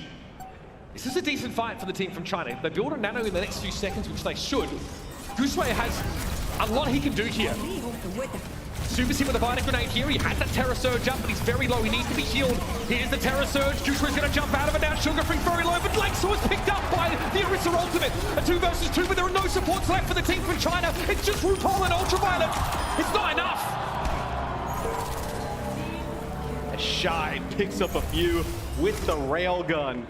That has been a switch here, right? Shy, I'm back on the Sojourn. I was talking about that on Midtown, like why the 76 over the Sojourn, and now comes in the Disruptor shot, pretty good at just kind of like slowing some players down, putting some damage down as they're trying to come in. Could drop it on top of the supports, and then finish them off with a railgun. This is your last fight at Bomb Flats. Leaf has a blade. No nano, though. Start with the artillery strike. Shy able to slide away. Sugar Free first to the fight. Will duel with Leaf for the time being. Leaf goes in Super's direction, but finds little purchase there either. Immortality Field gets drawn out and blown up straight away. It's going to be a fortify now for the Orisa. Lengsa with the rally, into the back line, looks Leaf. And there it is, turns around, finds RuPaul, and that's two. It's just too easy for Leaf.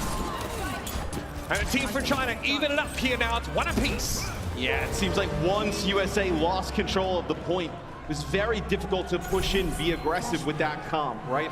Once you can control the point, dictate when the fights are going to take place, that's when it looked like they excelled. The team from China, multiple silver medals in their past at the World Cup.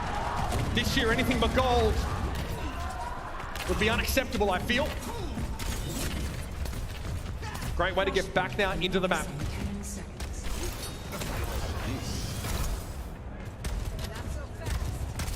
USA with an amp matrix here, can use it from the side, create some space. This may allow them to get control of the point first. That tack grenade pulls up a little short from Hydron. Was hoping to catch the supports in that small room with an insta-kill. Super knock to the low ground is going to try and clamber up very quickly though. Sound barrier now for the USA. Hit with a Bionic Grenade though is Sugar Free. He needs to be careful. But it's just raw aggression. It's brute force for the USA. And they're able to find victory here. I mean, it's huge. Get control of the point, dictate when the fight happens, go in with the sound barrier, everybody gets the benefits of it on Team USA. Easy fight win. I mean, those are the types of things they need to start replicating. And now, USA, they do have this Terror Surge, right? So you can, like, you get into the back line. We see Super use that. It's also, like, just another fortify for him, too, right? So it's a little bit better survivability. Who do you catch in that? Shy slides out, Lee dashes out, Gushwei jumps out. The supports. I mean, either, you know, Monk and Lengsa both have... I mean, really, Lengsa can probably dash out with the breaks. It's really Monk. Shy gets the nano here and straight away. RuPaul is just wiped from the face of the map. Super might be fortified, but Shy is he just ignores Super and finds the player behind him. I refuse to believe he intended that. That is unbelievable. That is a one where you just chalk it up and you're like, yeah, okay, let's go again. RuPaul probably has no clue how he died. Like, Nano slid around the corner, full charge, and then just... You don't need a headshot. Just deletes him. He wasn't even overclocked at the time. He pops the overclock after to start getting, you know, more rapid energy. Now at 33, the team from China can't afford to give this point up to the USA for any period of time. Dragon Blade available for Sugar Free. The Super's taking way too much damage, too much. They have to get him out for a sec. He'll be topped up now, but there's a lot of fear about where this meteor strike might come. And it's headed into the back line. Immortality Field gets used and Lee gets caught inside the Terror Surge. Defensive response from the USA. They're able to fall back and now they're in position to retake. China going to go for it. What was that? Sugar freaked out and Monk hits him midair with a dart. What a sleep. What a play. Now Monk's forced to back away. Ultraviolet is out. Dude, he did that so casually. That's a Dragon Blade coming right at him. The team from China looking to steal this point. Monk utterly unperturbed. It's really just Super now who's going to try and play around the Immortality Field, but it's removed instantly. And the team from China, 1 point away from clean sweeping the series. Just on, next level, just individual skill from these players on the team from China. I mean, that is, Monk is trying to heal like, 2-3 players in front of them. They're all weak. Dragon Blade coming from the side. Crowd starting to get into it. Sleep, and as he was falling, hit the shot to finish him off. I mean, just nuts play. All right, we've gone through plan B and C. Now it's last chance saloon for the USA. Big hit with that tack grenade, but no chance to follow up. Hydron just building some ult. They get engaged with Sound Barrier again, USA. Here comes Super, fortifies prematurely, or I guess, in advance of this fight beginning. Bionade's still going to connect onto him though, so we can't shrug off that anti-heal now. He's running, he's headed for the hill, and Shy is chasing, he won't let him go! And that was carnage. Shy gets the nano, uses the overclock, and he's like a tank. He just gets in there, he just starts firing off those rail shots, and he's so good. Rarely ever misses, as Ultraviolet now going to go over and play the break. This is dangerous because USA 50% on the point already. No Lucio speed. Like, this could be like almost like final fight territory. Here comes Super again. Doesn't want to fortify too early this time, but may not have a choice. Good Bionade again from Monk. This will slow the USA down. Hydron spots Monk, but he's so far away. Shy in a good off-angle position, but Hydron actually gets rid of Monk. He spots him and sends a attack grenade over there. Finally, the USA have a chance to breathe. And USA probably decides to make that change because they realize this is probably last fight. Like, Lucio's kit without the sound barrier isn't going to provide a ton there. You may as well play the brig, get a shield bash, whip shot, play a little bit more sturdy. So they decide to make that change, realizing they are on their last legs. Keep an eye on Sugar Free now. As once again, that pulse bomb means there's insta-kill potential on a support. Leave though, spots him out first. Gonna be a rally and a blade here from Lee. Where's he going? He drops to the low ground, but Hydron's already gone. He gets with the Immortality Field, and now it's done for Young and Old. Avert your eyes if you're squeamish. Super tries to salvage things there with a Terror Surge, but it's way too late for that now. Doucheway just bullies his way forward. And this is it. The death rattle of the United States, your reigning champions, have succumbed. And the team from China will advance to the semis. That was so clean from the team from China.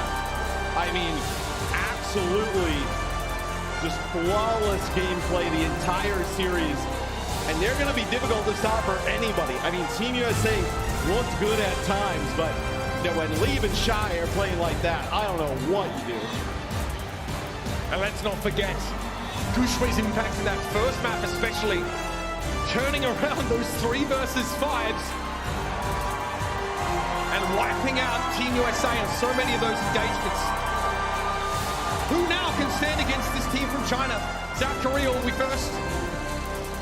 The other side of the bracket, I mean, Great Britain looks good.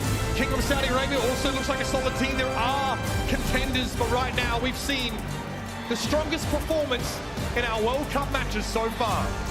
Yeah, I mean, you kind of think of some of the other teams still in the bracket, right? South Korea, obviously very strong. They'll play some of the dive stuff. They'll also play some of the Sigma-based compositions.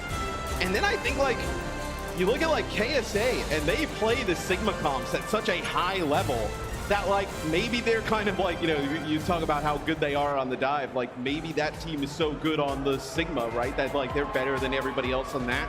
comp, and they can get it done. But I mean, do you have any confidence in saying any of that after you see this? I mean, no way. Yeah. And I think, I guess, captures the essence of how surprised we all are. Is, I guess, thinking back to our predictions on the desk, regardless of whether people thought it was a team from China or USA, all of our experts basically said a 3-2, a 5-map series.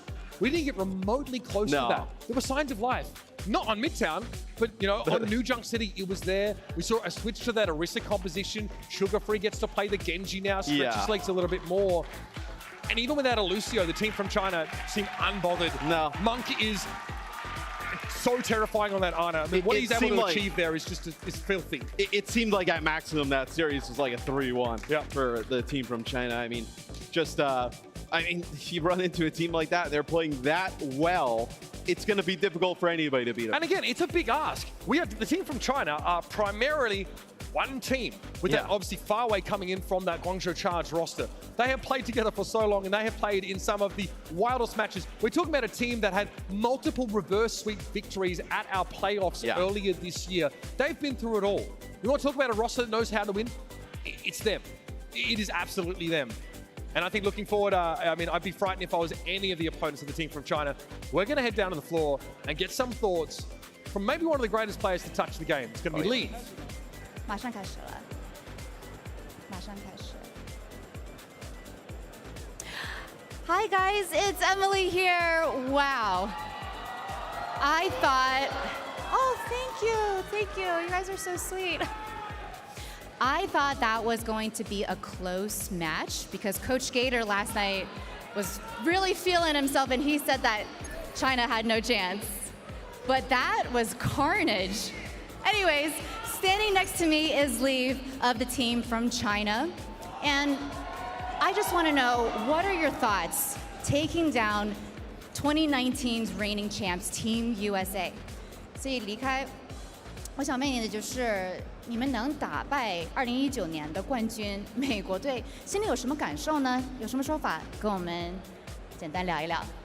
现在肯定是很开心的嘛，因为这次的赛程是没有复活甲的，是单逃，所以我们也就全力以赴去准备每一场比赛。那美国队也是很强劲的对手，然后这次也是他们的算是主场嘛，对，所以我们也没有掉以轻心，就全力以赴去打就好了。Obviously, I'm really happy that we were able to take down Team USA because in this round it's a single elimination. There's no losers bracket, so we tried our best. It was also a little bit intimidating because we are here in America. You know, there's a lot of Team USA fans, but we tried our hardest. Now, you will be facing Team Korea next, and this is also a tremendously strong team. So what are your thoughts? If you guys maintain your current speed and strategy, do you guys think you have a chance against Team Korea? 那你们下一场比赛呢，会面对韩国队。那如果你们要是保持现在的风格和节奏，你觉得你们能不能拿下韩国队呢？我们现在非常有信心。然后我觉得，如果说以我们现在的状态，我们只有一个目标，就是冠军。We are very confident. I'm sure you guys can already guess what he said just based on the cheers from the amazing fans. But we believe that we believe that the team from China will be the new champions. Thank you guys so much. Thank you, Lee. Thank you all to all the fans. All right, Desk, back to you.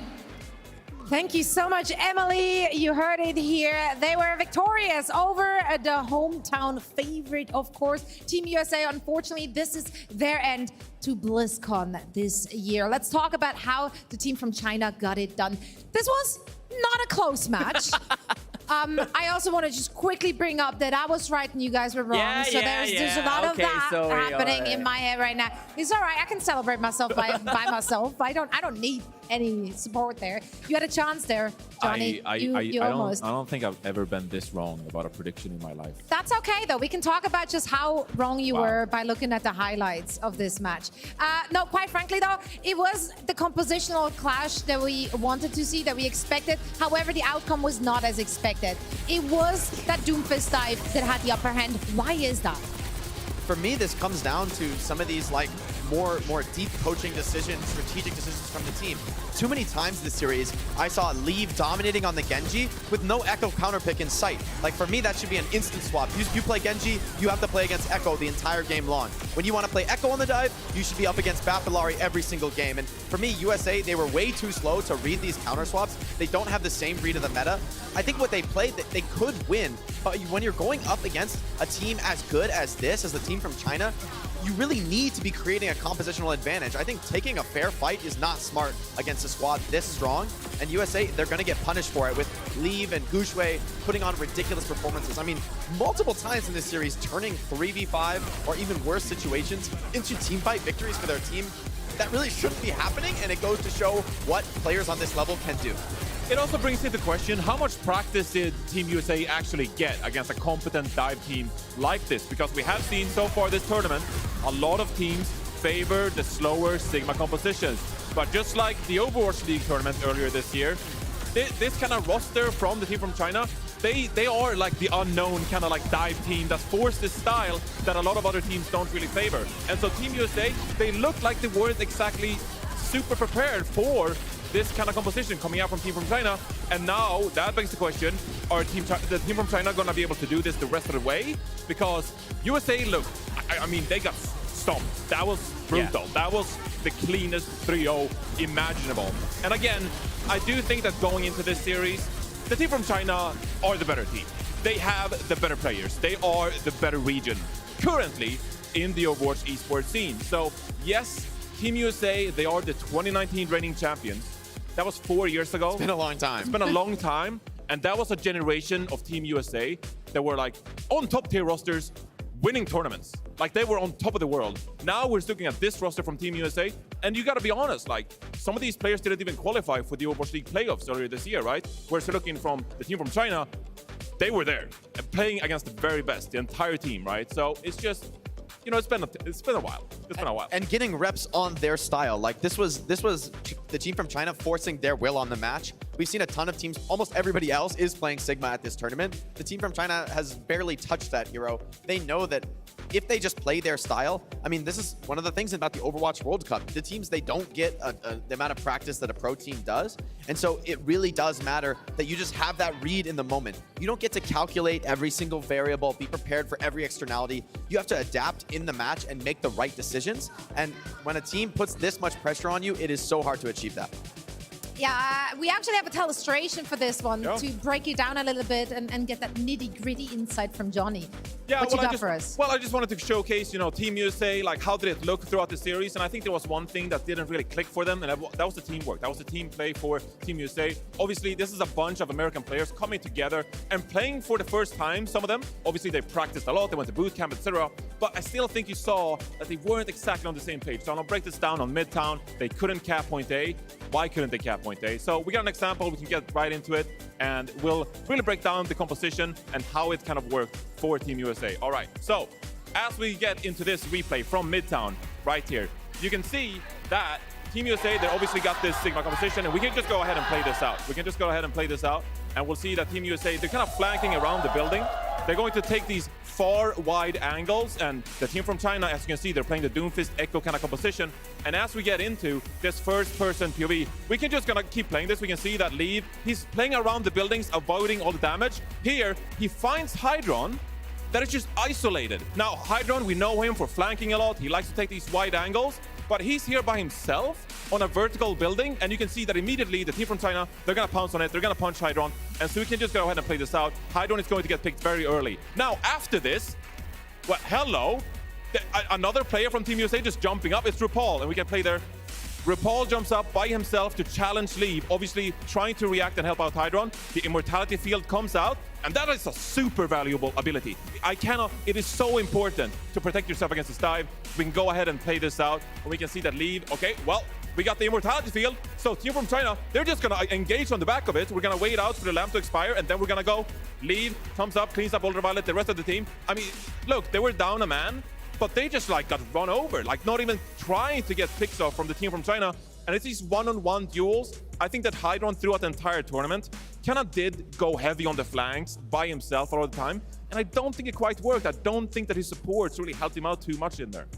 Yeah, to your point, I feel like the pressure from the USA, it came in fits and starts, you know, one player here, another player there, often making plays and having individual value. I think we saw it Sugar Free put up big numbers, same for Hydron. But the pressure from the team from China, it came in waves. It was all together all at once. He comes in, they pick off Hydron in that clip, and then they're just back out of there, you know, and then wait for the cooldowns, and they do it one more time. So showing their experience, their competence on this comp, regardless of the meta, and you know what, this is my suggestions of like what you should play to counterpick this.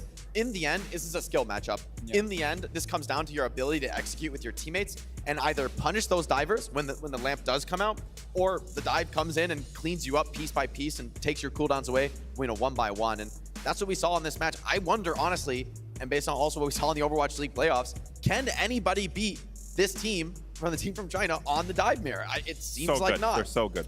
We'll find out tomorrow. True, true. No, but here's the thing. Like, yeah, obviously this is not how Team USA wanted to go out, but they did end up in the top 8. They did play through grueling group stages, through a lot of qualifying matches leading up to that all year long. Let's discuss the highlights that we got to see from this young roster of Team USA. I mean, we have to give a shout out. If I could give a shout out to everybody, I would honestly love to give a shout out to every single player. But players like Super, you know, he left the pro scene, came back for the Overwatch World Cup. I feel like there's massive pressure just being back and playing on stage with these newer players, right? And I mean, like players like Sugar Free as well. All of the USA players are great players. This is their first Overwatch World Cup as well. But despite that, I think they had a fantastic performance in general. Just overall, they had amazing jobs. I think one of the challenges for the Team USA, though, it was on the tank role. I think Super coming in made sense to me as like this team leader, someone who can be a heavy communicator and direct a team that doesn't have as much practice as a pro team. But that does cost you, right? When it comes to playing Sigma all the time, you're missing something when it comes to Kaluja's incredible mechanics on the hero, his ability to land stuns and find individual kills. So for me, this was, you know, USA making the best of a tough situation. Yep. And China looking so incredibly effective on their chosen composition. Yeah, I mean, team from China, they were dominant, they were surgical, they were clean.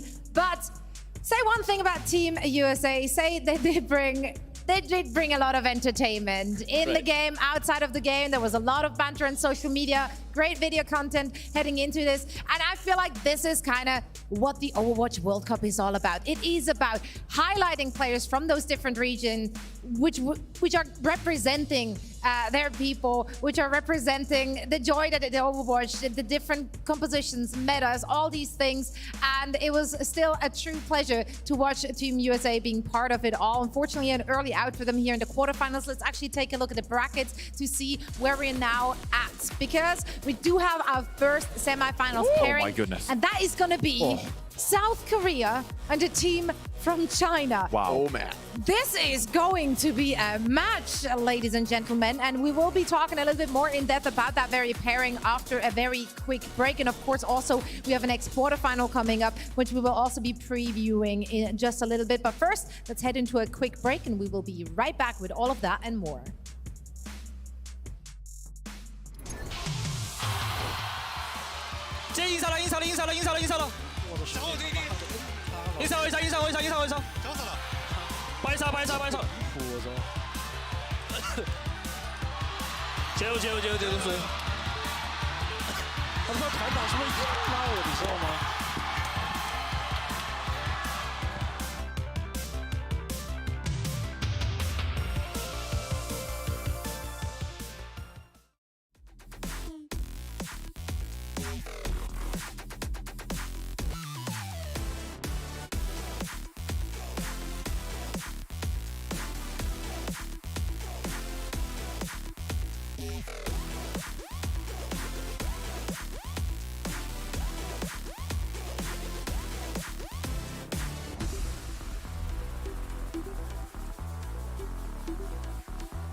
Welcome back, one and all. We are here live at BlizzCon in Anaheim, California, and we are in the process of finding out which team will be walking away with the 2023 Overwatch World Cup trophy.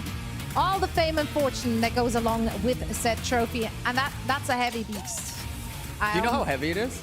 No, but it looks really heavy. It looks. What if it's not that? Danny's about to go up there and start doing curls. Okay, we'll Low-key find kind of out. want to try it We out. will spare no cost to figure out how heavy that trophy is, in fact. And here are the teams which are vying for it.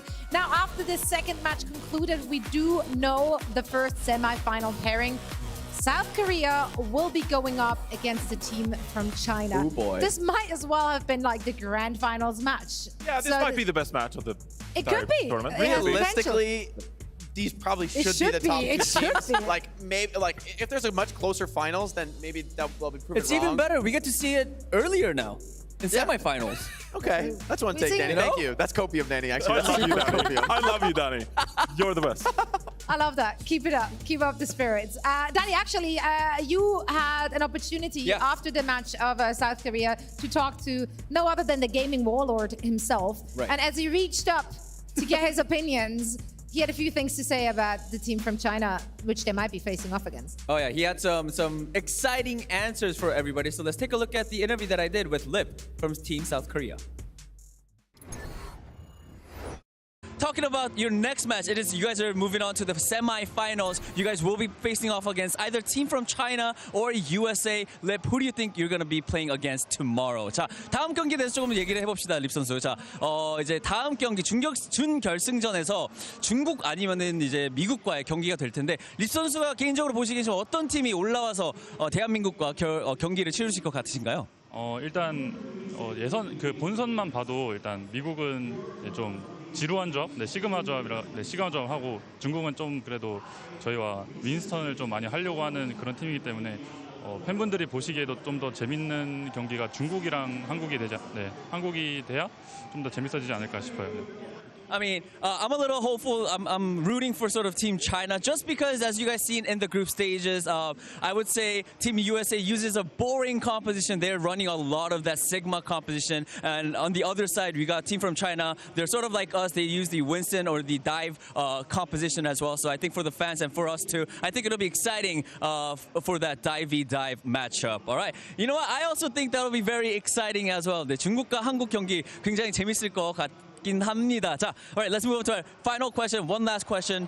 This is just a personal question for me. I know the Seraphim comp was a huge thing in social media. Everyone loved it. Lip, be honest, is there a chance that you guys are gonna pull out that Seraphim comp one more time for the fans? 자, 마지막 질문으로 이제 르세라핌 조합이 굉장히 얘기가 많았어요. 굉장히 인기도 많은데 솔직히 말씀해 주셨으면 좋을 것 같아요, 립 선수. 어떻게 저희가 그 르세라핌 조합을 또 한 번 더 볼 수 있는 기회가 있을까요? 일단 그 조합을 해봤을 때 나쁘진 않은 것 같아서 좀 경기를 해보다가 좀 더 그 어떤 맵에 따라서 좀 쓸 수 있으면 쓸 수 있을 것 같습니다. 네. I mean, it's really going to be map dependent. Honestly, that Seraphim composition isn't all that bad. So we really have to play out the match and then see if it sort of fits in and if the map pick is right. And if we could honestly use it, then we'll maybe pull it out. All right, I will be looking forward to that Seraphim comp from Team South Korea. Lip, thank you so much. That is it from us. Back to you. Future Danny, here, take it away. Past Danny, great job. I just want to say you look very short and handsome. When you're standing next to the 6'7" gaming warlord, maybe they should have had an apple box beneath you. But production, next time, please help me out. You got to do like a perspective shift where you stand way closer to the camera, so it looks like you're the same height. Honestly, I didn't even see the size different. You have such a big personality. Like you were at least as big as Lip out there. Wow. Thank you. I got you. You got me. This is why Zoe does the opening ceremony. He's just better than always. Can I just say though, Lip didn't say, he sort of hinted that, you know, there might be a dive mirror match from team from China against Team South Korea. Maybe. I mean, should they take that? Let's actually discuss. Why not? Yes. Should they take it? Is that how one gets the upper hand against the team from China, or should you really stray away from that and not get pulled into their shenanigans? I mean, by definition, if you're going to take a mirror match, you're not getting an advantage. You are staking your claim that you are just better at the game. which shows a ton of confidence and is honestly kind of makes sense if you're some of the best players in the world that you have that confidence. However, I think to go up against the team from China, their dive is on such an elite level. Whether it's Leave, I think he's a particular star for me playing these flex DPS heroes, but Guxue as well has been crucial on the Doomfist. So many times he's tanking these stuns and still living, still getting out. And Team from China, they don't use Kiriko. I think if you get forced to play Kiriko to save Doomfist, it doesn't end up feeling that good, but Guxue succeeds without that hero, which I think is really crucial for his squad. Here we see Leave taking over on the Genji. I think to beat this team from China, you really don't want to like let them play their comfort heroes. You want to pressure Leave off of his current pick, right? Whether that's using Echo to pressure the Genji, using double flex support to pressure an Echo, like keep the team from China swapping, keep them off of their comfort zone, because if they're able to just lock in a comp and not swap it throughout the match, it's going to be really difficult to take them on. Right, so if you're South Korea, what are we cooking? Well, it's interesting, right? Because I would have sided with that. I think that the Sigma composition is better. I do think that you are getting the compositional advantage when you play the slower Sigma composition. That being said, though, is Korea's execution on this comp good enough for them to really like beat out the team from China? One could argue that South Korea's best look, their best composition, would be the dive composition, because we've seen so many of these players really shine on these heroes throughout 2023. So now coming together, yes, they've been kind of forced to play this Sigma symmetric composition that we're seeing right now. This is how they beat Team Canada, of course. But if they start playing the dive composition, if they're allowed to, against teams from China, for example, then that could be the composition that South Korea really excels at and what they feel most comfortable with. I would just not take the Ego Duel. Like, I would just straight up not want to take the Ego Duel. No, but let's be honest. But maybe they're not that confident on the Sigma composition versus the team from China's dive. I'm glad you called it an Ego Duel, Johnny, because for me, that's what this does come down to. It comes down to ego and confidence and believing that you can do it. I think for a lot of the players on Team South Korea, they're going to have a bitter taste in their mouth from the Overwatch League playoffs, where a lot of players on the team from China were reverse sweeping a lot of the players on Team South Korea, you know, back in the Overwatch League playoffs. And so I think a lot of these guys, they're going to have a bad taste in their mouth. They're going to want revenge. And to pick another comp is almost to give up, right? It's almost to admit, well, we know we aren't better than you on this comp. You're fueling the fire here. I don't know know. You're the strongest, right? And I think that just to stop there, right? It's like, you can't accept that. I think if you're an elite player, to admit that the other team, you guys might be better at this. I don't think the team of South Korea just play to win. What am I talking about? Always just play start to the win. mirror, and then if they're losing, they could swap off to Humpin and play the Sigma later on, right? It's just, I mean, that's honestly though, like you're not making a bad point here, because quite frankly, the team from China predominantly, actually, I think exclusively, built on that dive composition, on that Doomfist dive, whereas team from South Korea, they have been showing us different looks. We know that they can play different things on a very high level. I mean, technically, if we know the individuals from a team from China can do so as well, but we've not seen it in the group stages yet. So maybe the versatility in their composition could give them the upper hand here. Well, we will find out soon enough, but first we have to play through the quarterfinals, so that's still a way out. For now, we're gonna send it over to Golden Boy for some fun shenanigans. You know, you guys talk about versatility and compositions. Well, how about versatility in broadcast segments? That's right, baby, because we're mixing it up. And they wanted me to give this like a cool name, and I decided to call it Junkball. It's the sport of the future, all right? And check this out. Highly technological thing. We have four willing competitors here. All right, what's your name, sir? Where are you from, and what's your game? My name is Adam. I'm from Minneapolis, and I main Genji, dude. Overwatch all day. All right. We got a Genji main here. All right, what about for you, my friend? My name's Sean. I'm from Monterey, California, and my Overwatch main is Sojourn. Okay, we got a Sojourn from some Cali love. All right, we're coming over here. Now, these folks are going to be the baskets. They're going to be receiving the ball. So, what is your name? Where are you from? And what's your game? Who you main? Hey, I'm Chuck. I'm from Fort Worth, Texas. And I'm a Zarya main. Okay, I like that quite a bit. And last but certainly not least, what's up? What we got over here? Hi, my name is Jada. I play Overwatch. Love Overwatch. Reinhardt main, you know. Reinhardt main. That's right. High five for the Reinhardt. Oh, girl. Okay. Shut it. Let them know what's good. Oh my goodness gracious. That right there. I wasn't ready for that. The gun show came out and I just wasn't prepared. Okay, so here's how it goes. You got 5 shots. Okay, now in the interest of full transparency, we are stretching this segment until the panel begins. So we're just gonna take our time, all right? You're gonna do 1 shot at a time. We'll start with Sean first and we'll make our way over, okay? So let's do this. All right, you gotta get 5 in. Let's go, come on guys, cheer 'em on, cheer 'em on. Here we go, all right. Oh, a little pass. Little pass, brother, little pass. All right, we got another one. Oh, he got it in the arm basket, but not in the basket. Okay, what we got here? Huh. Oh, and assist your teammate, you know, but keep your feet planted on the ground. Just swine. Okay, whoa, okay. We got that one bonked on the face. Your turn. One up. And oh, it was a gentle raindrop, but unfortunately it was a pebble. Oh no, it just bonked him on the head. It's 1-0. Pressure is on. Let's go. This a 3rd shot. Oh, well played. Is that 3rd or 4th? 4th? Yeah? Okay, 4th shot. Now, numbers are hard. You have 2 left. Believe in the heart of the... I won't say that out loud. Huh. Oh no! All right. Okay, we got 1. But if you get this here, you will win. But if it's tied up, who knows what's going to happen. I might have you guys do a sprint. I'm not too sure. Haven't decided yet. Oh, and it's all over. Oh, man. But you know what? We'll go for 1 more shot just because. Go for it. Believe in it. You got this.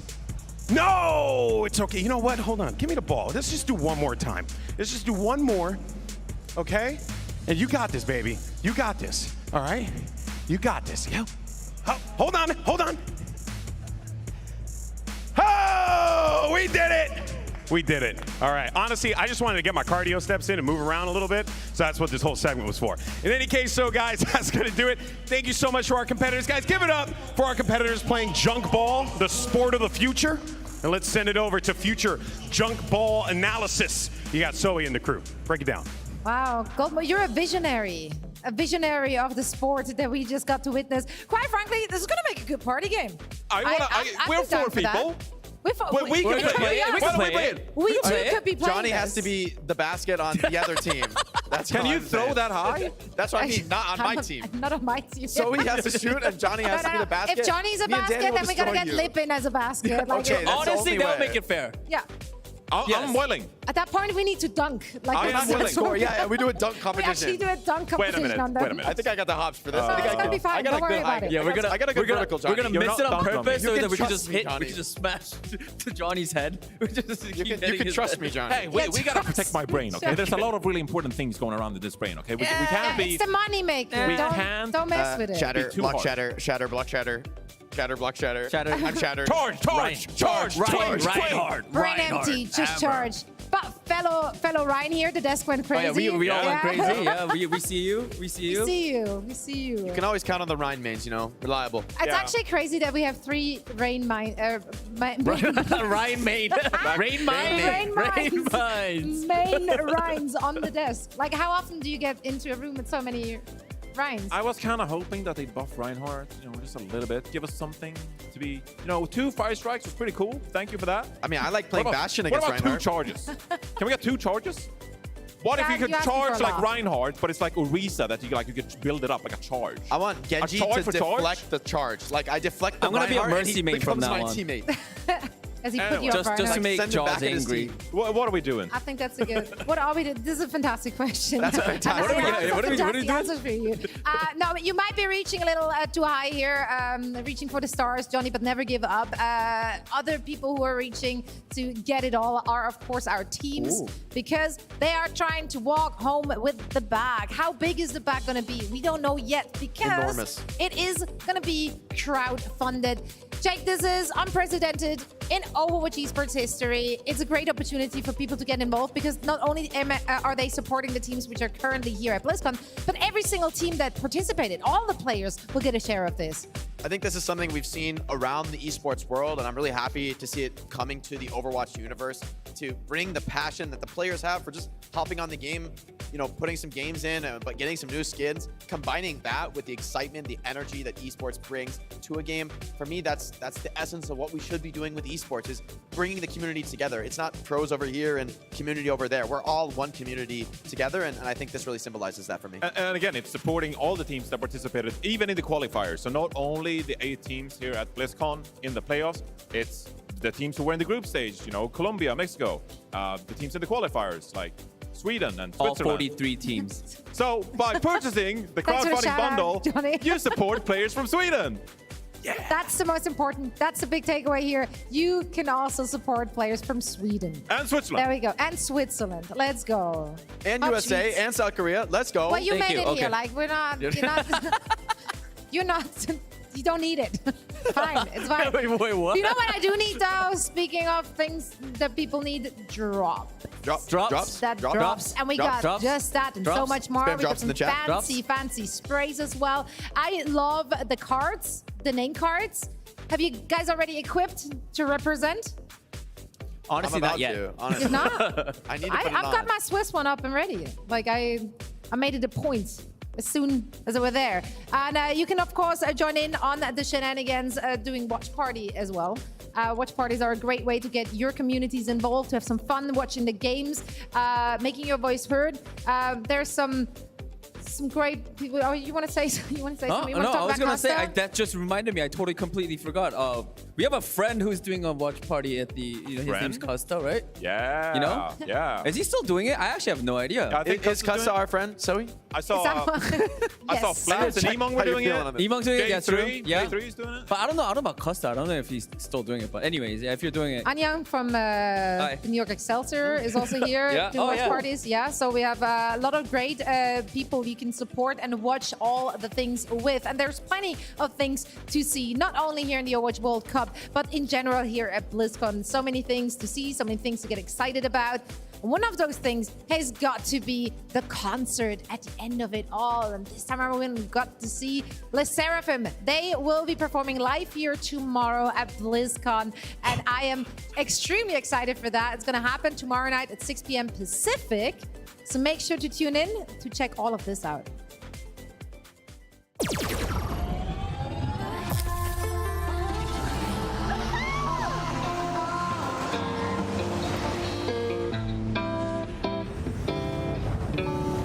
Me and my girlies, we gon' party till early. Got me feeling otherworldly tonight. Caught in some traffic, but the radio is passing through a red light, and we're saying goodbye. Here's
BlizzCon 2023 would like to thank our partners. Omen, Game Life. Xbox, power your dreams.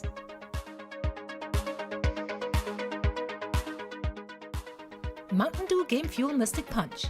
Redeem points for gaming rewards and exclusive items in Diablo IV. NVIDIA GeForce RTX 40 series and NVIDIA Reflex, the highest FPS and lowest latency on PC. Secret Lab, award-winning comfort engineered to support your every move. Experience the ultimate performance gaming seat. HyperX, we're all gamers.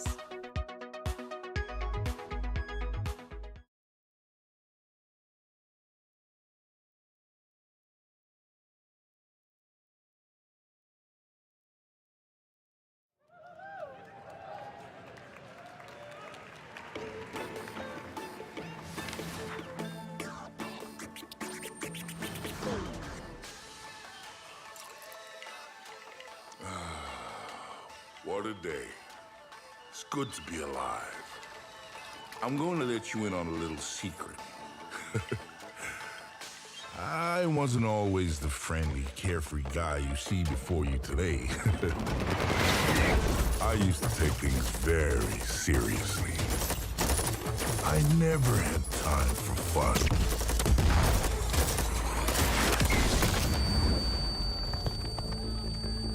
One day I realized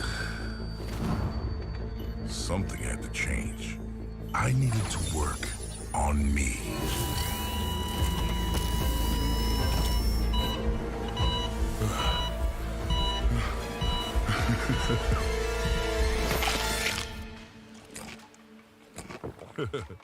Now I've got a whole new outlook on life. I realized that it's okay to put myself first. Found out that I have a knack for bringing people together. Whoa! And I learned how to let loose with friends.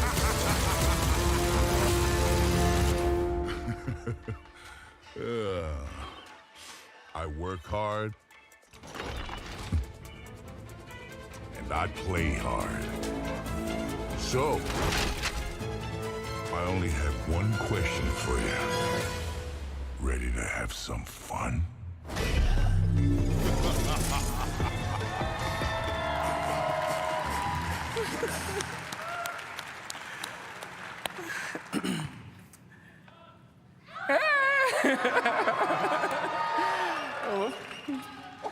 What's up, everybody?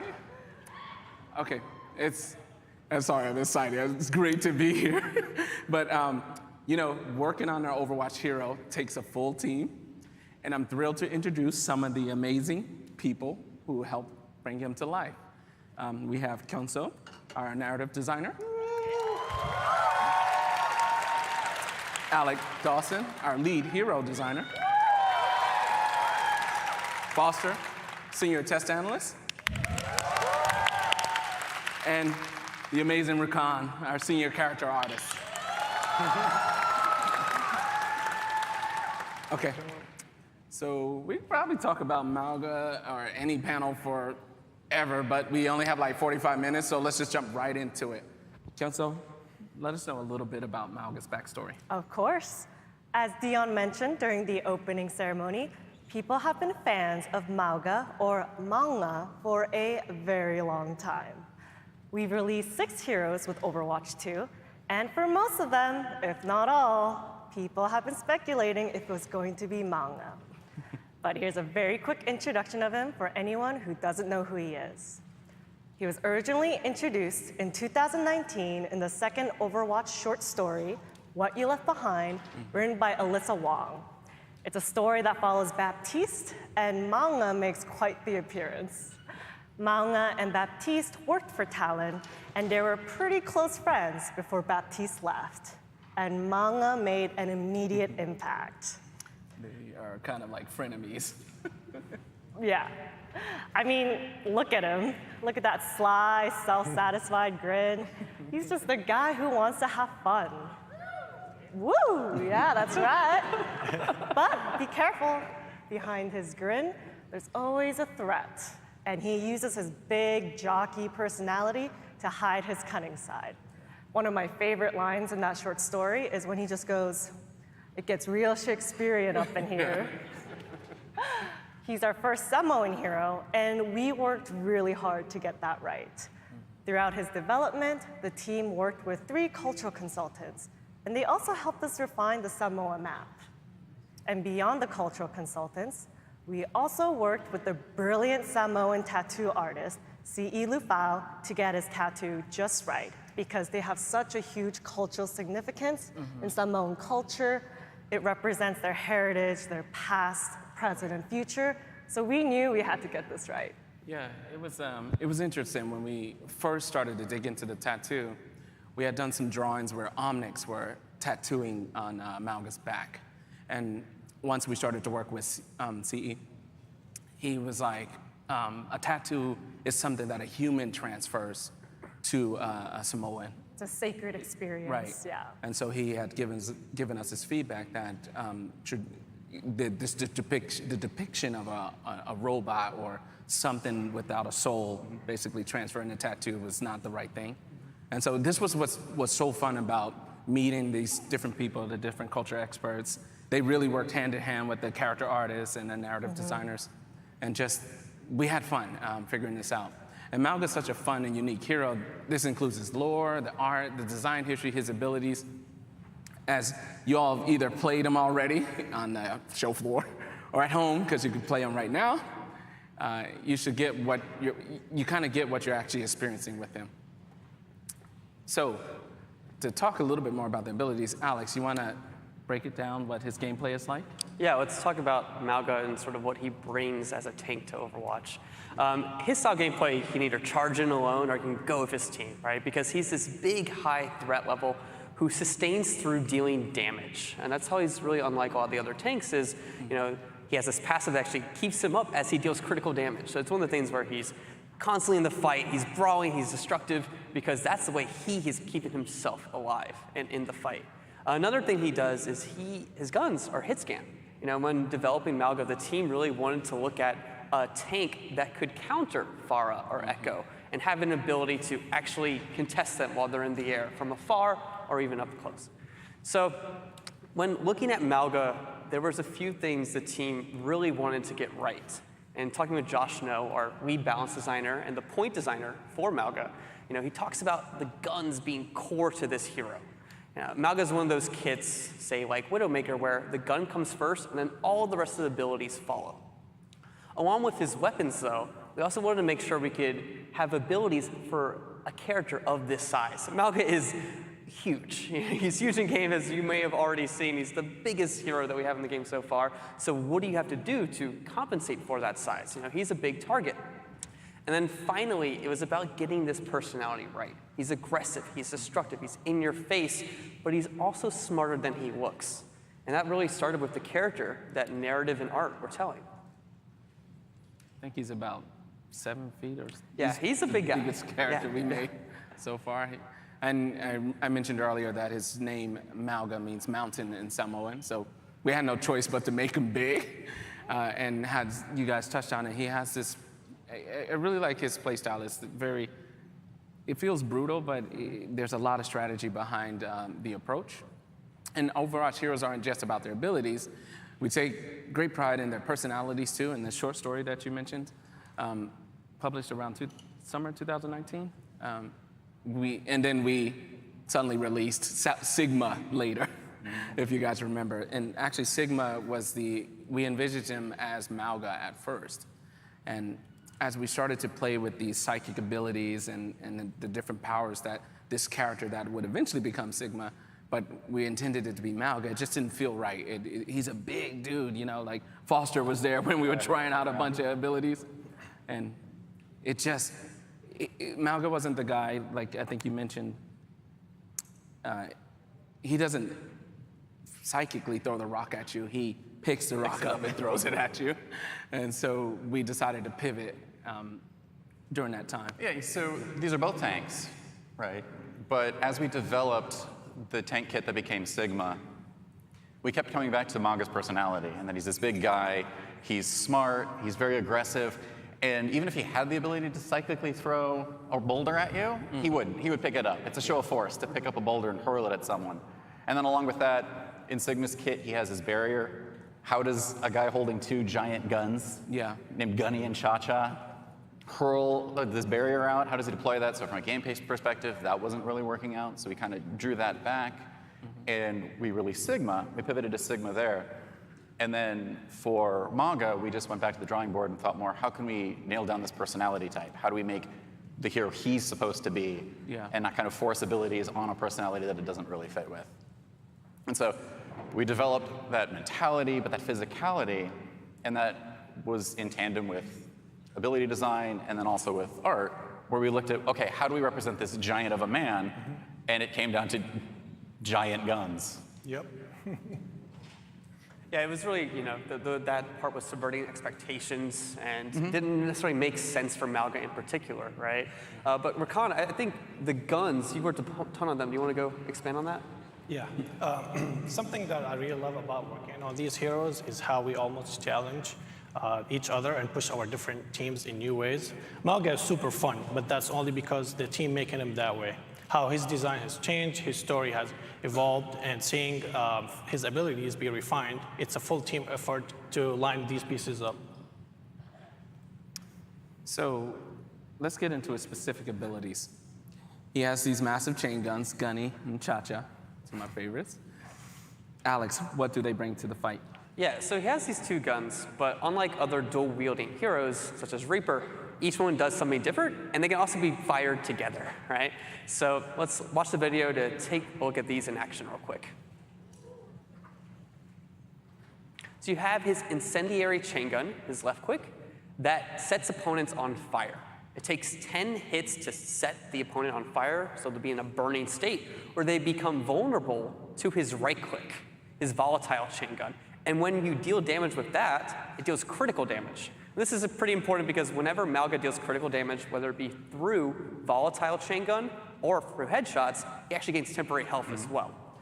So this was a part that we really wanted to get right in its development, where there was this mini game between both of the guns. It allows Mauga to play at actually different types of ranges.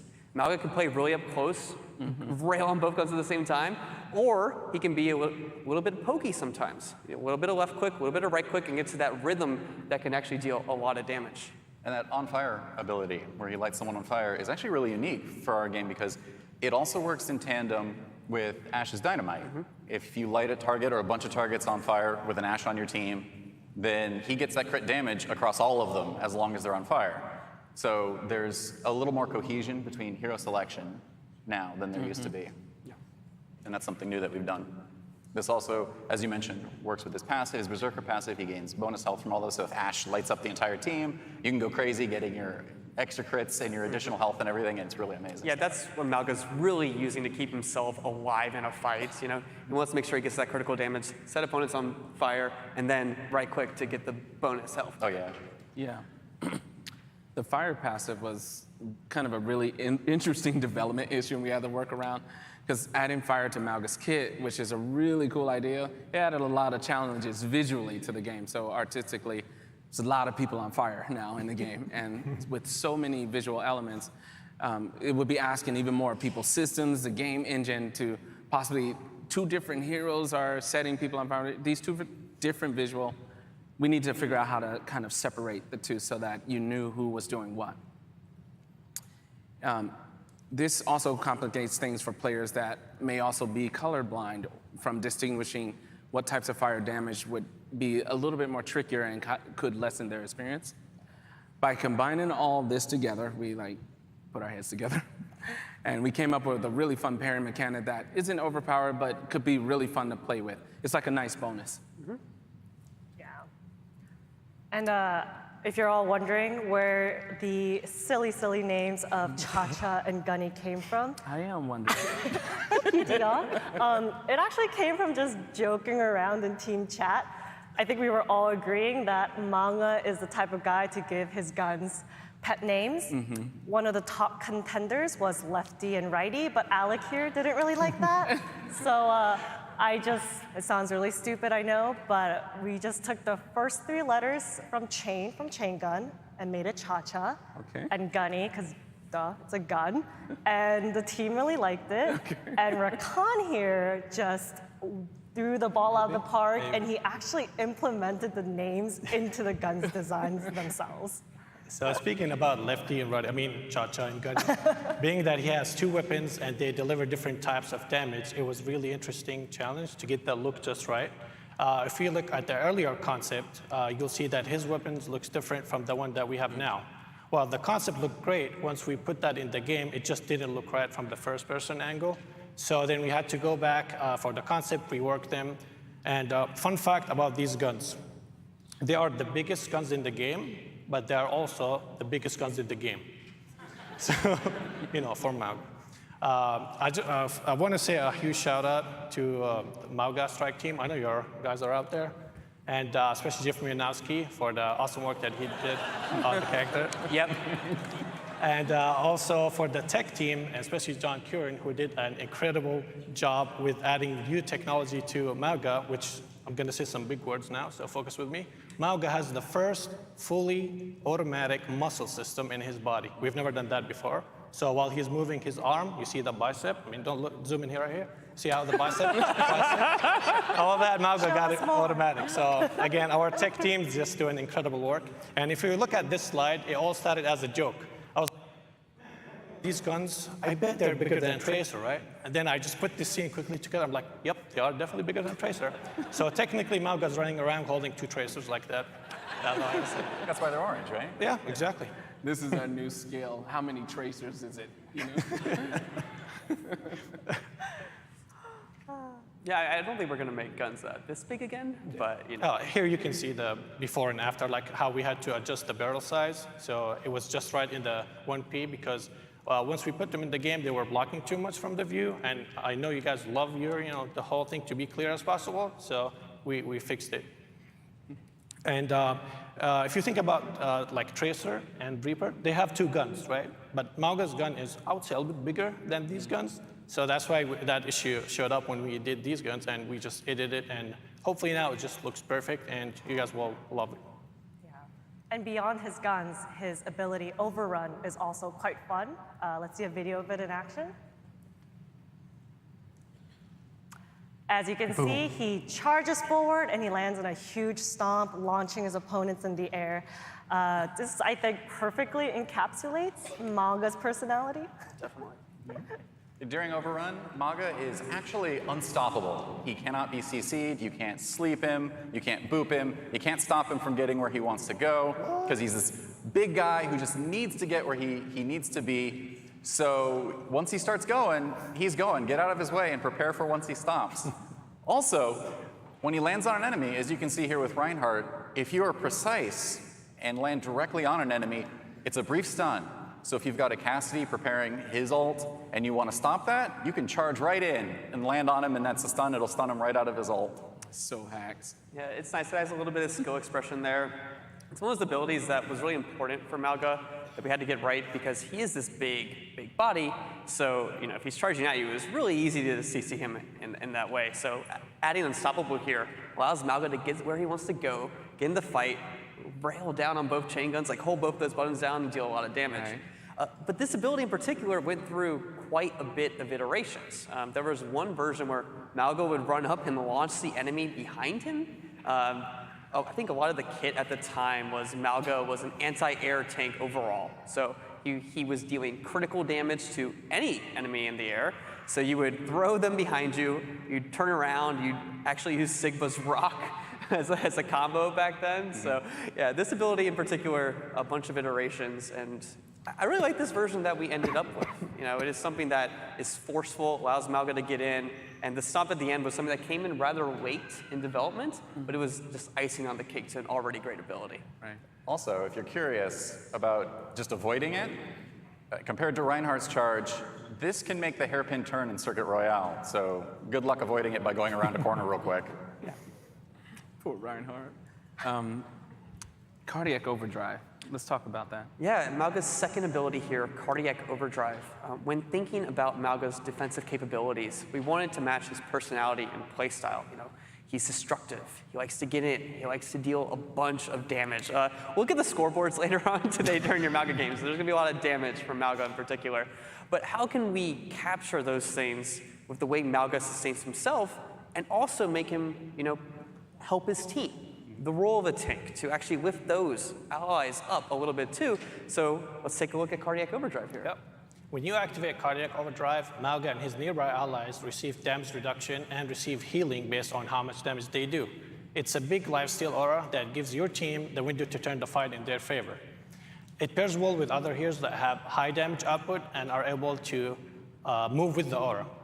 Here's like to get in the mix. If you think about a Reaper double dipping with Cardiac Overdrive with his own lifesteal, that's good. That's super scary. In this video, which should show up anytime right now. I think we have a video queued up for it as well. You'll see Soldier 76 will be gaining some health right here. Mm-hmm. Yeah, if you look at Soldier HP as he's shooting with the Cardiac Overdrive, you can see how it's healing him up. We visually needed to find a way to let you know that you are getting that aura. So on the screen, we added a burning effect. It's really important to find that balance, communicating to players that is going on without overloading the screen with too many different things that can either be distracting to or use up computer resources. Yeah, this one went through quite a few iterations as well. Many of the early renditions of the ability were quite selfish, actually. He had this adrenaline meter where by dealing damage, you gain movement speed, and then you could consume some of it to actually heal yourself. And then that ended up becoming his Berserker passive. So a lot of that came in where it's like, hey, Mauga still wants some self-sustain in there. Another version that we tried left a pull on the ground instead of traveling with Mauga. But you'd be confined to this space, and it kind of fought against how aggressive Mauga wants to be. You know, he really wants to use Overrun to get in there, and just deal a bunch of damage, be destructive, be brutal. So by putting what that ability was, ended up on the Berserker passive, it freed up Cardiac Overdrive to be something that you could use for your team. And with how it works now, you know, encourages Mauga to use it, get in with his teammates, this big window of opportunity. Characters like Mei and Reaper really love this ability. The sound design of this ability is worth shouting out as well. When you initiate the ability, you actually hear the sound of double racing heartbeats because leaked fun fact, Mauga has 2 hearts. He received a cybernetic heart during a pretty intense battle, and then later on upgraded his organic one. And the sound team really hit it out of the park. It's such a visceral, powerful sound. It really makes you feel powerful in the moment. Yeah. And actually, you can see heart canisters in the Samoa map in Mauga's room for his, you know, regularly cybernetic upgrades. And of course, alongside his, we can't forget his shark slippers, because Mauga likes to relax in style. I need a pair of those. Yeah, thank you to the environment art team, because they always take my silly ideas and just run with it without questioning me. So speaking of heart canisters and shark slippers, that brings us to his ultimate, Cage Fight. So for his ultimate, Mauga deploys a barrier, and along with it, as you can see in the middle, a little totem that traps everyone inside that barrier with him. So any enemies that are in the location where he is, it isolates all of them with him for him to be able to take them on 1v1, 1v3, 1v5 if you're feeling spicy. But it isolates these targets by putting a huge barrier around him, which means the rest of the team might be locked off for them, and it keeps them inside, which can prevent them from getting where they need to go. So the biggest challenge when developing Cage Fight was keying into having players understand what this ult does and how it works. And so we developed it with these chains that are very visible and hold you in place, so you know you're trapped and you know you really need to knuckle down and defend yourself against this man who's coming at you with you trapped in here with him. And we have a video for that. So as you can see, when he deploys it, the Reinhardts are chained with him within this barrier. He can unload on them. You also might notice that he has infinite ammo during this ultimate, so people are trapped in short range with you, and you may as well just hold down both of your buttons at that point. Yeah, it's an ultimate that can be quite versatile, depending on the situation, the team composition, the state of the battle. A lot of the times, you really want to get one target in there, isolate them from the rest of their team, try to burst down a support. But sometimes, we've seen a lot of playtests, people that go and they want to trap the whole team in there, right? I think there's already some combos online that people are discovering. If Mauga traps the whole team in there, Lifeweaver can pull Mauga out, but the rest of the enemies stay in that zone, stay in the cage fight. So there's a lot of things you can do here. Sometimes it's also just a giant barrier. It can just be this big barrier in the clutch because it has a bunch of health, quite big, takes up a lot of space. And recently someone said Mauga is starting a fight he has no intention of losing, and a big part of that is knowing when and where to start that fight. So playing as Mauga at the lower level, just trapping people with you is a really good thing. It feels good, but at the higher levels, knowing when and where to deploy that to keep the tank from getting back to the point, to trap supports with you so they can't help their team, to trap a specific hero so that their supports need to decide if they need to jump in this barrier with you or not to try to defend them and protect them. You wind up with a lot of these cases where based on your comp and their comp, you can make some really interesting, fun decisions about how you should use this ult. Yeah, and this was an ability that we actually tried previously as well. There was a bunch of iterations for other heroes at one point, right? Yes, this was actually originally D.Va ult. Way back when we were developing D.Va. Questionable version as well. Yeah. Oh no, the D.Va version was actually a giant sphere that shot lasers at everybody inside of it. And we didn't go with that. It didn't feel good for that hero, but we never throw anything away, so we worked on it. There's been a few different iterations over the years, and with this one, I think we really nailed what we want. Yeah, one of the most difficult things to get right, I think recently we tried this for Junker Queen as well at one point. One of the most difficult things to get right was the shape language of, or the communication going on here where you're in a barrier, but then you're also stuck there. So we tried some things where it was a physical wall, actually, instead of a barrier to sort of communicate that. But then the chains came in, and that was really the difference. And I think the strike team and everyone working on Mauga knocked out of the park to finally get that one right. Surprisingly, this is the one time that solo ulting someone is not overly frowned upon. Well, he's not saying you should do it, though. Yeah, and for those of you playing him, keep an ear out, because if you trap only one enemy, there might be a fun little Easter egg voice line. That's pretty cool. Yeah, and before we finish up here, I do want to talk a little bit about, Mauga and where he fits in the game, right? Right. So Mauga, we envision him as being in a lot of different comps, a lot of different rush comps, similar to Reinhardt or Junker Queen. If you think about heroes that are going to enable him, you think about heroes like Lucio that can really get him into a fight fairly quickly, or even someone who can sustain him. Mauga's this big body. He needs a lot of healing, right? So maybe someone like Lifeweaver can help him out and actually keep Mauga alive in that fight. And then tanks going against him. He is a tank that relies on dealing damage to keep himself alive. So if you think of who can prevent that, tanks like D.Va, tanks like Sigma are definitely ones that have a good chance against countering Mauga. That's awesome. Well, as you guys can see, the team really put a lot of love and care into these heroes, but Mauga feels extra special. We really went that extra mile to make sure he was just right. But before we leave, I wanted to talk with the guys just really quickly, what has it been like working on? What has meant to you working on Mauga? Kento? Oh, yeah.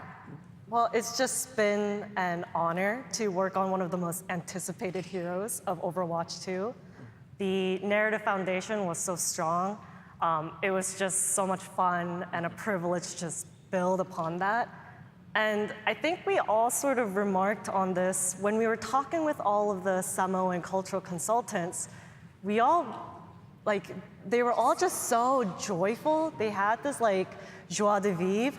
And we were all really inspired by that. So I think you could really see it in the hero. He's just a big guy. He wants to have fun. Yeah. And we really wanted to instill that part of the culture into the hero itself. Awesome. Alex, he's finally out. Yeah, I'm very excited. I mean, people are playing Mauga right now. That's incredible. But I think one of the biggest things taken away from Mauga's development is seeing how the team took the time to get Mauga right. At one time we talked about Mauga with Sigma. We also switched Mauga for Matra to have more time on Mauga in particular. And it was just the team taking the time to make sure that this hero in particular came out in the best iteration possible. So shout out to Josh No and the rest of the Mauga Strike team for what we're going to release in Season 8. Cool. And Foster? Applause. Season 8. Josh No. So, Thank you.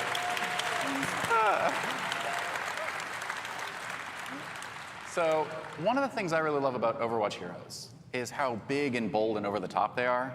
Their personalities as well as, you know, abilities in a video game. And Mauga, I think, really nails that kind of big, bold personality that I love in our heroes. He's out there, he's open, he's big. And when we nail that really well, they become charismatic beyond the kinds of people they may actually be. So the previous hero that did this for me was Junker Queen. Junker Queen is this big, bold personality. Even though she's not the greatest person overall, you really connect with her and her personality and how big she is. And they're, what? I love Junker Queen. Have you seen what she does to Omnix? Oh, sorry, you. So, I think Mauga also nails that, where despite what he does and his work with Talon and the kind of person he is, he's so big and lovable that you just really want to connect with him, and you do, and you enjoy playing him as a hero, as a person, as much as a tool set that really works with you in gameplay. It's awesome. Well, I gotta say, Mauga is probably one of my favorite heroes for now. Like design-wise, I love it. And like getting to work on his guns and just seeing the process of how they started till the end, like how all the challenges that we got and how we just, you know, got through all of them and we got the final designs. That was just I will never forget that experience. And his personality, as Foster said, is incredible. I love him, and I need to know his workout routine, obviously. Like, look at that guy. Yeah, it's been an incredible journey working on this here, for sure. That's awesome. And yeah, for me, I kind of mentioned earlier in Open Ceremony, whenever we make an Overwatch hero, we really want people to see themselves in our hero. This guy looks like someone I know. He looks like me, or his abilities are super fun to play. And I think we really nailed this with Mauga. And Overwatch in general is this globe-trotting adventure. You're traveling the world, you're meeting these different characters, these different heroes, and we're trying to hit every culture, represent everybody as best we can. And I feel like the effort that went into this one, it just was next level. So you guys were super awesome. And thank you to all you guys for joining us today. And have a fantastic weekend. And before we go, sorry, don't miss tomorrow's What's Next panel, where we'll be showing a bit more of the heroes coming after Mauga, actually, with Aaron and friends. And my last thing I love about Mauga is I love his guns. Not just these, but Gunny and Cha-Cha. And speaking of Cha-Cha,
legacy. A legacy is forever. All year long, teams around the world have battled, chasing glory, hoping to etch their homeland in the history books. That is insane! He's still fracking like a madman! And it's a 5-man rampage! Oh, what? What? Oh, there we go! They've tasted victory, they've overcome defeat, and all along, the hopes of their fans have lifted them up. Absolutely beautiful. And now, at long last, the Overwatch World Cup finals are here. And for the first time in 4 years, we're all together once more, back to where it all began. Each team can see their name on the championship trophy. The community has rallied behind them, and the wait is finally over. I've missed you dearly. The Overwatch World Cup finals start now.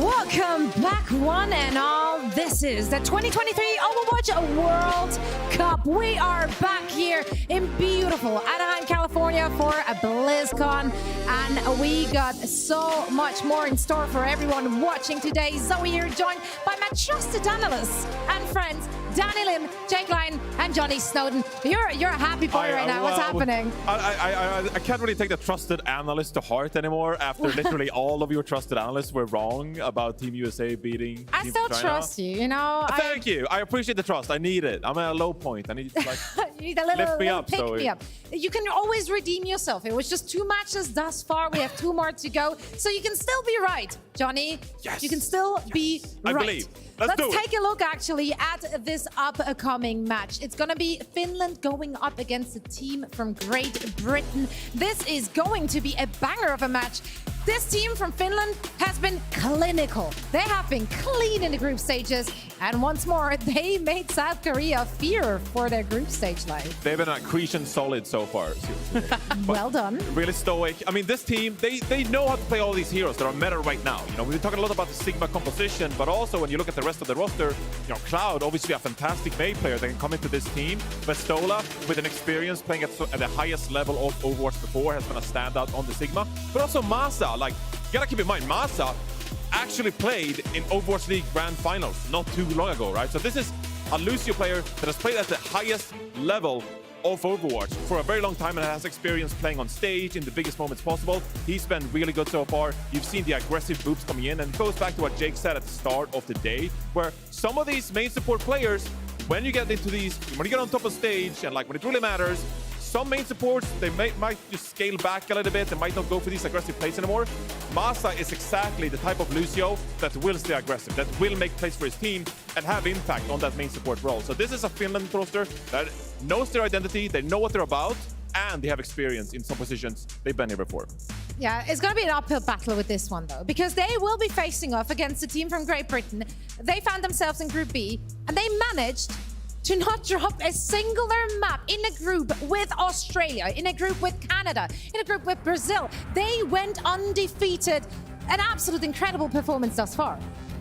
Yeah, I think this team from Great Britain is one that a lot of teams have to be worried about, whether it's Kai on the Sojourn or really any hit scan this guy pulls out. He is a monstrous threat. You have to be watching out for him because not only is it going to be him, it's going to be Funny Astro pushing into your backline, a very aggressive main support player with a style that I think will really shine in the sort of huggier nature of the World Cup. So I think this Great Britain roster, their only question mark for me is this flex support, whether it's Maimon and Backbone kind of like swapping off from DPS to support based on the strategy they want to play. That might be the best thing they can do, but I think that might hurt them when it gets deeper into the swap game. If they're forced off their comfort picks, I'm worried about the depth of hero pool on that flex support spot because it's a very difficult role to play, very difficult to come in as another role. You might have the aim on these flex support aim heroes, but you might just make subtle mistakes with the abilities. And we've seen in other series how, you know, one misplaced Bionade, one bad drone comes out, your whole team can crumble if they're relying on that ability. And so I think for this Great British team, you know, we're going to need to see clean, consistent execution and honestly some carrying from Kai and Funny Astro. Well, if there is one person who I know can carry, Kai would definitely be that guy. If we're looking at those two rosters, though, pound for pound, who should be considered the favorite heading into this? I feel like you'd look at Great Britain and you look at star power of that team, right? You have someone like Backbone, for example, the best Mei player in the world. I'm going to keep saying it, and I don't care if you disagree. I think that Backbone That's right. is the best Mei player in the world. Also, Say it louder. Say it like you mean it. Man, the Backbone is the best Mei player in the world. That's right. That's right. He loved it. He loved it. There you go. There you go. Yeah. But also the experience on the Symmetra, right? Being able to teleport yourself into superior positioning over your team. Really so crucial, you know, going into the World Cup like this, because you can make an instantaneous call, just like, hey, TP over here. And everyone, all of your teammates will take that teleport, and suddenly you'll find yourself in an advantage over your opponent, right? So Backbone, he is the player to watch in this team for me. I don't know. Do you agree, Backbone? Yeah, okay, good. All right, good. Yeah, of course he's going to say He said his name. He's like, yeah. No, I think it's also that experience playing similar styles with the London Spitfire in the Overwatch League. He can kind of distribute that to his team, talking about whether it's reviews, whether it's in-game making comms in those crucial team fights, knowing the right play, like what ult to cycle, you know, what's coming up next and the best way to trade. I think that's going to be really adding a ton of value to Great Britain because they're going to need it, frankly. This Finnish squad pushed South Korea to the very limit. It was a map, a round 5 on Flashpoint, 2-1 series. I mean, incredibly close for a team that was one of the favorites in the tournament. So I think if you slip up at all as Great Britain, this Finnish team can beat you. Which is your player to watch out for here, Danny? You Actually, can't say Backbone. No, you can't say Backbone. I'm not going to say Sean Backbone. Curley. I'm not going to say. I mean, I want to talk a little bit more about Great Britain because I mean, I think for pound, like if you're looking at players, Finland has great players as well. But Great Britain, another big asset is their head coach, right? Christopher is on that team. He has made a name for himself with the London Spitfire this season, and he's in there with Backbone and everybody else. So I think having a great coach for a great team is going to be definitely beneficial for Great Britain. I feel like we're walking into a trap here. I feel like we're walking into a trap where we're doing exactly what Finland kind of Quite wants us to honestly, I'm do. gonna be honest. To If just Finland talk about was on Great this Britain. side, if Finland was on this side, we'll probably be talking about Finland. Team Finland is a dark horse. They're the underdog, but like they've been so solid throughout the tournament. So they're probably just like, okay, you guys talk about, you know, Great Britain So and how good they are, but like we're gonna go back. We're gonna go on stage and we're actually going to perform playing this Sigma composition. So don't sleep on Team Finland. You know? I don't think just anyone will, because UK honestly. or Great Britain are right here. Just because they're threatening us right there next to the stage, we will of course not predict them because of that. Let's actually discuss our predictions for this one. I gotta be real with you. If you're looking at their performance in the group stages, well, yes, Finland was the one dropping a map here, but they did drop it against, you know, South Korea. So like, they did push them to the limit. So naturally, you can't really say like, well, clearly they have a less good performance than the Team Great Britain in the group stages. Team Great Britain, they were in a group with some really good teams. Going 6-0 against Canada, Australia, and Brazil, like that is incredible. So naturally, I did a coin flip. I did a coin flip. Honestly, I gotta be real with you. I cannot pick a favorite. Does it work? Well, we'll see. We'll find out if it will work. Great Britain came on top of my coin flip and not just added some numbers in after that. I hope for a close match here. I have believed in Great Britain, obviously, throughout the group stages. And according to my coin, I will continue to do so here at BlizzCon. For me, my decision came when I met with Backbone yesterday. I ran into him accidentally, and he looked me in the eyes, and he told me, "It's coming home." And I just saw how ready he was, and his whole team was ready. I just had to pick Great Britain. I was convinced. Okay. I think, honestly, Zoe, like a coin flip, people might laugh at that, but I really see that this match as that close, as a true 50-50. I feel like anybody can win. It's going to be more on team play. It's going to be on individuals who pops off the most in this match. I honestly can't even remember who I pred. I don't really genuinely believe in my pred. I think this is a 50-50 match. Okay. To be honest, I mean, really, right? Like we're supposed to pred the matches, but this is for sure for me the closest quarterfinal. I think this is going to be about who shows up on stage. For me, the stage, the crowd, the energy, that is going to be a much bigger factor than like looking at rosters, analyzing strategies. I think these teams are going to mostly mirror. Yeah. Could see some interesting stuff with, you know, whether teams elect to go as Korea did to the Mei and Sim in the Sigma comp, whether they run Bastion. Kai was so great on the Sojourn. He's probably going to want to pull that out. So there will be some strategic matchups, but I really just see this as two evenly matched teams going head to head. I do hope we get a map 5. Because this one, if any series went to map 5, this one would be it. Maybe South Korea and the team from China, you know, maybe. But now, yeah. You're Pret. You're Pret, though. Backbone, Tasmo, cover your ears. Cover your ears. Oh, no, he did it. Yeah, but, okay. Well, I went with Team Finland. Backbone just did a heartbroken. Right. I went with Team Finland. Wow. You know what, though? I'm sorry, lads. Oh, you know what? I don't hate that because we keep on reiterating here just how close of a matchup is. So for our Preds to go 50-50, and then really everyone wins, everyone loses. This is good. The thing is, I though, can take this one. Even though I think they are evenly matched teams, it might not be close because of the energy, the stage, the crowd factor. That can always kind of take a small win and start to snowball it into something bigger. If one team starts to catch that lead, starts to feel the energy, starts to take the tempo, I think the crowd is going to be a crucial sixth man in this competition. So I really think the people here on the floor at BlizzCon have the opportunity to sway this match by, you know, their energy, their passion in this series. Well, and you decided to lend your energy to Finland, both of you. It's okay. Okay, all right. I'm low commitment. I'm low commitment, all right? Well, I am ready for this one. I'm super excited. This is the third of 4 games today, and we are ready for all the action. So that means we only have one more thing to do. Not sending it down to the floor for Golden Boy to bring in our teams. Ladies and gentlemen, let's go ahead and welcome to the stage, Team Finland! So good so far this tournament. Remember, they almost beat South Korea in the group stage, and that just speaks to how strong this team has looked. Now here against Great Britain, this team has the opportunity to go on a run here on this side of the bracket, but it starts out with Great Britain. There are no easy matches from here on out. Team Finland, can they make a deep run for the country? I think it'll be a challenge considering their opponent.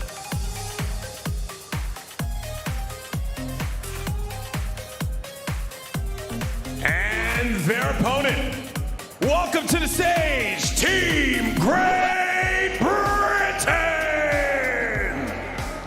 There are tons of Overwatch League stars on this team. If anything, the pressure is only going to add to their performance here. These guys are no strangers to playing on a stage, playing with high stakes, and such incredible performances from all of them we've seen before. So honestly, probably have to think of them as maybe the more experienced favorite, but their Finnish opponents could be more motivated as the underdogs trying to make their name and reassert their place in the professional scene. This is going to be an electric series. And again, it deserves mentioning that Christopher is the coach of this team, one of the best coaches in Overwatch esports. Let's see what they got in the bag. All right, let's go ahead and send it over to your casters. You have Necra and Lemon Kiwi. Thank you so much, Golden Boy. I'm so excited to be here with my best friend. Give me a hug. Oh my God, we're here. It's your first World Cup. It's the first World Cup for a lot of players and a lot of fans here. What does this mean to you? It means so much. To be able to be here, to be able to celebrate all of these incredible players, their accomplishments, their hard work throughout several iterations of Overwatch. Really doesn't get any better than this. I know, and the crowd has been so loud so far, and we'll be heading into our next match shortly.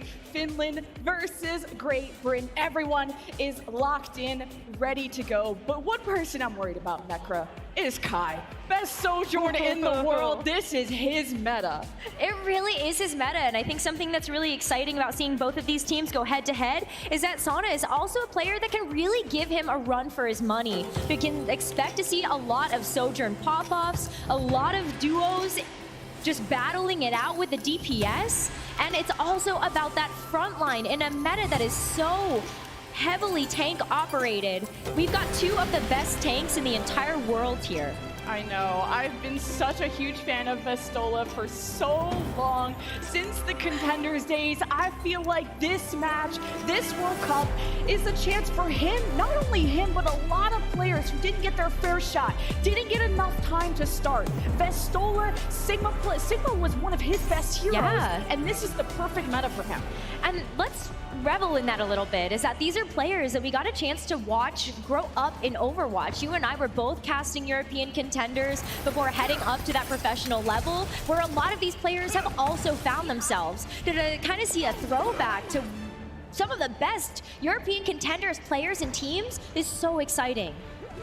There's great friendships on the line. So many old teammates now trying to break into the Big Four. Can these two make it into the conversation with USA, South Korea, KSA, and Team from China? We begin on Control Center.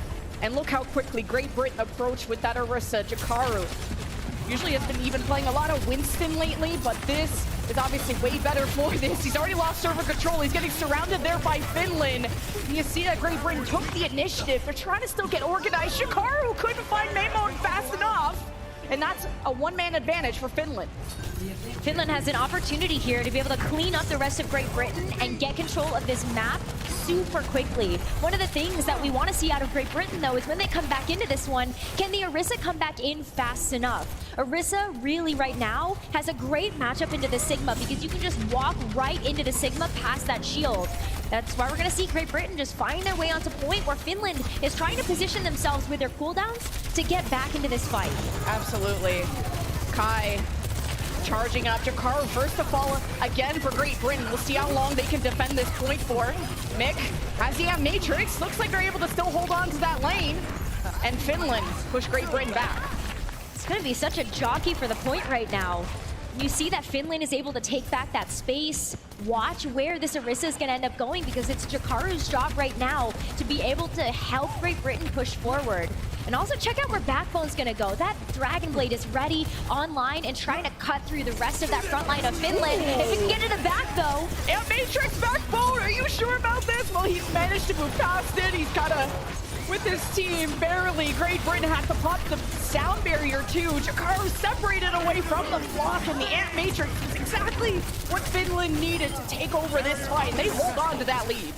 Masaa is one of the best Lucios in the entire world, and be able to see him pop off in this way with that perfectly timed sound barrier to just help Team Finland stay alive, that's one of the reasons why they're going to be working up past that 50% mark on this very first control point. Great Britain, though, they're not out of this yet. One of the things that's going to get them back into this game is going to be Kai's overclock. You know he's one of the best in the world. Good grasp by Vistola. He was facing down that Ant Matrix from Maymon, but he's down. Not a lot of healing for Great Britain.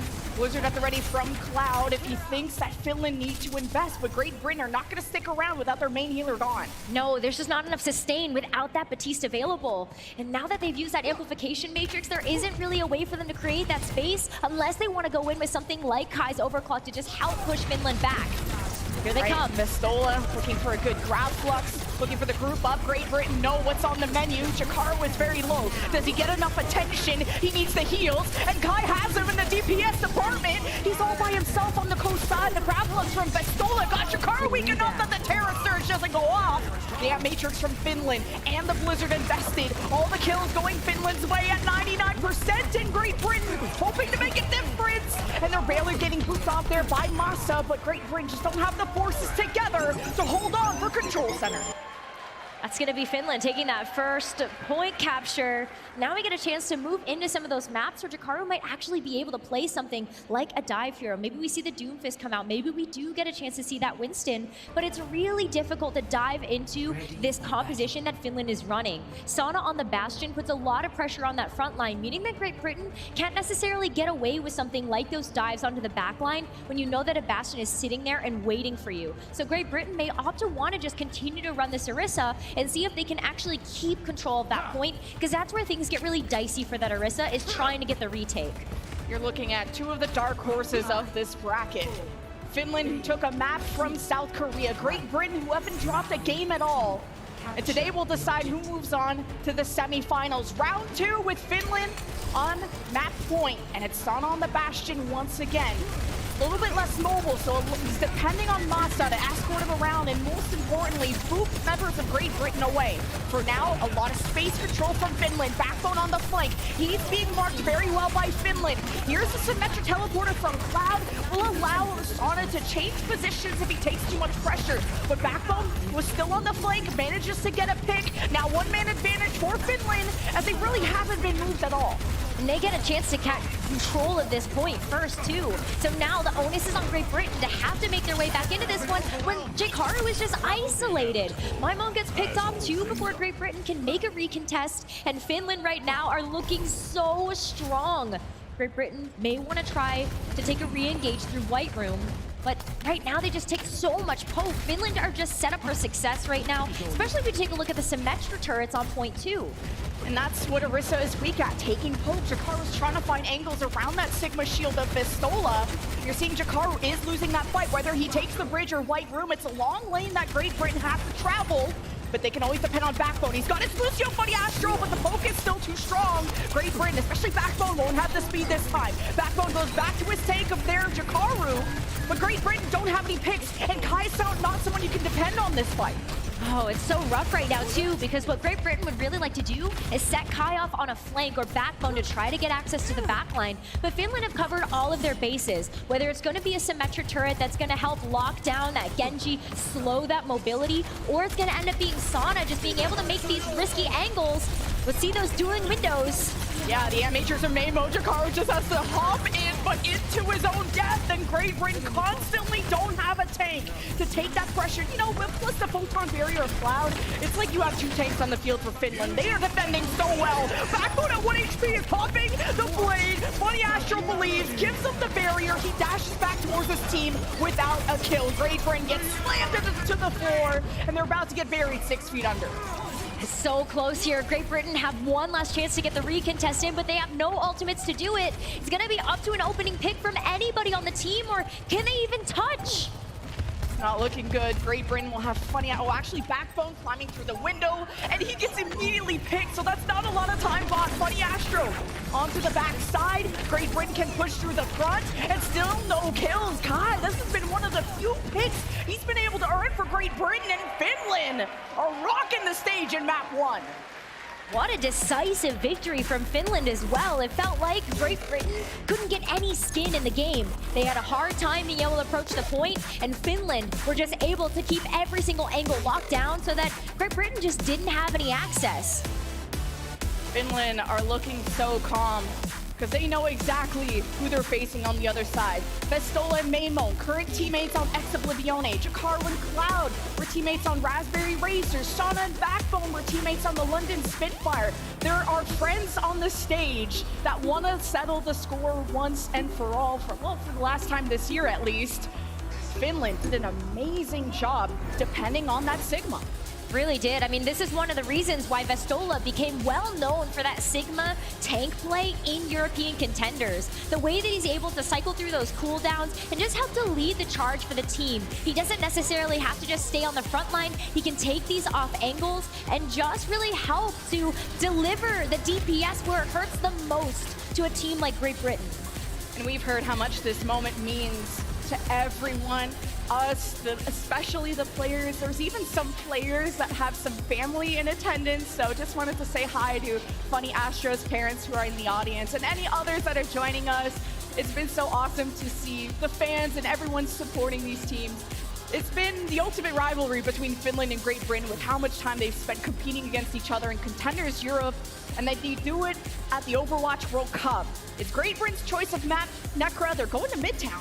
Midtown is a very interesting pick, but it does lend itself really well to seeing a bit more of the Orisa gameplay. You have more corners to be able to play around, so hopefully that's going to be something that fares a little bit better for Great Britain.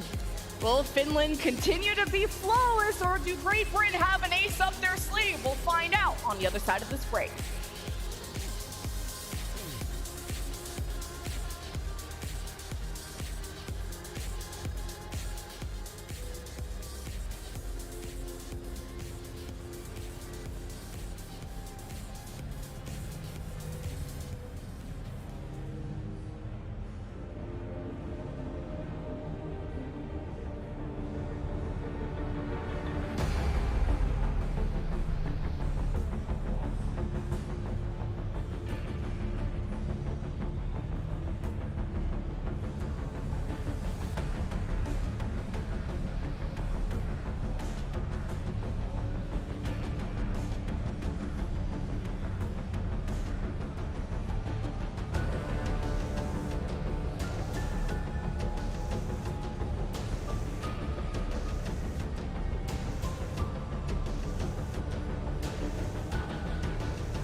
are up in the series, and I gotta say, Necro, a little bit one-sided 2-0 on Lijiang Tower, but it did feel like a compositional difference with Vestola on the Sigma, incredibly confident and comfortable.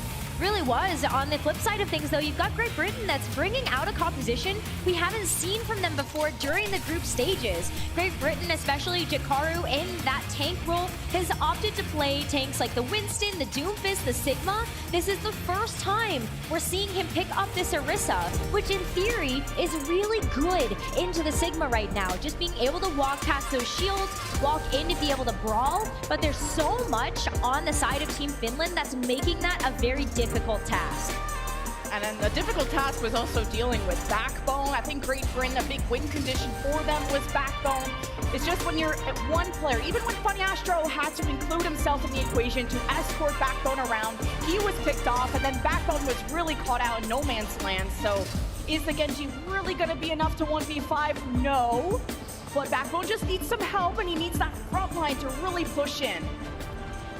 We've seen that Great Britain want to use this composition to try to completely surround Team Finland, which means that you need to be ultra coordinated, you need to be communicating, and that was something that sadly Control just doesn't really lend itself to very well. You get like 4 attempts maximum when you take a look at how fast those percentages tick up, and not quite enough time for Great Britain to really find their bearings and make sure that they can execute those game plans, which on a map type like Hybrid is way easier, knowing that you do have time to set up those defenses. And Backbone's just been known as this Mei specialist when he played for the London Spitfire, and surprisingly, I'm not seeing that on Midtown, where you would have fantastic cutoffs. Mei is a really good choice on Midtown for these choke points, but he's back to the Genji, and they might have to think twice about that one.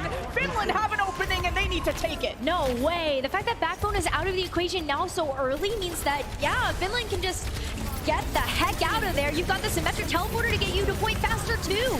And yeah, Great Britain give up the point. That'll be 1 tick, maybe a second before the recontest is ready. Backbone didn't swap. He can maybe take the back door and see if he can pinch from multiple sides. The Maywall from Finland is trapping Great Britain in the space that they are, and this Symmetra of Sana is only building up more and more DPS. And this teleporter is going to allow them to take different routes around Great Britain, maybe try to get behind them. Second tick about to be capped, and Kai at least gets a pick for Great Britain. There you go. That's going to be a main source of healing down, though, for Finland. Maybe there's a way to be able to clean this up, but the point just gets captured. Great Britain are caught in the middle of this point, and they're just going to get picked off one by one while this card starts to make progress. Great Britain needed to organize that recontest. Now they're getting staggered. They can't even hold on to the bridge, because here comes Finland with the Symmetric teleporter. That accretion won't hit, but there's a lot of pressure on the Great Britain. They cannot even try to recontest this bridge until Jakaru's back. And the worst part about this, too, is that Finland has bought themselves so much time to take that high ground away from Great Britain. So you know exactly where Britain is going to try to come from, and it's going to be that one window. Well, Finland are going to stop Great Britain from getting on this bridge. Here's the Ant Matrix right in Great Britain's face, and the Funny Astro barrier only is so much of a cushion, but maybe enough time. Precious seconds for Kai to get some picks. Removing Sona is good. Finland don't have a lot of damage behind this Mei, but the Sound Bear of Masaa is to sustain that Finland needed to just outlast Great Britain. Finland is working around this car wash so quickly. They're going to be rounding this final corner, and Mindmon is actually going to get staggered here. So what a main source of healing now gone for Britain. And we're going to see Finland just continue to take these just huge corners. I don't know how well Great Britain can really come back and contest this. Jakaru is going to be trying to get that Terra Surge online. Oh, someone from Great Britain ended up recontesting, but this forces out the Blizzard from Cloud. You'll have to be frozen if you want to touch this objective, and the Photon Barrier too. But Jakaru slams the Terra Surge, still goes through the shield. Finland are low, but where is the Focus Fire out of Great Britain? They haven't killed anyone this fight, despite all the kills. But he has the backbone, that Executioner. There's 2 for Great Britain. One more slice and Vestola is gone, but there's squishier members behind Backbone, and Great Britain might have just taken this back. Oh, what a saving grace here. Backbone absolutely coming in clutch to be able to stop that car card just seconds before it was able to reach that second objective. And now you can see Great Britain being able to work with a bit more of that space. They can take the high ground control back in their favor. And you see that Limon is also going to be ready to go with that amplification matrix. A nice way to be able to continue to buy themselves some breathing room, as Finland are going to have to try to approach through these hallways, which leaves them more vulnerable to this amplification matrix. Breathing room is all Great Britain needed, but now they want to suffocate Finland and try to attack them before that amplification matrix is on. Maymon drops his, and it's just an all-out dance. Soundbear from Funny Astro, and it's pretty groovy for Great Britain. They seem to be okay. Everyone from Finland jumps out right when the amp matrix was still up. 3 kills for Kai, and Great Britain's defense is still there. Kai found such a nice angle to also be able to abuse the fact that that Maywall works 2 ways. It can either help to try to block somebody off from Great Britain and isolate them from the team,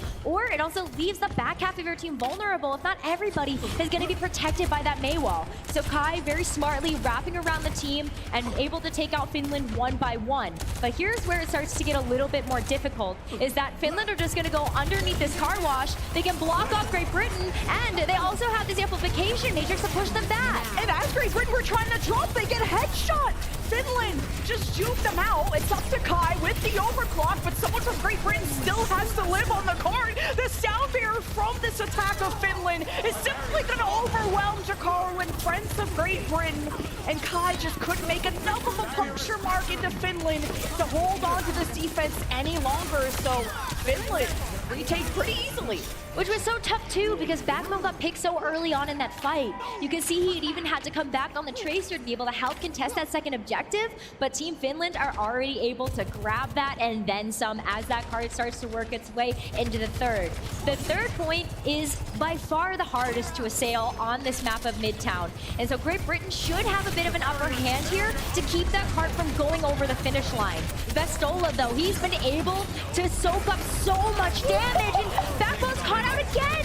Why is Backbone frontlining? Jakaru was on his way to help. He might have gotten Maywalled and delayed, and now the rest of Great Britain got ahead for the hills. But the Blizzard may just slow them down, and all Jakaru can do is watch as this team collapse, and Finland are on a roll. It just looks like they're not playing coordinated. And at this point, sadly, Jakaru is just not staying alive long enough for them to be able to get those picks with that poke. Backbone is having such a hard time. This Genji is just so difficult to run into this composition. You've got the Mei to slow you down. You've got the symmetric teleporters as well. Just getting juked. Oh, wait, because of the Mei wall, the M-Matrix got placed on top of it, so it's not something Great Britain can use.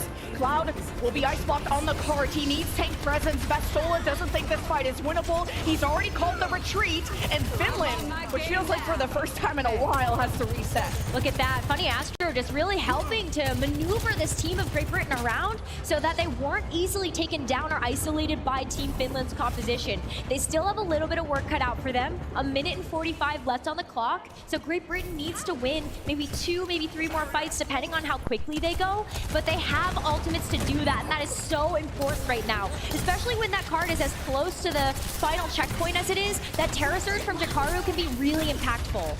And Jakaru can play these corners and try to sneak up on them. Finland, depending on this grab flux, to really kick off this fight on a good note. As Vestola looks for a good group up, the Mei wall is called there by Cloud, and his Terra Surge and trigger pulled by Jakaru, the immortality to buy him a few more seconds. Down barriers exchanged, and all the ultimates are coming out. It's Finland's last try there for the end of point C with 1 minute left, and all the kills are going their way. Great Britain not able to claim a single one as Finland wiped the floor and capped with 59 seconds. Strong attack push coming through from Team Finland. But now we get a chance to swap the sides, and Great Britain is one of those teams that have a lot of players that like to work with momentum. So if they're able to get one team fight win under their belt, that could cycle into more. But Team Finland, that is a very nice accomplishment to be able to have all 3 points captured. That's a very clear win condition. Finland are just really good at making Great Britain's ultimates look really useless. Like the fact that Great Britain had an Ant Matrix that got boosted up by Cloud's Mei wall. You had Great Britain using Overclock and Dragon Blade last fight, a Terra Surge, all 0 kills, which we know these Great Britain players are fantastic. We know they are all-star caliber, but against Finland, they just look like dead sticks in the water. Finland, you know, got stopped at some points, but that's still a respectable time bank to have 1 minute. You're right, and especially though at least it's under 1 minute, it's like 1 second under 1 minute, so maybe that'll help. But take a look at this, like Marissa just kind of too big to fit through that space, so it gets absolutely blocked off by the May wall. And this is where maybe we need to see some changes come out from Great Britain's composition. I wish we could see Backbone May, a hero that he's so well known for. You brought it up just a little bit earlier, that may be able to help Team Great Britain go toe-to-toe with this May from Cloud, which has been so proficient and just really good at being able to help just lock down these corridors and help create these fights in a way that is more advantageous for Finland. And it was this snowball, this avalanche that was created when Finland was taking off Backbone. They got the point cap pretty much immediately. I wonder if Great Britain are a bit flustered from kind of these silly mistakes they're not really known for. But Funny Astro has Backbone's back no matter what happens. Down through the corridor, Finland's trying to boot them back. Ice block from Cloud.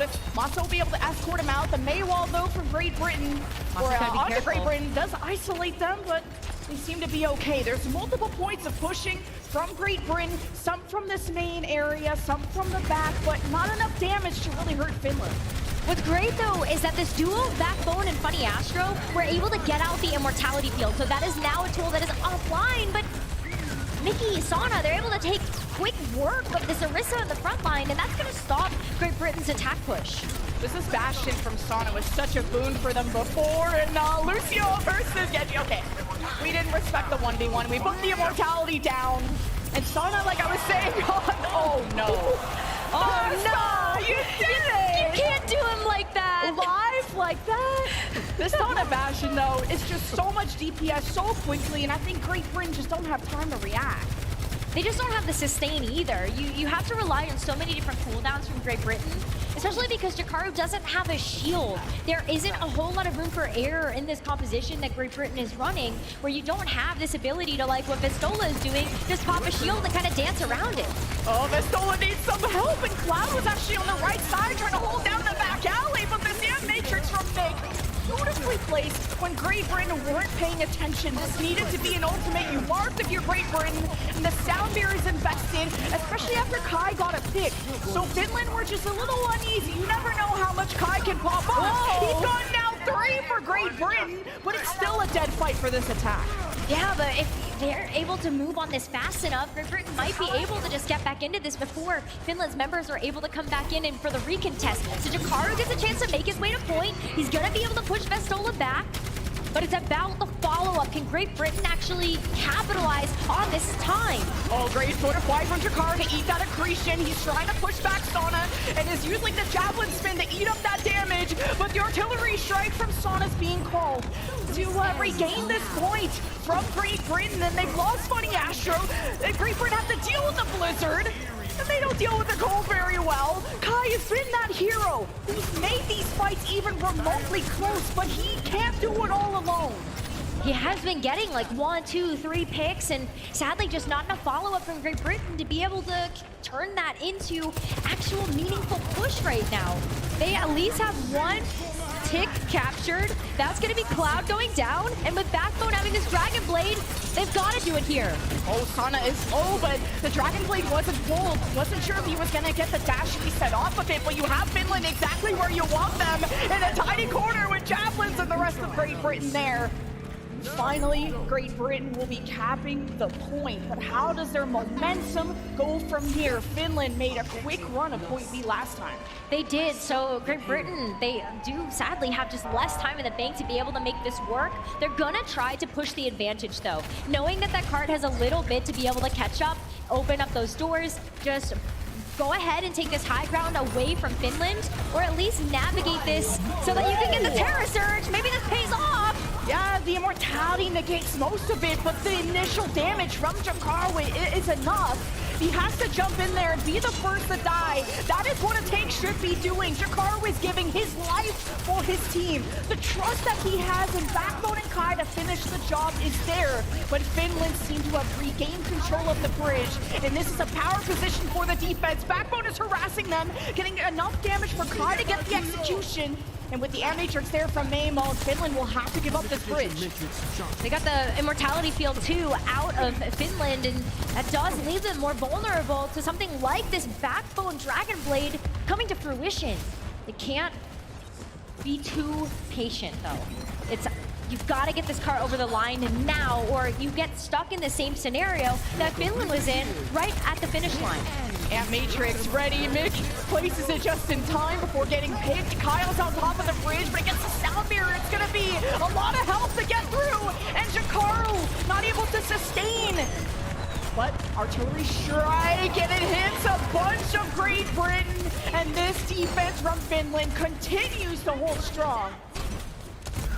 This is going to be very difficult now for Great Britain. There aren't too many avenues that you can take that mitigate the amount of poke damage that you're going to have. And poor Maimon, yeah, he's getting staggered. Now you look at being at a 1 minute mark before Great Britain can even start to take another attack. And they don't have anything in the bank right now. What they're closest to is the Amplification Matrix, the Terra Surge. Finland have ults to spare, and especially when you look at those large area of effects that both the Gravitic Flux and the Blizzard offer, they can finish the map here. Vestola is doing a great job of marking Backbone, and if you get hit by an accretion when you're Genji, it's pretty much lights out. So close the lights out for Jakaru. Takes in a lot of damage. Here's the Ant Matrix, and then the Flux to slam Great Britain down. Buys Finland some time to back away. They give up the bridge. They're happy to do so. They can play behind the back wall there of point B, but Cloud was looking for a Blizzard play and almost walked in and costed his own life. Great Britain still have to push the car. 23 seconds and its last fight. They were able to withstand the Gravitic Flux, though. That Mortality Field is going to be back online, which could help be the saving grace. But this Blizzard, especially when you start to run out of time, becomes even more deadly.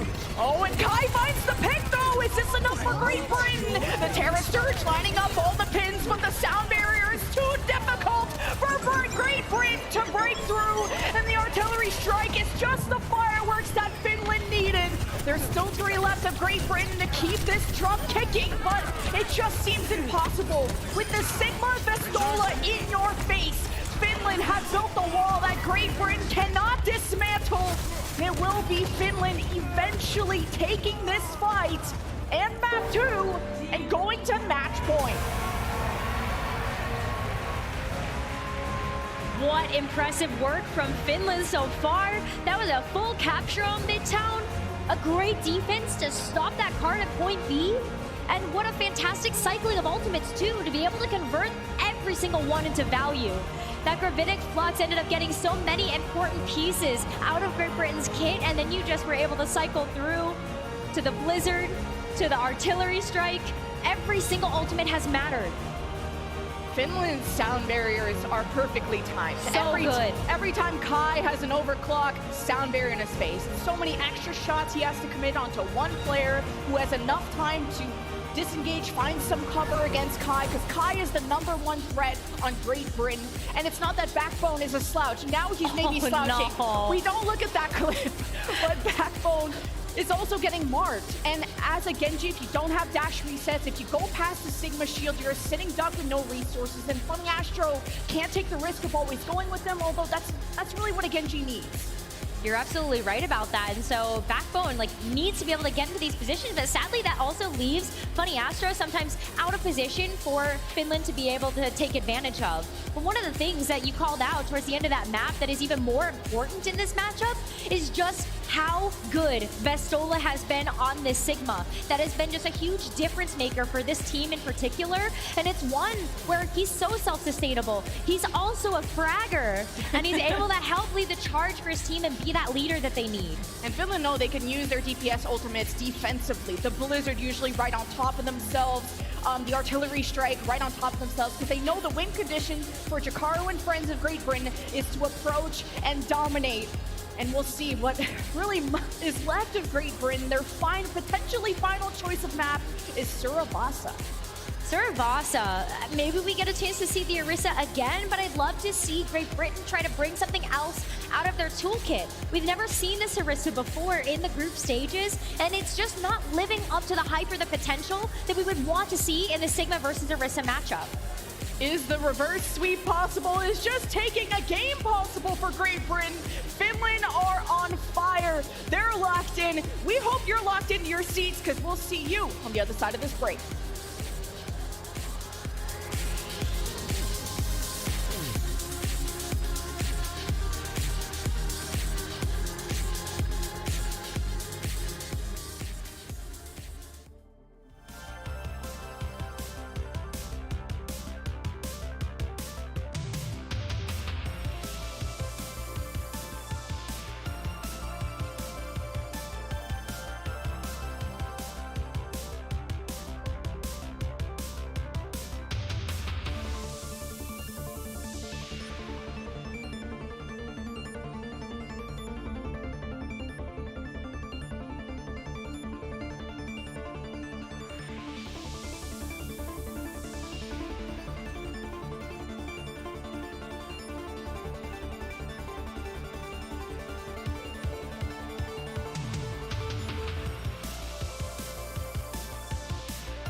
Finland versus Great Britain, friends from Contenders Europe, but rivals on our World Cup stage. It's match point for Finland.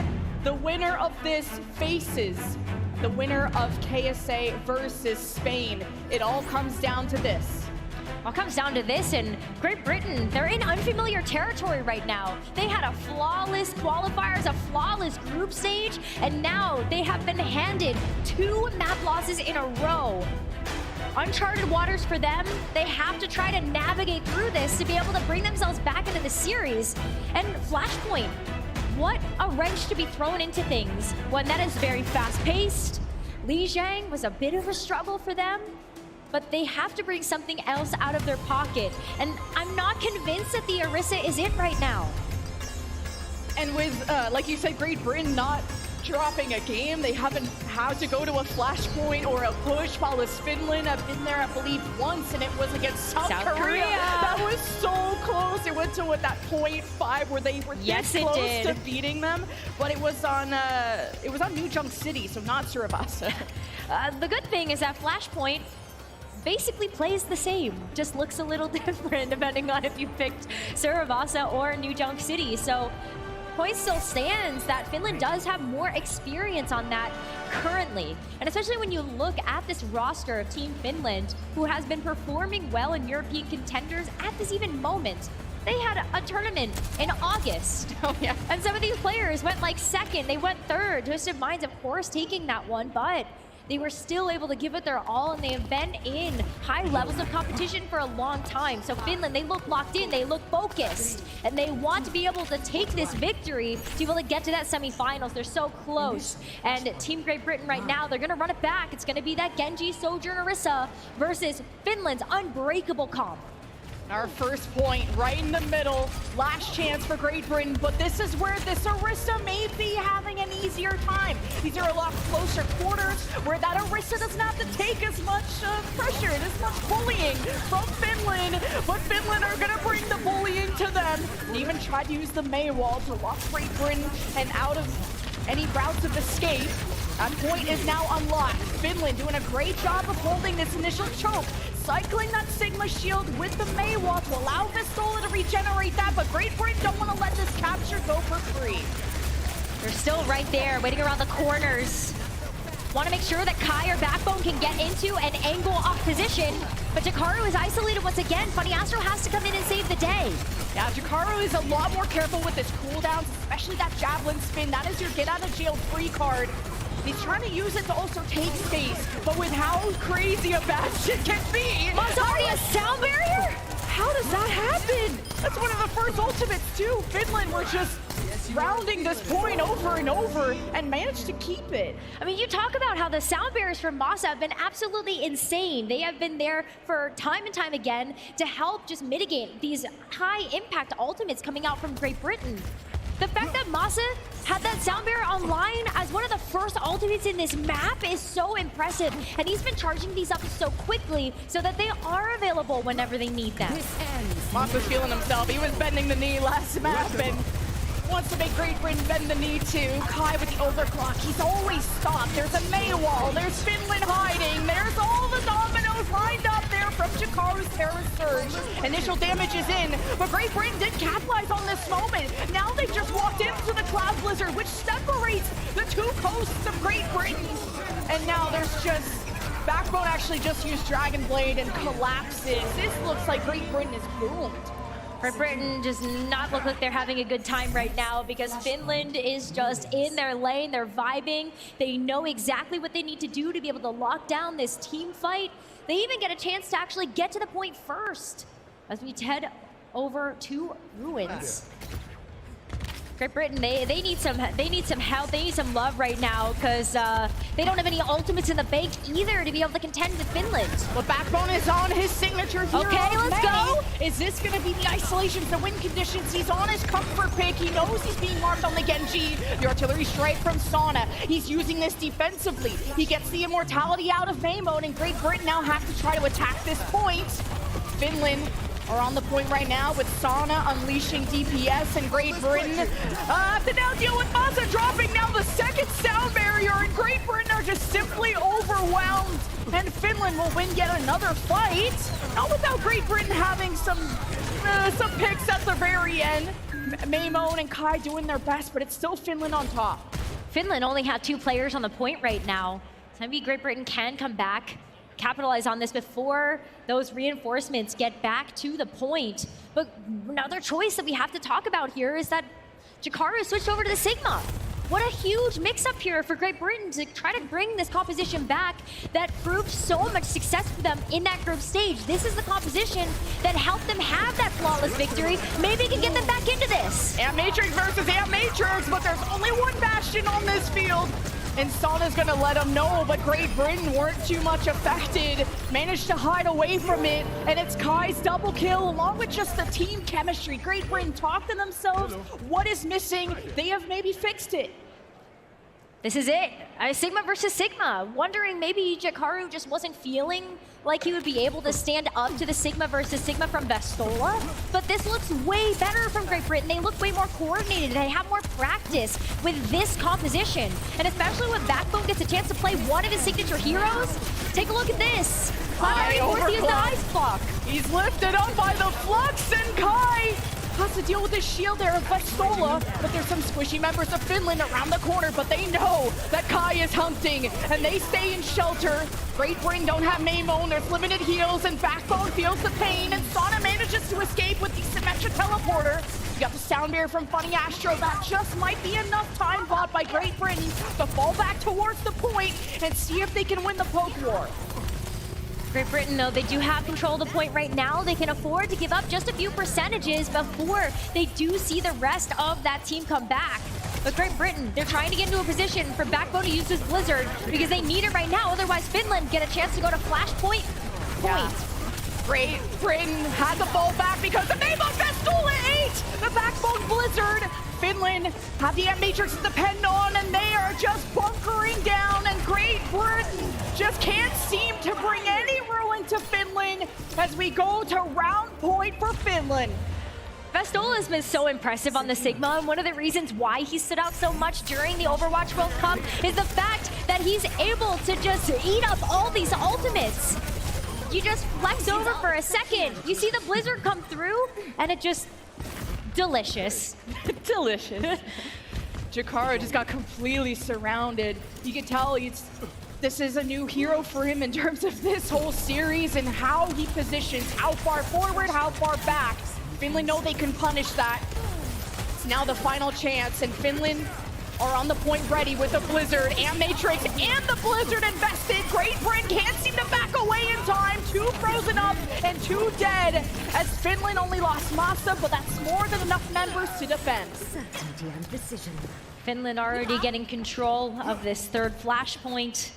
Great Britain right now need to find a way back into this one, and as you said, even though they might have to try to adjust on the fly, they still look better with this composition, but it is so tough when Flashpoint is as fast-paced as it is to be able to get your footing, and so quickly to have to make those micro-adjustments when this composition does play so differently.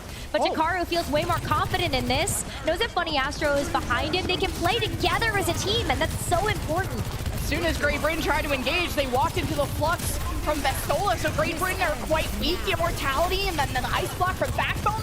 Great Britain still managed to live. Finland are in trouble, but Masaa counters the barrier with his own. But it's Great Britain with all the ultimates, a Blizzard, and Kai has all the ducks lined up. 2 kills, make it 3! Great Britain take the point back, but at 85 for Finland, that is tough. You can see kind of like the sigh of relief coming through from Kai. He's just like, oh my goodness, like we have to be able to play flawlessly from here on out because Finland is at that sweet spot where if they take control of this point back, they get a chance to just win this map. Great Britain though, they want the work cut out for them once again. Finland don't have any ultimates though either. It's all about that race to that first one on the line. Great Britain might not even be able to recontest if they lose this too. It ticks up so fast, and Funny Astro is found so early. The teleport of Saga catches him off guard. Festola leads the charge. He's the human bulldozer, and Great Britain are kept at bay. 87+%, the cap gone through. It's up to Funny Astro or somebody from Great Britain to touch, or this is all over. Seconds ticking by. Funny Astro starts the overtime, but where is the rest of the team? Backbones around the corner on Tracer! Can't get there! Finland have done it! They go to the semifinals and lock in top 4! Finland hand Great Britain their very first loss of the Overwatch World Cup. And they are looking poised, they are looking ready, they are looking so dominant. Especially as one of those teams to be able to take a map off of one of the top teams in the Overwatch World Cup, South Korea. Finland, a team that people have been sleeping on, they're here to play. I am so excited to watch them play more. This is their composition, their meta. Festola didn't even break a sweat on that Sigma. You have to bring a master to the master class and then Sana on the Bastion. When you have a tank that is an anchor like Festola, Sana can sit back and be the star of the show, along with, you know, a May from Cloud, constantly dropping the Blizzards defensively. There is no way that Great Britain could get close when you can save 2 DPS ultimates to push the other team back.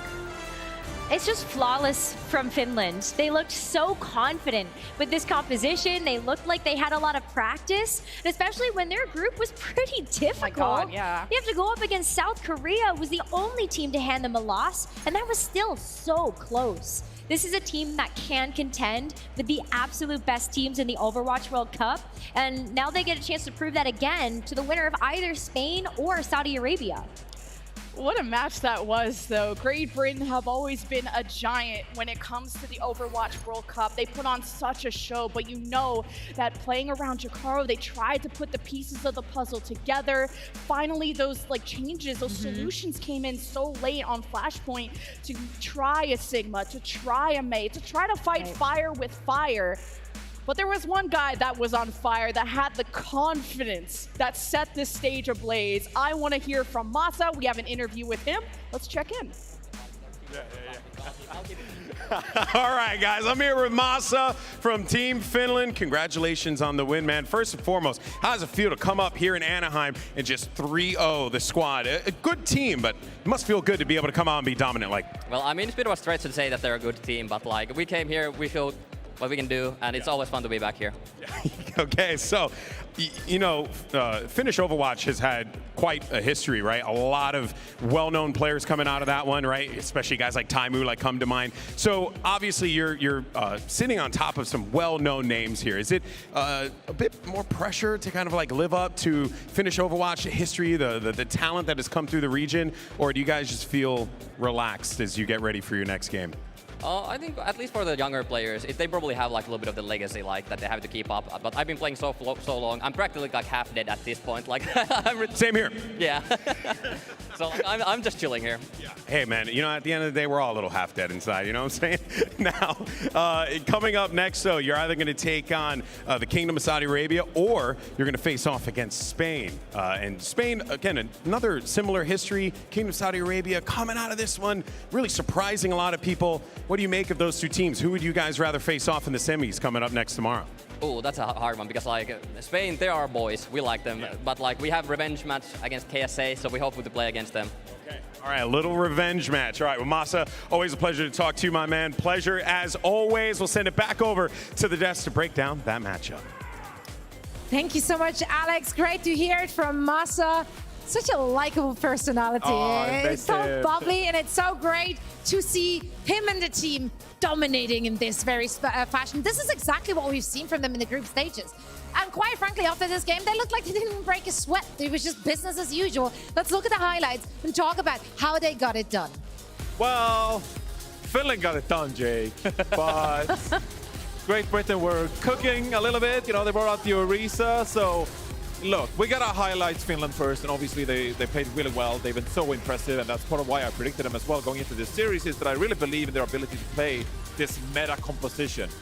The Mei, the Bastion, the Sigma, this is what they do best. They're really in sync, they got great team play, but also individually, they're so good on all these heroes. Obviously, Vestola on the Sigma. This is such a big boon for this team, and partly why Great Britain probably didn't opt into the Sigma matchup. Maybe they felt like we can't match Finland with the Sigma composition, so instead, we're gonna play the Orisa, Jake. Yeah, it is just speculation, but I'd have to imagine that these teams scrimmed each other and Britain just felt like they can't win the mirror. Really, no one has had success with this Orisa comp into the Sigma. Sigma, traditionally a counter to Orisa. So I think the Great British team here, they came trying to play around Kai, play a fast, aggressive style that makes the Sojourn work. And honestly, especially with Sim and Mei coming together in the meta a little bit more, maybe Britain feel like they don't want to take that Sigma mirror, threatening those heroes for Finland. So honestly, Finland, they're in their comfort zone, they're in their lane, looking confident and comfortable, and I think that's going to bode really well for them this meta. The bigger question is going deeper into the tournament. How do they face off against teams like South Korea, like the team from China that field very different styles? Exactly. I mean, I feel like genuinely that Team Finland is a contender to make the grand finals, and then who knows, we've already seen them stack up against South Korea, and that was a really even matchup. Maybe, how many times out of 10 could it beat South Korea? I don't know, but I'd be intrigued to see them play them again, So I'm getting ahead of myself here, but I really do feel like this match gives you the impression what Finland are capable of. They look really impressive, right? So the only, if I may cook for 5 seconds, give me 5 seconds. Let him cook. So they did, Great Britain played Orisa. Why was that? Was it one, like I said, that because they probably knew that they couldn't stack up against Finland Sigma, so we gotta throw something at the wall, we'll throw the Orisa at the wall, or, and this is where the cooking comes in. Okay. We've seen one team in the World Cup so far rely a lot on Orisa. And we're about to see them soon. It's Spain, of course. Spain, yeah. What if Great Britain played Spain and got dominated by Spain, and we're like, wow, Spain is so good on the Orisa composition that we feel like this is maybe what we need to win the tournament. Who let him cook? Is Spain like a dark horse? I know it's Mad Lad cooking, but like, come on. This is a next level cook. Honestly, That's a I good put seer Spain on this as- one, though. You put a good seer on this one. I'm sold. You know, played I'm it not up. sold. I'm not sold. Played it up. Played it up. I mean, Let well, him we'll see. cook. Maybe Spain has the opportunity to prove me wrong, right? Coming up soon. But I put them as one of the weaker teams, honestly, in this top 8. And so, I don't know. I feel like Britain probably just felt like they felt the limit against Finland. They felt they cannot win the mirror, and they have to try something crazy. This felt like a desperate match for them at so many points, which is really counter to what we saw from them in the rest of the play that we've seen. So honestly, props to the Great British team for coming this far. Yeah. But it wasn't even close to enough to take down the Team Finland. Yeah, let's take a look at the brackets to see where we're standing here, as this was the second to last match of the quarterfinals. Great Britain went down on the hands of Finland in a convincing 3-0 fashion, and now Finland is waiting for the winner of the Kingdom of Saudi Arabia and Spain. And Finland is currently setting themselves up for one, if not the best performance for their region in the Overwatch World Cup. Last time we saw them in the top 5 was, of course, in 2016, I want to say. They came fourth. You were testing my trivia. Yeah, they came fourth in 2016, and then I believe in 2018 they found themselves on a 5th to 8th finish. In 2019, they didn't make they didn't make it past the qualifiers. I think they only came through the preliminaries. So this is a really good showing for this squad, and their fans should be very exciting to see more of this team. So are we. For now, we're heading into a very quick break, and when we come back, we're going to talk about Spain and the Kingdom of Saudi Arabia. Stick around.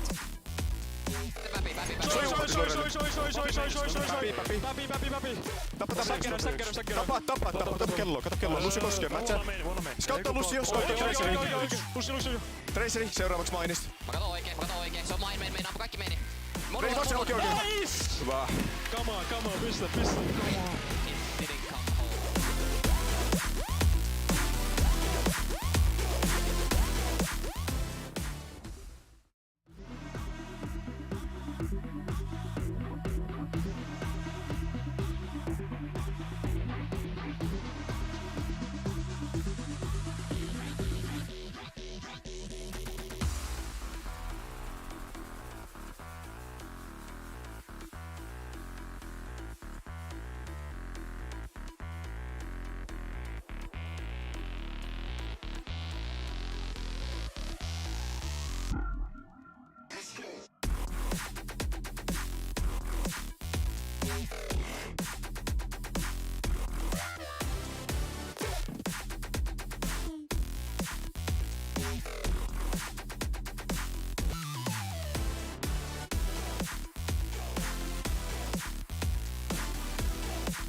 legacy.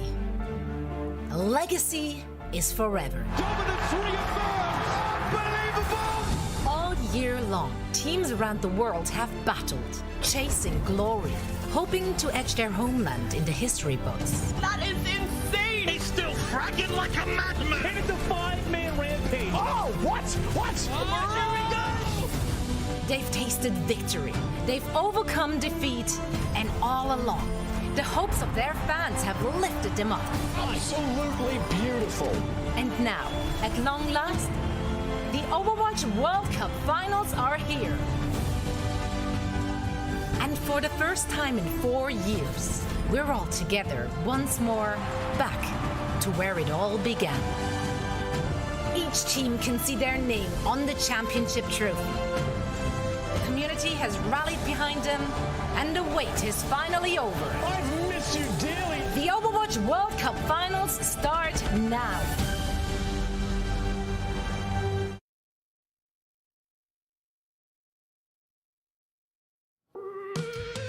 Welcome back, one and all. We are getting ready and set up for our last quarterfinals match here in the Overwatch World Cup. Loving the dinosaur action there. There were dragons. There was dragon riders. Some dragon riders. Dragon flight? Dragon flights. World of Warcraft? Yeah, no, but those were dragon riders. They were riding the dragons. I gotta go out there and watch. I gotta go out there and watch the cosplayers. Yeah. I saw a very, very good Reaper cosplay over in the Overwatch Hall. Oh yeah, I was there too. He's listening to me. Like those leather hot pants and the crop top. You're killing it. That was a good look if I've ever seen one. Now, let's head into our last quarterfinals matchup. This one is going to be fought out between Spain and the Kingdom of Saudi Arabia. Spain have been impressing us in the group stages. In fact, a lot of people didn't even believe that this team is going to make it into the group stages. They came through the qualifiers and they showed up to win. Yes, they did drop one singular match in their groups against the team from China, but they were dominant against Hong Kong as well as Thailand. Yeah, other than that, they were super dominant coming into the group stages as well. We're seeing the 5 players. I became a huge fan of Helm, and Crazy Dragon was definitely one of me and Johnny's favorite player watching in the group stages. Like, this guy is another crazy DPS player. Like, I really became a fan after seeing his Tracer play. Amazing stuff from him. I think, like Johnny said, I think Team Spain is a team that really has a unique style as well. We're seeing, I'm guessing we're going to see a lot of that Orisa composition from Spain, right, Johnny? Yeah. They're not going to play the Sigma as much. We're most likely to see a lot of Orisa. Now, I know you said a lot of like nice words like domination and, you know, like looking really good and, you know, praising and all. It's a Cinderella story that Spain is here. So we got to celebrate the fact that made it to playoffs. It's an incredible achievement. I think we should talk about the team that's probably going to win the series, which is the Kingdom of Saudi Arabia. I think we just saw, I mean, I think this is maybe the most imbalanced of all the quarterfinals. Yeah. I feel like the Kingdom of Saudi Arabia has looked like one of the strongest teams here. And for me, to be fair, I honestly put Spain as 8 of 8 in this top 8. And so I feel like with how confident the Kingdom of Saudi Arabia have been playing the Sigma comps, I think Orisa is going to be no problem. Sigma counters Orisa, guys. This is basics. We just watched it happen. We just watched it happen. Remember Johnny was cooking? Maybe what if that was true? Like, there's always a chance, right? There's always a chance, but this is like a 70-30 for Sigma. And the Kingdom of Saudi Arabia have looked like a stronger individual team. They have the better strat. I think they have the better players. I think UB and Quartz have really come together. Sirmajed as well, KSA. Every player on this team has firepower. And they also have Sirmajed too. For the first time, right? For the Kingdom of Saudi Arabia, I feel like they aren't playing some like meme team, we're gonna full dive you with flyers every round. Like, no, they're playing the meta and pushing other teams off of it. And so I think if Spain comes and they've got their cheeky strat, they've got their comfort picks, like great for them. You know, like honestly, like that's maybe what they should do is play to their comfort and try and make it work. But I just feel like the Saudi team is going to be the stronger team. I think the Sigma is going to be... KSA could like hyper carry against Orisa. It's like, you're shaking your head as if you're not agreeing. How dare he use logic to evaporate our hopium? You gotta predict it's with your heart, Jake. Haven't we learned anything can happen? Fine. In your ranked games, you play against Orisa, you don't like playing against Orisa, that hero's beating you up when you're playing Reinhardt and Winston, go Sigma. Go Sigma. You just poke and poke and poke. Orisa uses her... She throws her little spear. I believe and you just in the hope of Spain, anything is possible. He's losing Anything it. is possible. He's breaking. Come He's on. breaking. It's No, in his voice. We didn't get the Let's chance go, to talk Hell. about it enough. Come on, like, it's an amazing achievement that Spain is here. And yeah. like, as much as Kingdom of Saudi Arabia is the favorite in this matchup, I really just want to celebrate the players from Team Spain. The fact that we're able to make it here in playoffs. Again, we didn't think they would qualify for the group stages back in May. Because some of these players, they went like 1-10 in Contenders Europe, all right? Like, they don't have a great track record. So them just coming together and really building this team, I mean, the stuff they've managed to accomplish to make it here to the playoffs, it's really incredible to qualify, to come here to Anaheim, to come here to BlizzCon. So I'm so stoked for these guys. It's an incredible achievement. They still have a chance to win, Johnny. They still have a chance to win. But that's the point. It's just like, I'm really looking forward to see what they can bring here in the playoffs, because this Team Spain has been so impressive and they've been very inspirational. And they show to these other regions around the world, right, that, you know, in events like the World Cup, you can show up and you can you can come together and put forward your best and really accomplish more than you know what other people think you can. And it's great to do that as a region which usually goes under people's radars. Right. And this is what makes the Overwatch World Cup so very exciting. We get to see Spain taking on the Kingdom of Saudi Arabia. Let's talk about predictions for this one. Listen, here's the thing. My heart, just as much as you, Johnny, I do want to go for Spain. Health. Es tut mir leid, wenn du aus der Schweiz kommst, ich kann leider nicht für dich, weil es tut mir leid, es tut mir so leid. I had to go with I have no idea the what you Kingdom just of said. Saudi Arabia. Health is also a Swiss national. I don't know if he actually speaks Swiss, but you know, in case, off chance, I could not go for you. I had to go with the Kingdom of Saudi Arabia. I'm a huge fan of Twisted Minds, the Contenders team. Yeah. They looked Same. so cohesive. They looked so competent. I can't see Spain taking this one. I'm sorry. Yeah, I'm same. I went with Kingdom of Saudi Arabia. I feel so bad after the hyping up Spain this much, but yeah, they seem too. Danny, what is going Sorry, on? Spain, but they seem too. Come on. They seem too strong. You can be honest. It's fine.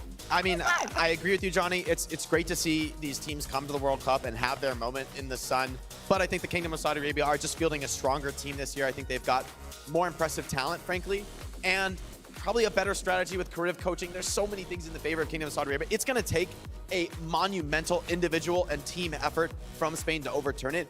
That being said, it can be done. There's always the X factor playing on stage, playing here at BlizzCon. So much pressure here. Anything could happen. Yeah, and like, look, the point I'm trying to make is it's not that Spain are the favorites in this one, because again, I got Kingdom of Saudi Arabia too. But the point is that Spain has repeatedly, throughout the entire year of the 2023 World Cup, they have defied expectations. And so I'm not going to give up on them just because we think Saudi Arabia is a really good team. Look, my Pred 2, I got Saudi Arabia to win the series. But oh, you're not giving up on them.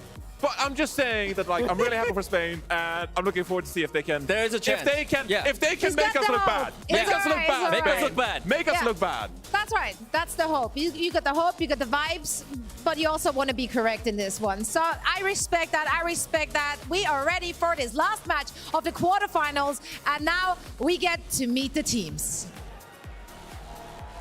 Ladies and gentlemen, let's go ahead and bring out your first team. It's Team España!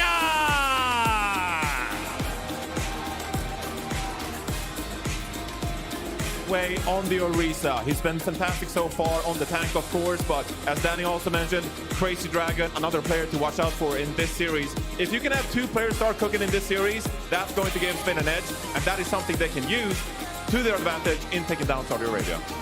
There is always that chance. And their opponents, the Kingdom of Saudi Arabia! Fielding the strongest roster that their country has ever brought to an Overwatch World Cup. The Kingdom of Saudi Arabia has big aspirations this year. They want to go all the way. They've already taken down the United States of America in the group stage, and they're looking to go even further and take down even bigger opponents. A lot of confidence, a lot of swagger coming up onto the stage. Let's see if they can bring it out as well on the server. And let's go ahead and send it over to their casters. It's Necra and Lemon Kiwi. Thank you so much, Golden Boy. I'm so excited for this match because it's less about the winner and more about what World Cup means for your region. Finally, Saudi Arabia can prove that they are the best region in the world. They've already said that they're the champions decades and we're not even at the final day. I mean, you talk about swagger, you talk about confidence. This is a team that is fielding so much of that, especially after they've proven themselves in so many different levels of competition as well. They are at the top of European contenders. They have been able to prove themselves time and time again. And for Spain, this is going to be like the toughest opponent that they have faced all Overwatch World Cup so far. And Helve, although coming from Spain, is no stranger to these players. Helve is the only Spanish player to play in Saudi regional tournaments, so he knows all about UV and Quartz. They've been to a number of grand finals against each other. But Helve, back in my day, he was the Reinhardt alpha. And I think playing a lot of Orisa, although the Dusk hates it, Helve loves it. It's better Reinhardt right now. Listen, I'm not feeling super confident about it, just given recency bias of what happened with Great Britain versus Finland. But you know what? If there really is any tank that can make Orisa look good, it has been Helve. And they ran with this Orisa pick throughout all of the Overwatch World Cup group stage. And Helve looked pretty clean with it. Helve looked pretty clean with it. And the winner of this goes to the semi-final to face Finland. Best of 5. KSA might be the favorites to win it all, not just against Spain, but the entire World Cup, especially after what they did to USA. They'll remember that. But Spain had wins of their own, but not teams at the caliber of KSA. This is their toughest challenge yet. It is, it absolutely is. And so we're gonna need to see Spain pull out all of the stops for this one. They're gonna need to go with confidence, and they're gonna need to be able to go in and fight as an entire team. One of the things that Spain has done best is to play these brawl compositions that really hit him where it hurts. And hey, Lemon Kiwi, you talked about Helve's Reinhardt. What a throwback pick. He's gonna be coming out with the big Hammerman. And he's right to the point. The Symmetra allowing that to happen. KSA are actually heading to spawn to change up their whole composition because of this Reinhardt. That's rock, paper, scissors right there in terms of that tank roll. You see the Reinhardt, you go Junker Queen, because that's really a way to be able to make it bleed. Oh, and KSA just teleport right to the point. They have Spain's backs against the wall, and it's the speed of KSA that may allow them to overwhelm Spain once and for all. And speaking of speed, Gala is gone, and Spain are gonna have to use their own teleporter to try and get out of this pickle. They go to the other side of KSA. Immortality pop by Sirmajed that buys them time to assess where Spain is, and Helve doesn't have enough support, and KSA take the first fight.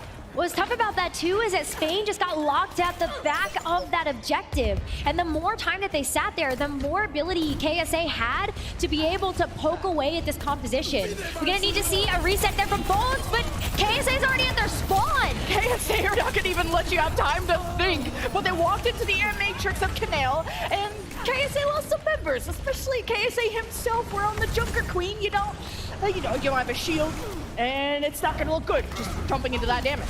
No, it's not, and so KSA is also gonna have to walk all the way back. UV at least is able to set up this teleporter, but not before Spain is able to plant themselves on this point. They take back control from KSA, and they're gonna be able to keep up that pressure, especially knowing that they have this barrier online too, so Punk can just wall off this amplification matrix.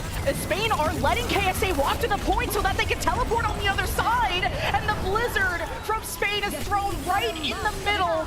And KSA trying to defend themselves with the Photon barrier, but it's matched by Punk. But knife to knife, KSA the tank comes out on top. KSA also has the Junker Queen ultimate online, so being able to rampage through the rest of Spain shuts off this enormous amount of healing that Canale and Gala are able to put up in the backline.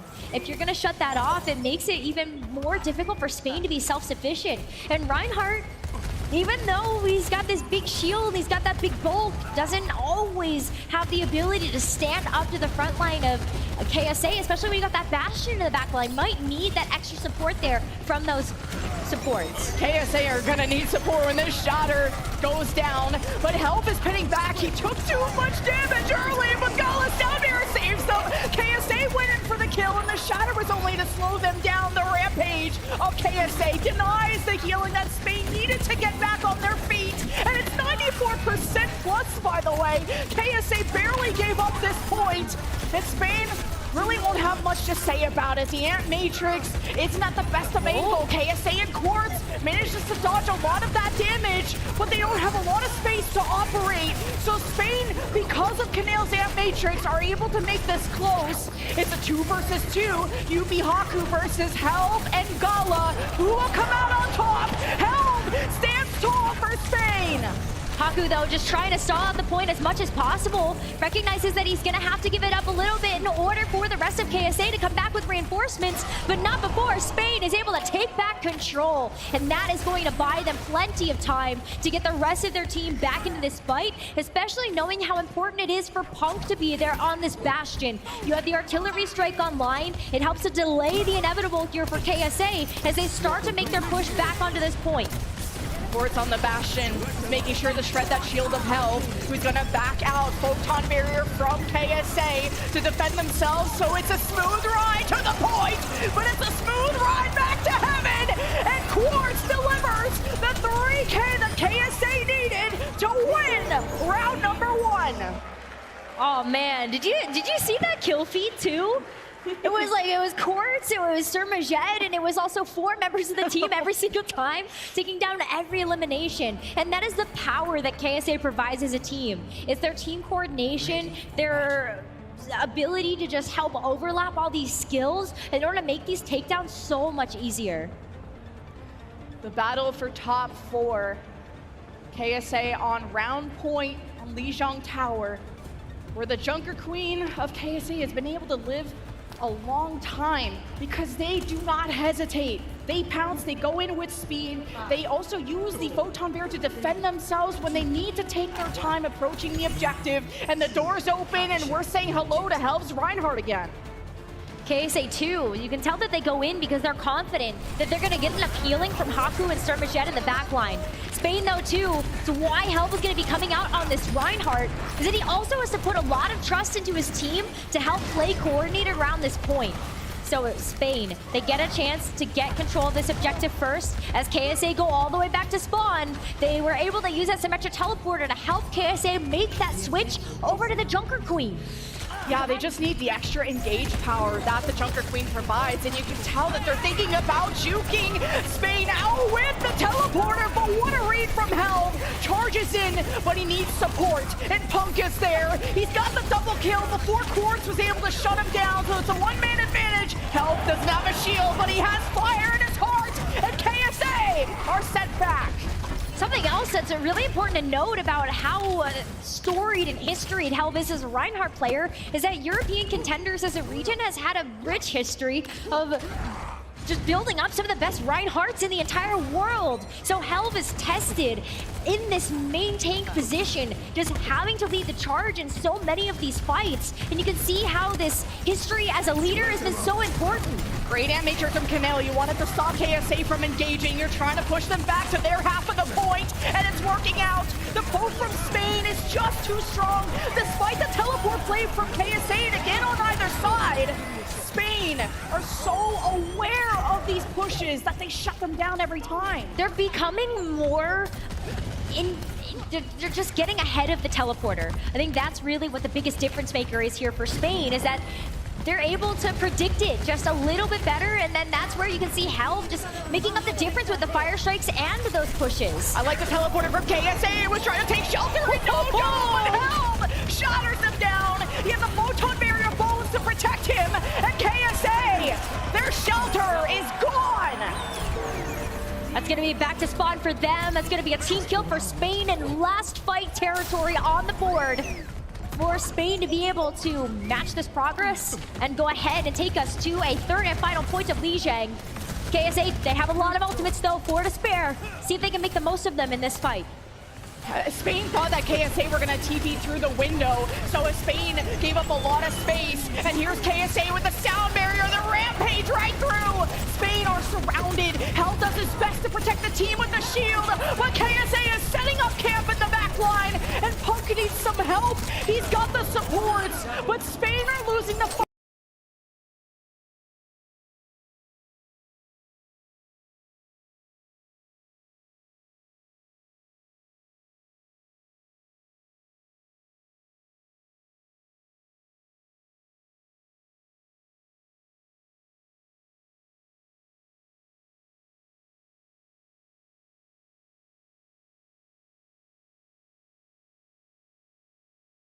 with that amplification matrix to help burst that down.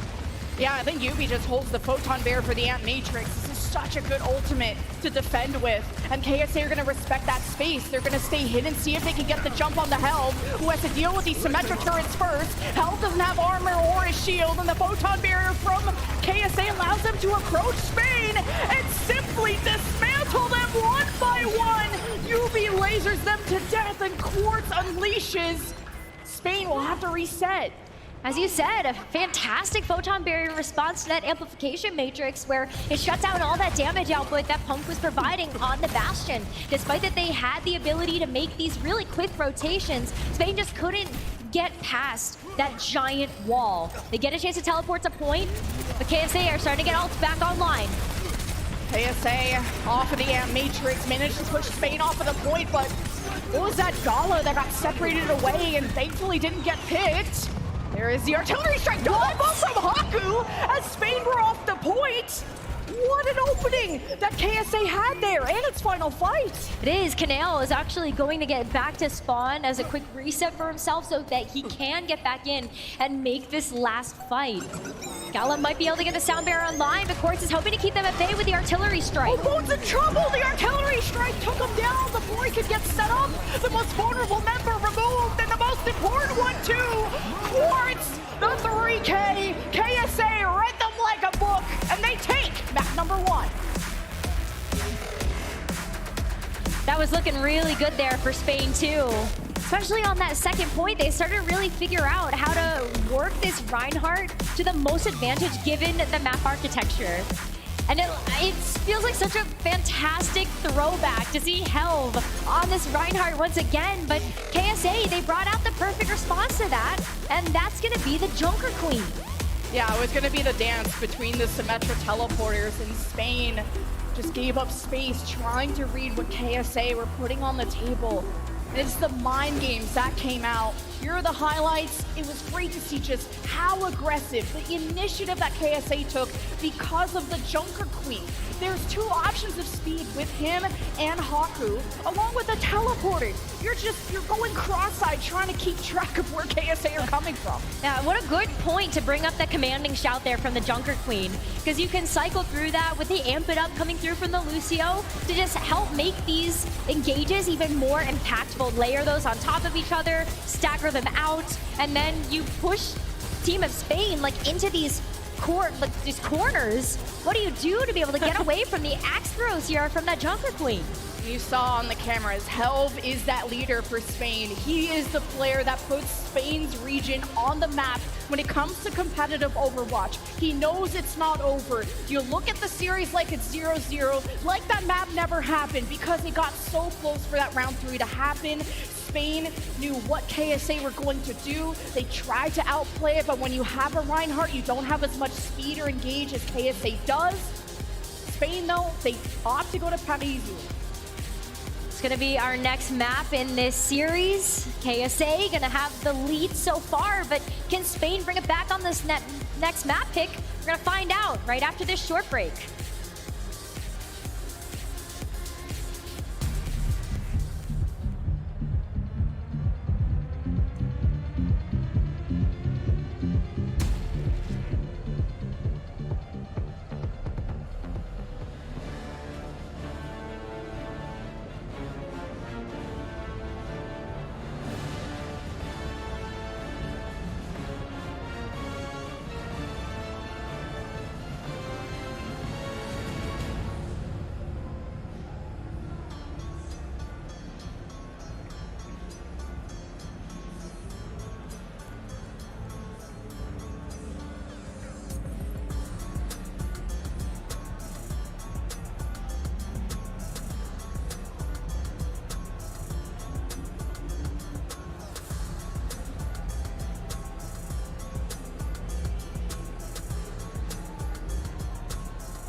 Kingdom of Saudi Arabia. Looking like royalty on stage with how good they're playing. Holy cow, I hope y'all are enjoying BlizzCon so far.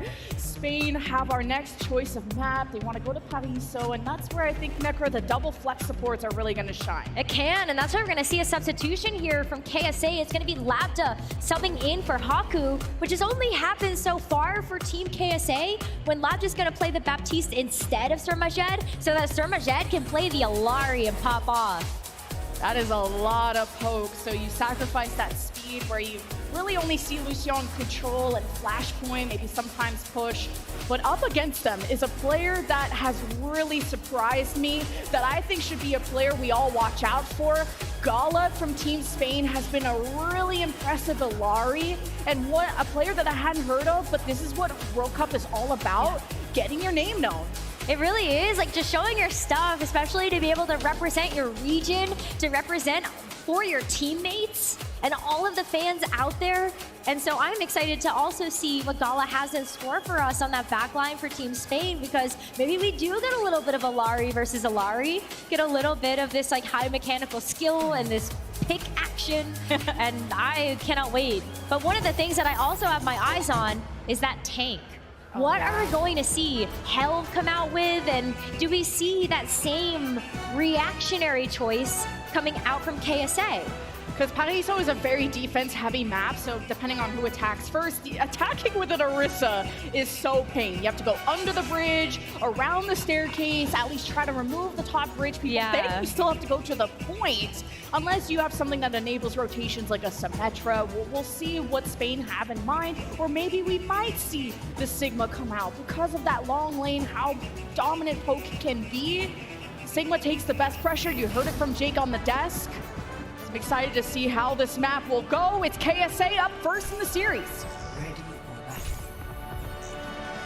I'm not even going to talk about the Roadhog because they're on the attack. But what we can talk about is Spain, and that is going to be a Helve Orisa. Now, Spain have opted to play this composition a lot when it's come down to the qualifiers and the group stage. Helve has shown pretty high proficiency with this hero, but it still is so difficult to run in this meta right now, especially if you expect the enemy team to run something that has a lot of poke involved. We're thinking about this in terms of the Orisa and how it plays into the Sigma. It's way better on the defense though, so I'm gonna give it some credit and I'm gonna hold my breath until we see how Spain performs with that Orisa and also the Ashe. The Ashe is really cool. It's a great angle for Dynamites. The Ana's what's peculiar to me, the best nano target being Helve, I guess, for the extra sustain, and also sort of a mini win condition to throw that anti-grenade down. When you have the high ground, it's great to do that, but KSA have teleported behind them. Now Spain just have to win that. They'll stay on this high ground, but they also have to contest. Helve is doing its best, and with a Mei, it'll be easier for Helve to approach when you can cycle that Mei wall. And, well, speaking of that Mei wall, they've isolated KSA, but he still has a shield to protect himself, and somehow KSA supports are in trouble, and KSA didn't have a shield to protect himself, so Spain manages to live through that. Sirmajed is going to take Punk down with him, as UB's also going to try to make his way back to the point, but this is going to be a first defensive hold for Spain. And you can see how the Alaris both come into play for a map like this. Those healing pylons allow you to have so much more sustain on the point, especially when it comes down to that front line. So Helve has a way easier chance of being able to deal with that pressure, but Gala's gonna have to be careful. That was close. That was so close. Quartz has been my hit scan to watch at World Cup with what he did to Sugar Free against Team USA, but KSA, they teleported on Spain's backline, and Canale couldn't get away. And that's where the Baptiste would buy you a bit more time with the immortality. The Ana's kind of a sitting duck and doesn't do it dive well. KSA will be getting the second tick and no chance for a recontest, so full cap. Full capture coming through, and there's a lot of ultimates now online for KSA too. Look, talk about the pop-off potential that Quartz has had as a player. That overclock is ready. That's going to be a great engagement tool when it comes down to the streets phase of Paraiso. Because you're looking at some of these buildings, even if your overclock isn't going to necessarily click on heads, it still forces Spain to get into this position where you might just be taken down by something else. Maybe even Captive Sun from Sirmajed, because that's also online. That's a fully charged headshot right onto Helv, and surprised he's still alive. Punk on the soldier, he can jump from building to building, but in terms of getting back up there, not as easy compared to maybe a Sojourn or an Ashe, but the Captive Sun versus Captive Sun. Sirmajed doesn't look the sun in the eye, and he falls. KSA have been removed by force, and this card is somehow still pushing. Here's Yubi that's been discovered, and almost at the end of point B. A little bit of a game of chicken there. See how much you want to stagger out a player versus actually giving up that card progress. But the card is such an awkward position right now because of how Spain can play on top of these buildings. I thought I heard a cheer too. Yeah, I was like, that. hang on. I like the good old Ole. I know, right? Used to hear that a lot in hockey back in Canada, but KSA on the card. Photon Bears to split it up, but Helm has been nanoed. He's stomping his way to the back line, and even has a Terra Surge on the menu, and KSA don't want to taste, but Corpse is on the high ground. He's trying to land shots onto Canale, who manages to get around the corner. And KSA are making steady progress. Helm is too low, and that's the last anchor for Spain. And there's just no stopping KSA at this point. Oh no, you also see that like Gala is stuck in the back line there. I don't know how he's going to be able to get back to the rest of the team. There's no Symmetra teleporter online for Spain to help him get out of there. You can see Quartz trying to lock that down in the back line, seeing that Gala is still stuck. KSA have to move forward though. Gala's going to have to use a lot of these healing resources on himself. And for what right now? That could be devastating for Spain as KSA start to make their way into this third point. I think KSA want to take this fight as quickly as possible, and Quartz has already marked Gala, so he's just stuck back here. Won't be really involved. Meanwhile, KSA have pushed forward, but kind of disorganized between worrying about this threat behind them. So KSA are down for the count, and with Punk's tactical visor, KSA give up this choke, and they'll have to reset. Might give some valuable time there for Gala to be able to get back into things as well as you take out that teleporter and remove these barriers. Gala's still stuck. You can hear the crowd giving him their strength. You love to see the support, the fans coming in to support their region from far and wide. KSA still have to make it out of spawn. Gala's still back here. Will someone kill him? And maybe that confusion is what caused the KSA before. They need to move forward, and all thanks to Yubi, they make it to the high ground, and they stomp Punk into the ground. And Spain are all disorganized. They still have to disengage. KSA are on the high ground. Gala has a Captive Sun too, but it's Sirmajed that wants to make an impact, but he's shot down, and Helm is on fire. Helm getting a chance to go back to his team there with the Terror Surge, as well as Gala is finally able to make his way back to the fight. The Captive Sun to shut down this push once and for all. There you go. That's why KSA should have been worried about him in the back. Gala also placed a Captive Sun on the wall to get past the shield of KSA. What a smart Alari player. So good. That's why you were like paying attention to him and the Alari as well, and be able to see that duel happen too, with Sirmajed also staying in the mix here. But it's teleporter time. KSA just keeps surprising Spain by landing right on top of their supports and kicking them in the mouth. Course with the overclock, pitches down Punk. Found themselves between a rock and a hard place, and now Spain just don't have a route to escape when KSA have locked that down. Less than 2 minutes, and KSA head for the end of C. Spain have a much better anchor position from this point though. They've got the spawns to their back. They have all this architecture to play around to keep them safe, and they've done such a great job of splitting up their forces so that they can operate a little bit more independently. So Helm is gonna have to try to lock down this card as Yubi wants to use his photon barrier. Gotta be careful with these UV teleports, but Spain want to take a fight early before KSA have a plan, and the blizzard from Bones thrown right in KSA's face, and UV, the photon barrier might have saved his backline, but Spain are just bulldozing, stomping through KSA. It's a 2v2. The Canales sleep, buys time, lights it up for Gala, heals Canale. That is a selfless support, and a good defense from Spain. That's exactly how you want to see that Alaria get played. You know when to be able to push the gas and also to when to go back to heal your team. Healing pylon coming in so clutch there as well, just to make sure that Canal can put that final stop to the push. KSA have one more chance, 40 seconds remaining.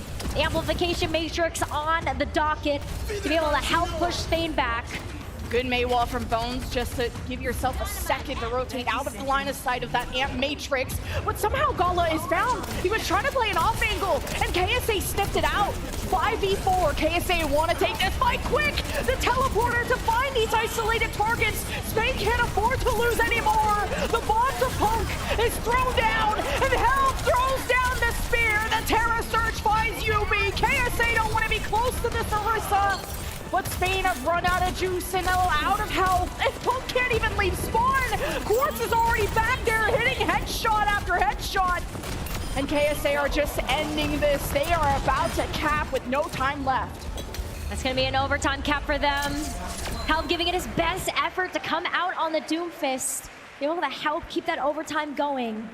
But Spain did a great job there on the defense. That point 2 was very difficult for KSA to assail. And even just going past that second objective.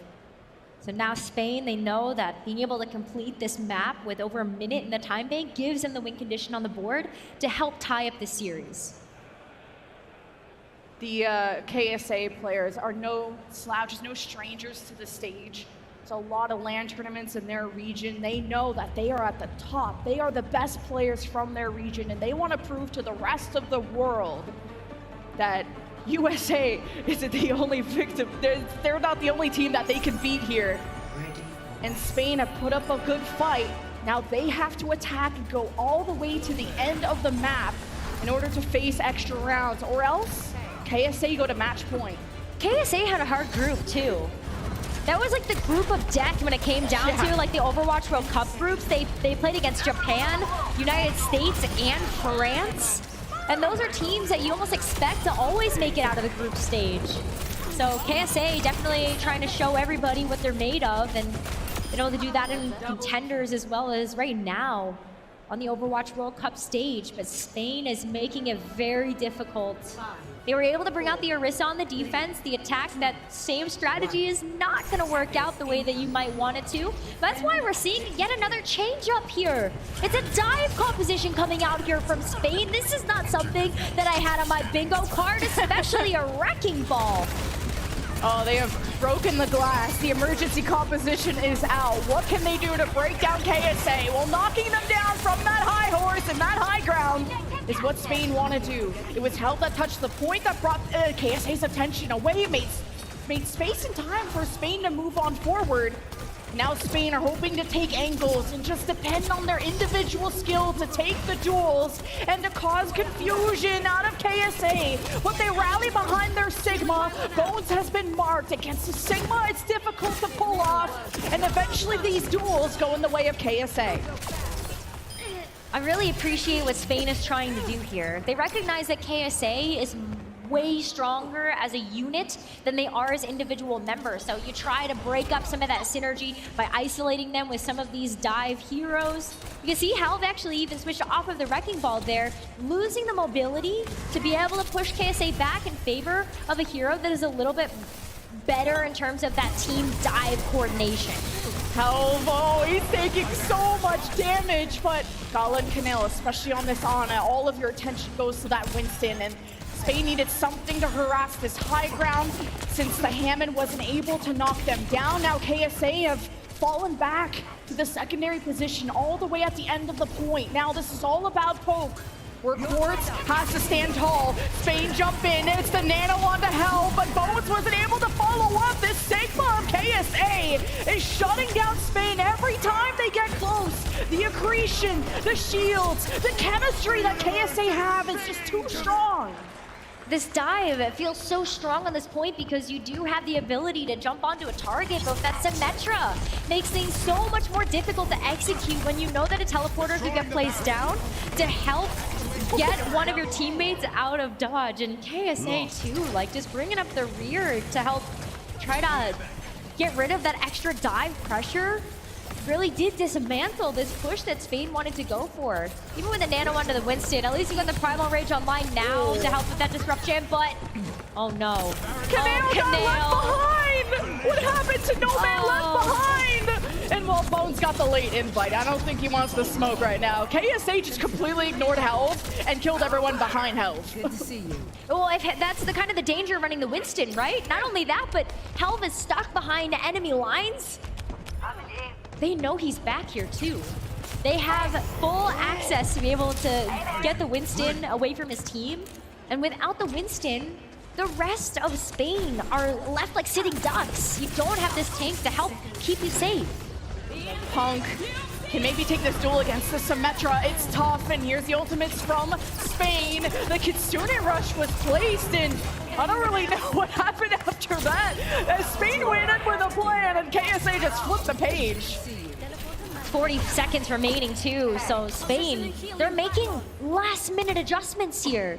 Against 3 ultimates that KSA have, this is Spain's final shot, and it's gonna be reverting back to the composition that worked for them on the defense. You've got the Mei and the Bastion. The Bastion help to be able to crush the shield of the Sigma, to give some time for Spain to be able to get into this. But it's down to the wire here, Lemon Kiwi, 15 seconds left. And without that Symmetra teleport, it's a tough battle to go up all the way on the stairs. Spain are probably going to drop out the window. They can't survive here much longer. Quartz picks off Gala. You only have that heals, and KSA have been banking ultimates.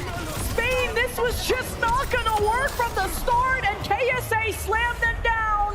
Full hold and go to match point. KSA have been so impressive in the series so far.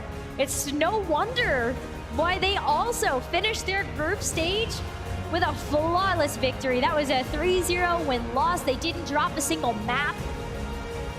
Spain, they're putting up a really good fight right now, but KSA, they're just making them work so hard, especially when it comes down to those individual picks that KSA of a team have been getting.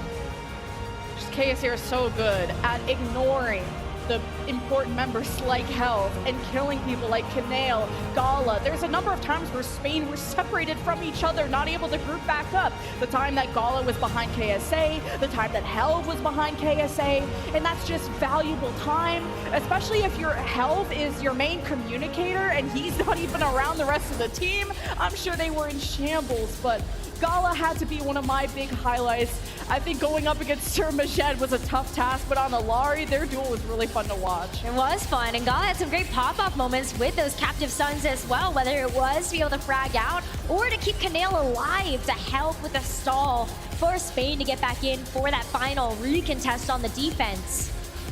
But yeah, I mean, it's just so tough when you see why the Sigma from KSA has been so powerful.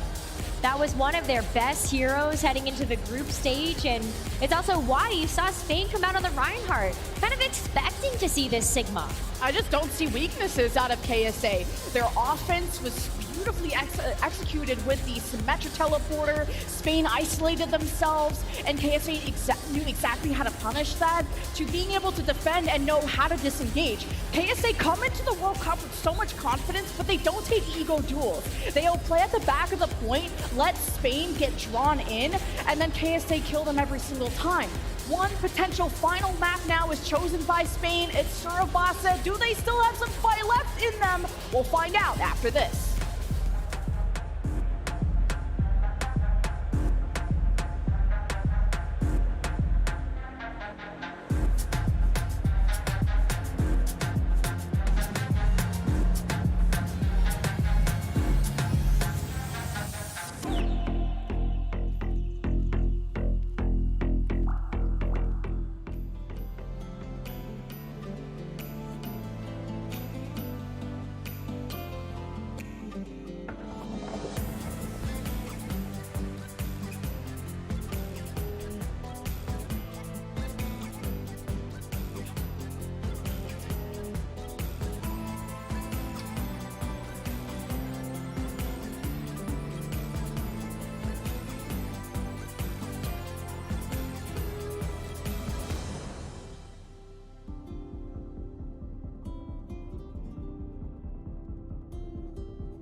It's match point for the Kingdom of Saudi Arabia, 1 game away from going to the semi-final, top 4 for the first time for their region. Spain tournament lives on the line, or they will be airport bound. Spain, though, they're going to give it all their best effort right now, especially knowing that they're going to make a substitution. That's right, Crazy Dragon subbing in to be able to play this next map. Yeah, give him some love right there.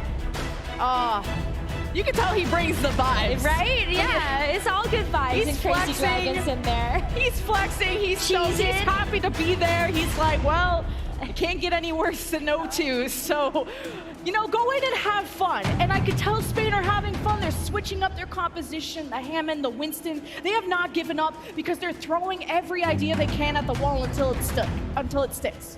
Absolutely. KSA, though, they're still bringing the power. We've got Lambda subbing back into the roster.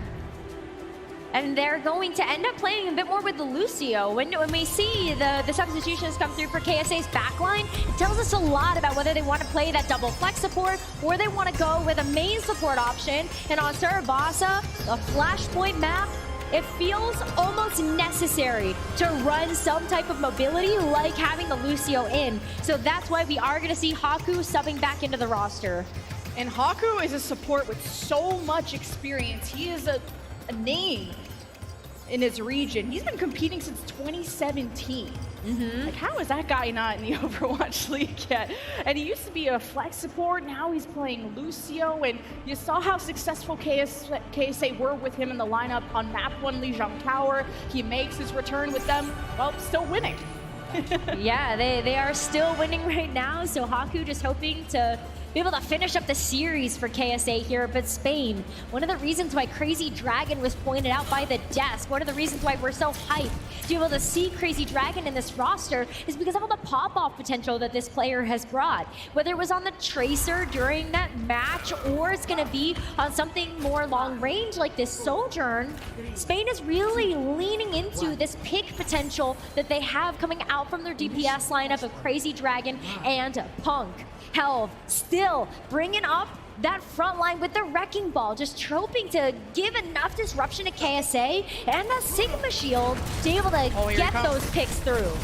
And he separates Yubi, and somehow there just wasn't someone there like Crazy Dragon to take the shot. Punk to blink in. Still a lot of disruption from Helv, who takes the helm there for Spain. And while if KSA are so organized and have so much chemistry, Spain want to rip them apart and cause that disorganization, to cause that chaos. And it's good slams by Helv, and KSA don't like that pressure. They teleport out, but Canale lands a really good anti-grenade that once again Spain are a little bit slow at following up on. KSA still have control of this Flashpoint though, and so Spain have to go back to the drawing board a little bit, but they're split up across the map. You had Helv that had to go back to spawn to be able to heal up. Crazy Dragon just got picked off, and Punk is still in the back of this middle point, trying to help keep this push alive. But KSA, they're reaching that 50% mark now and counting on this first Flashpoint before we see what Spain can do next. Helv's job is to set up his team for success.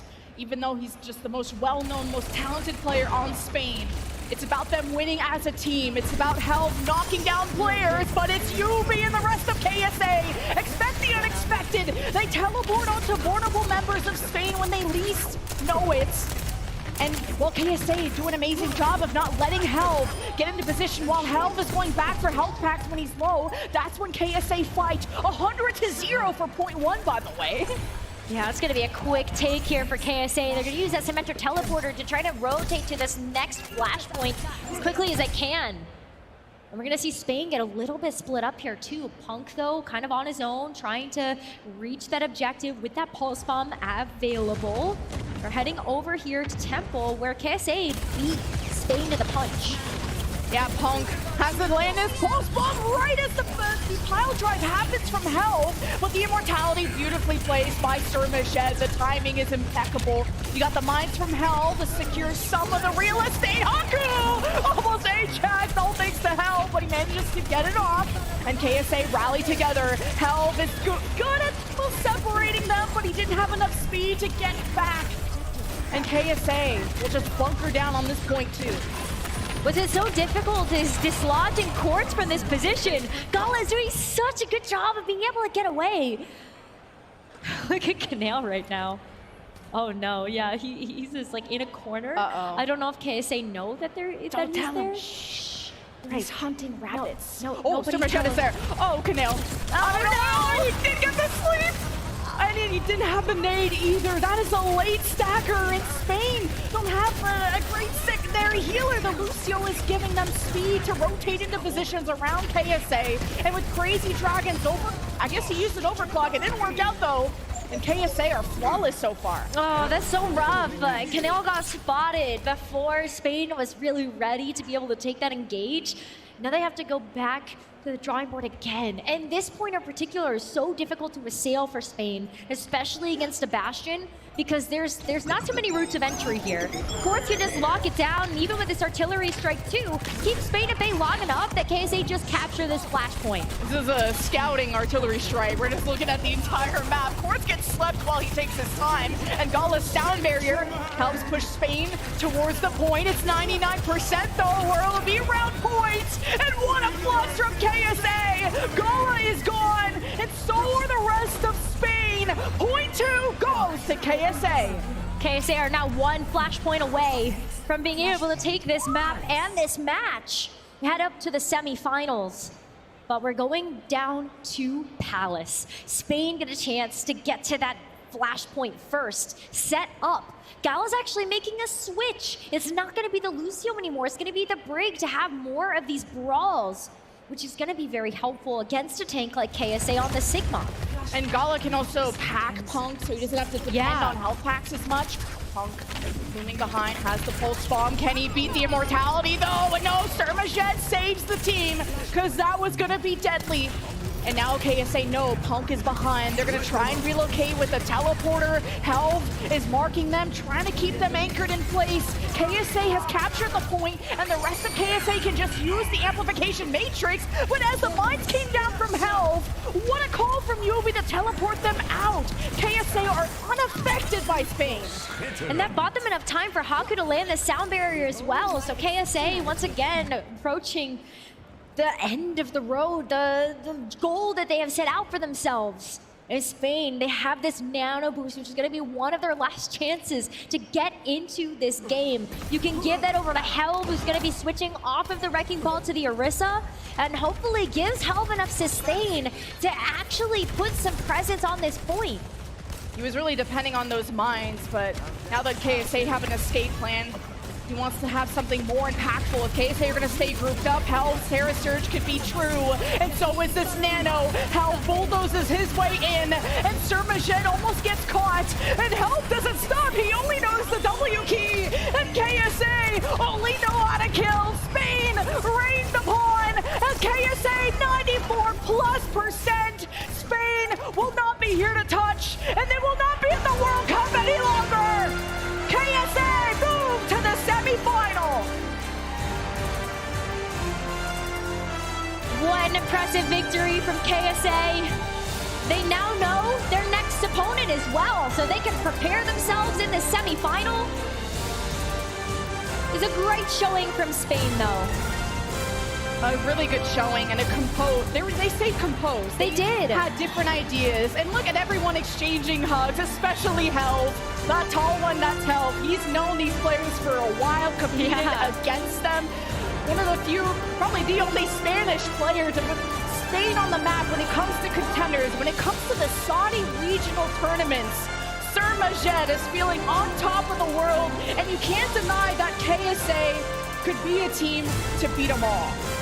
They really can. They proved that right now. Spain, that was not a slouch of a team. They were able to get here, prove themselves in the Overwatch World Cup, and now KSA has to take on Team Finland that also have proven themselves, and that's going to be a great semifinal match. Yeah, Finland took a map from South Korea, went all the way to the final point on Flashpoint.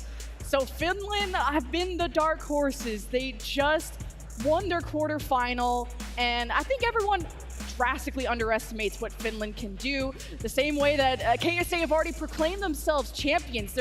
I wouldn't even say they're overestimating themselves. They might actually be right on the money. I think they might. I think they really might be right on the money with that one. And someone else that it was so on point today is one of the support players for KSA. Let's hear it from them, Sirmajed. All right, guys, we're here now with Sirmajed. Give it up for the Kingdom of Saudi Arabia. What a performance.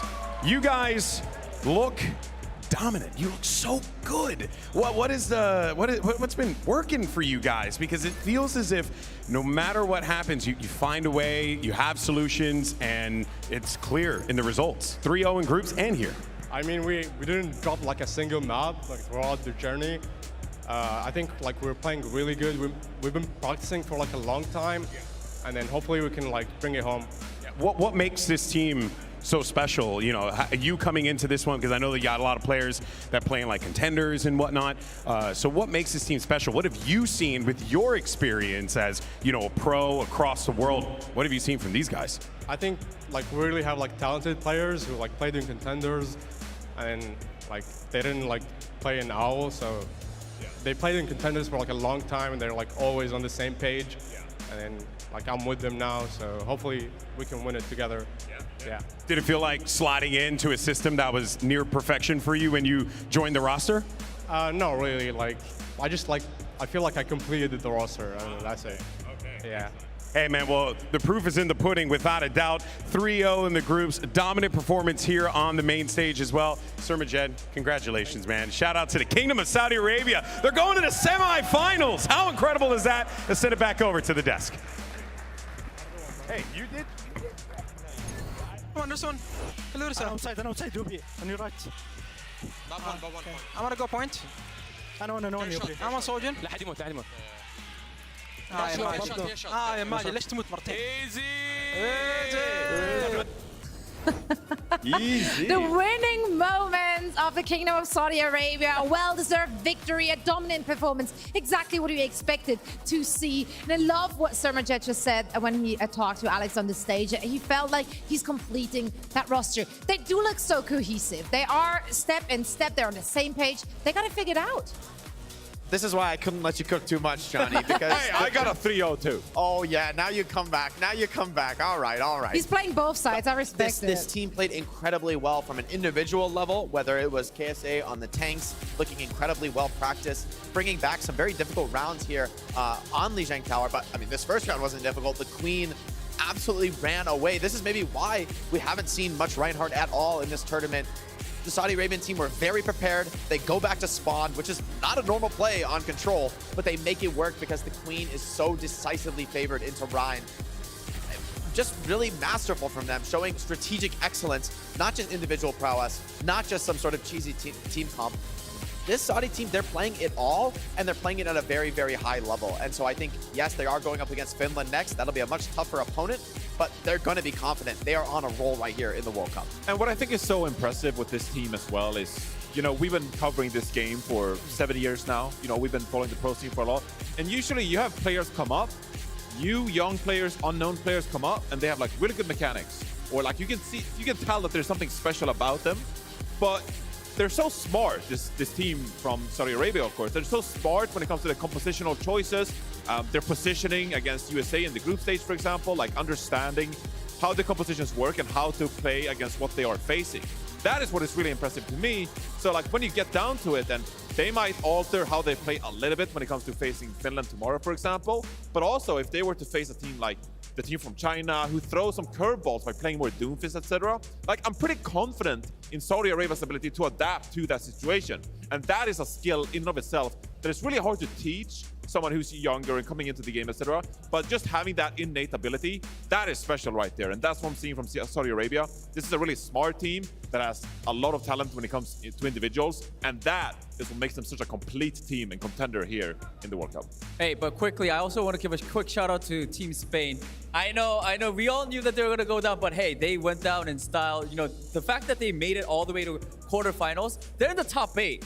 They're great journey. They're in the top 10 of best Overwatch teams, and they were so entertaining to see. Big shout out to Spain. You guys did amazing. Love you guys. Yeah, absolutely. They have so much to be proud of, and they put on a show for us. A fantastic group stage with a lot of fantastic performances from each and every single player on that squad.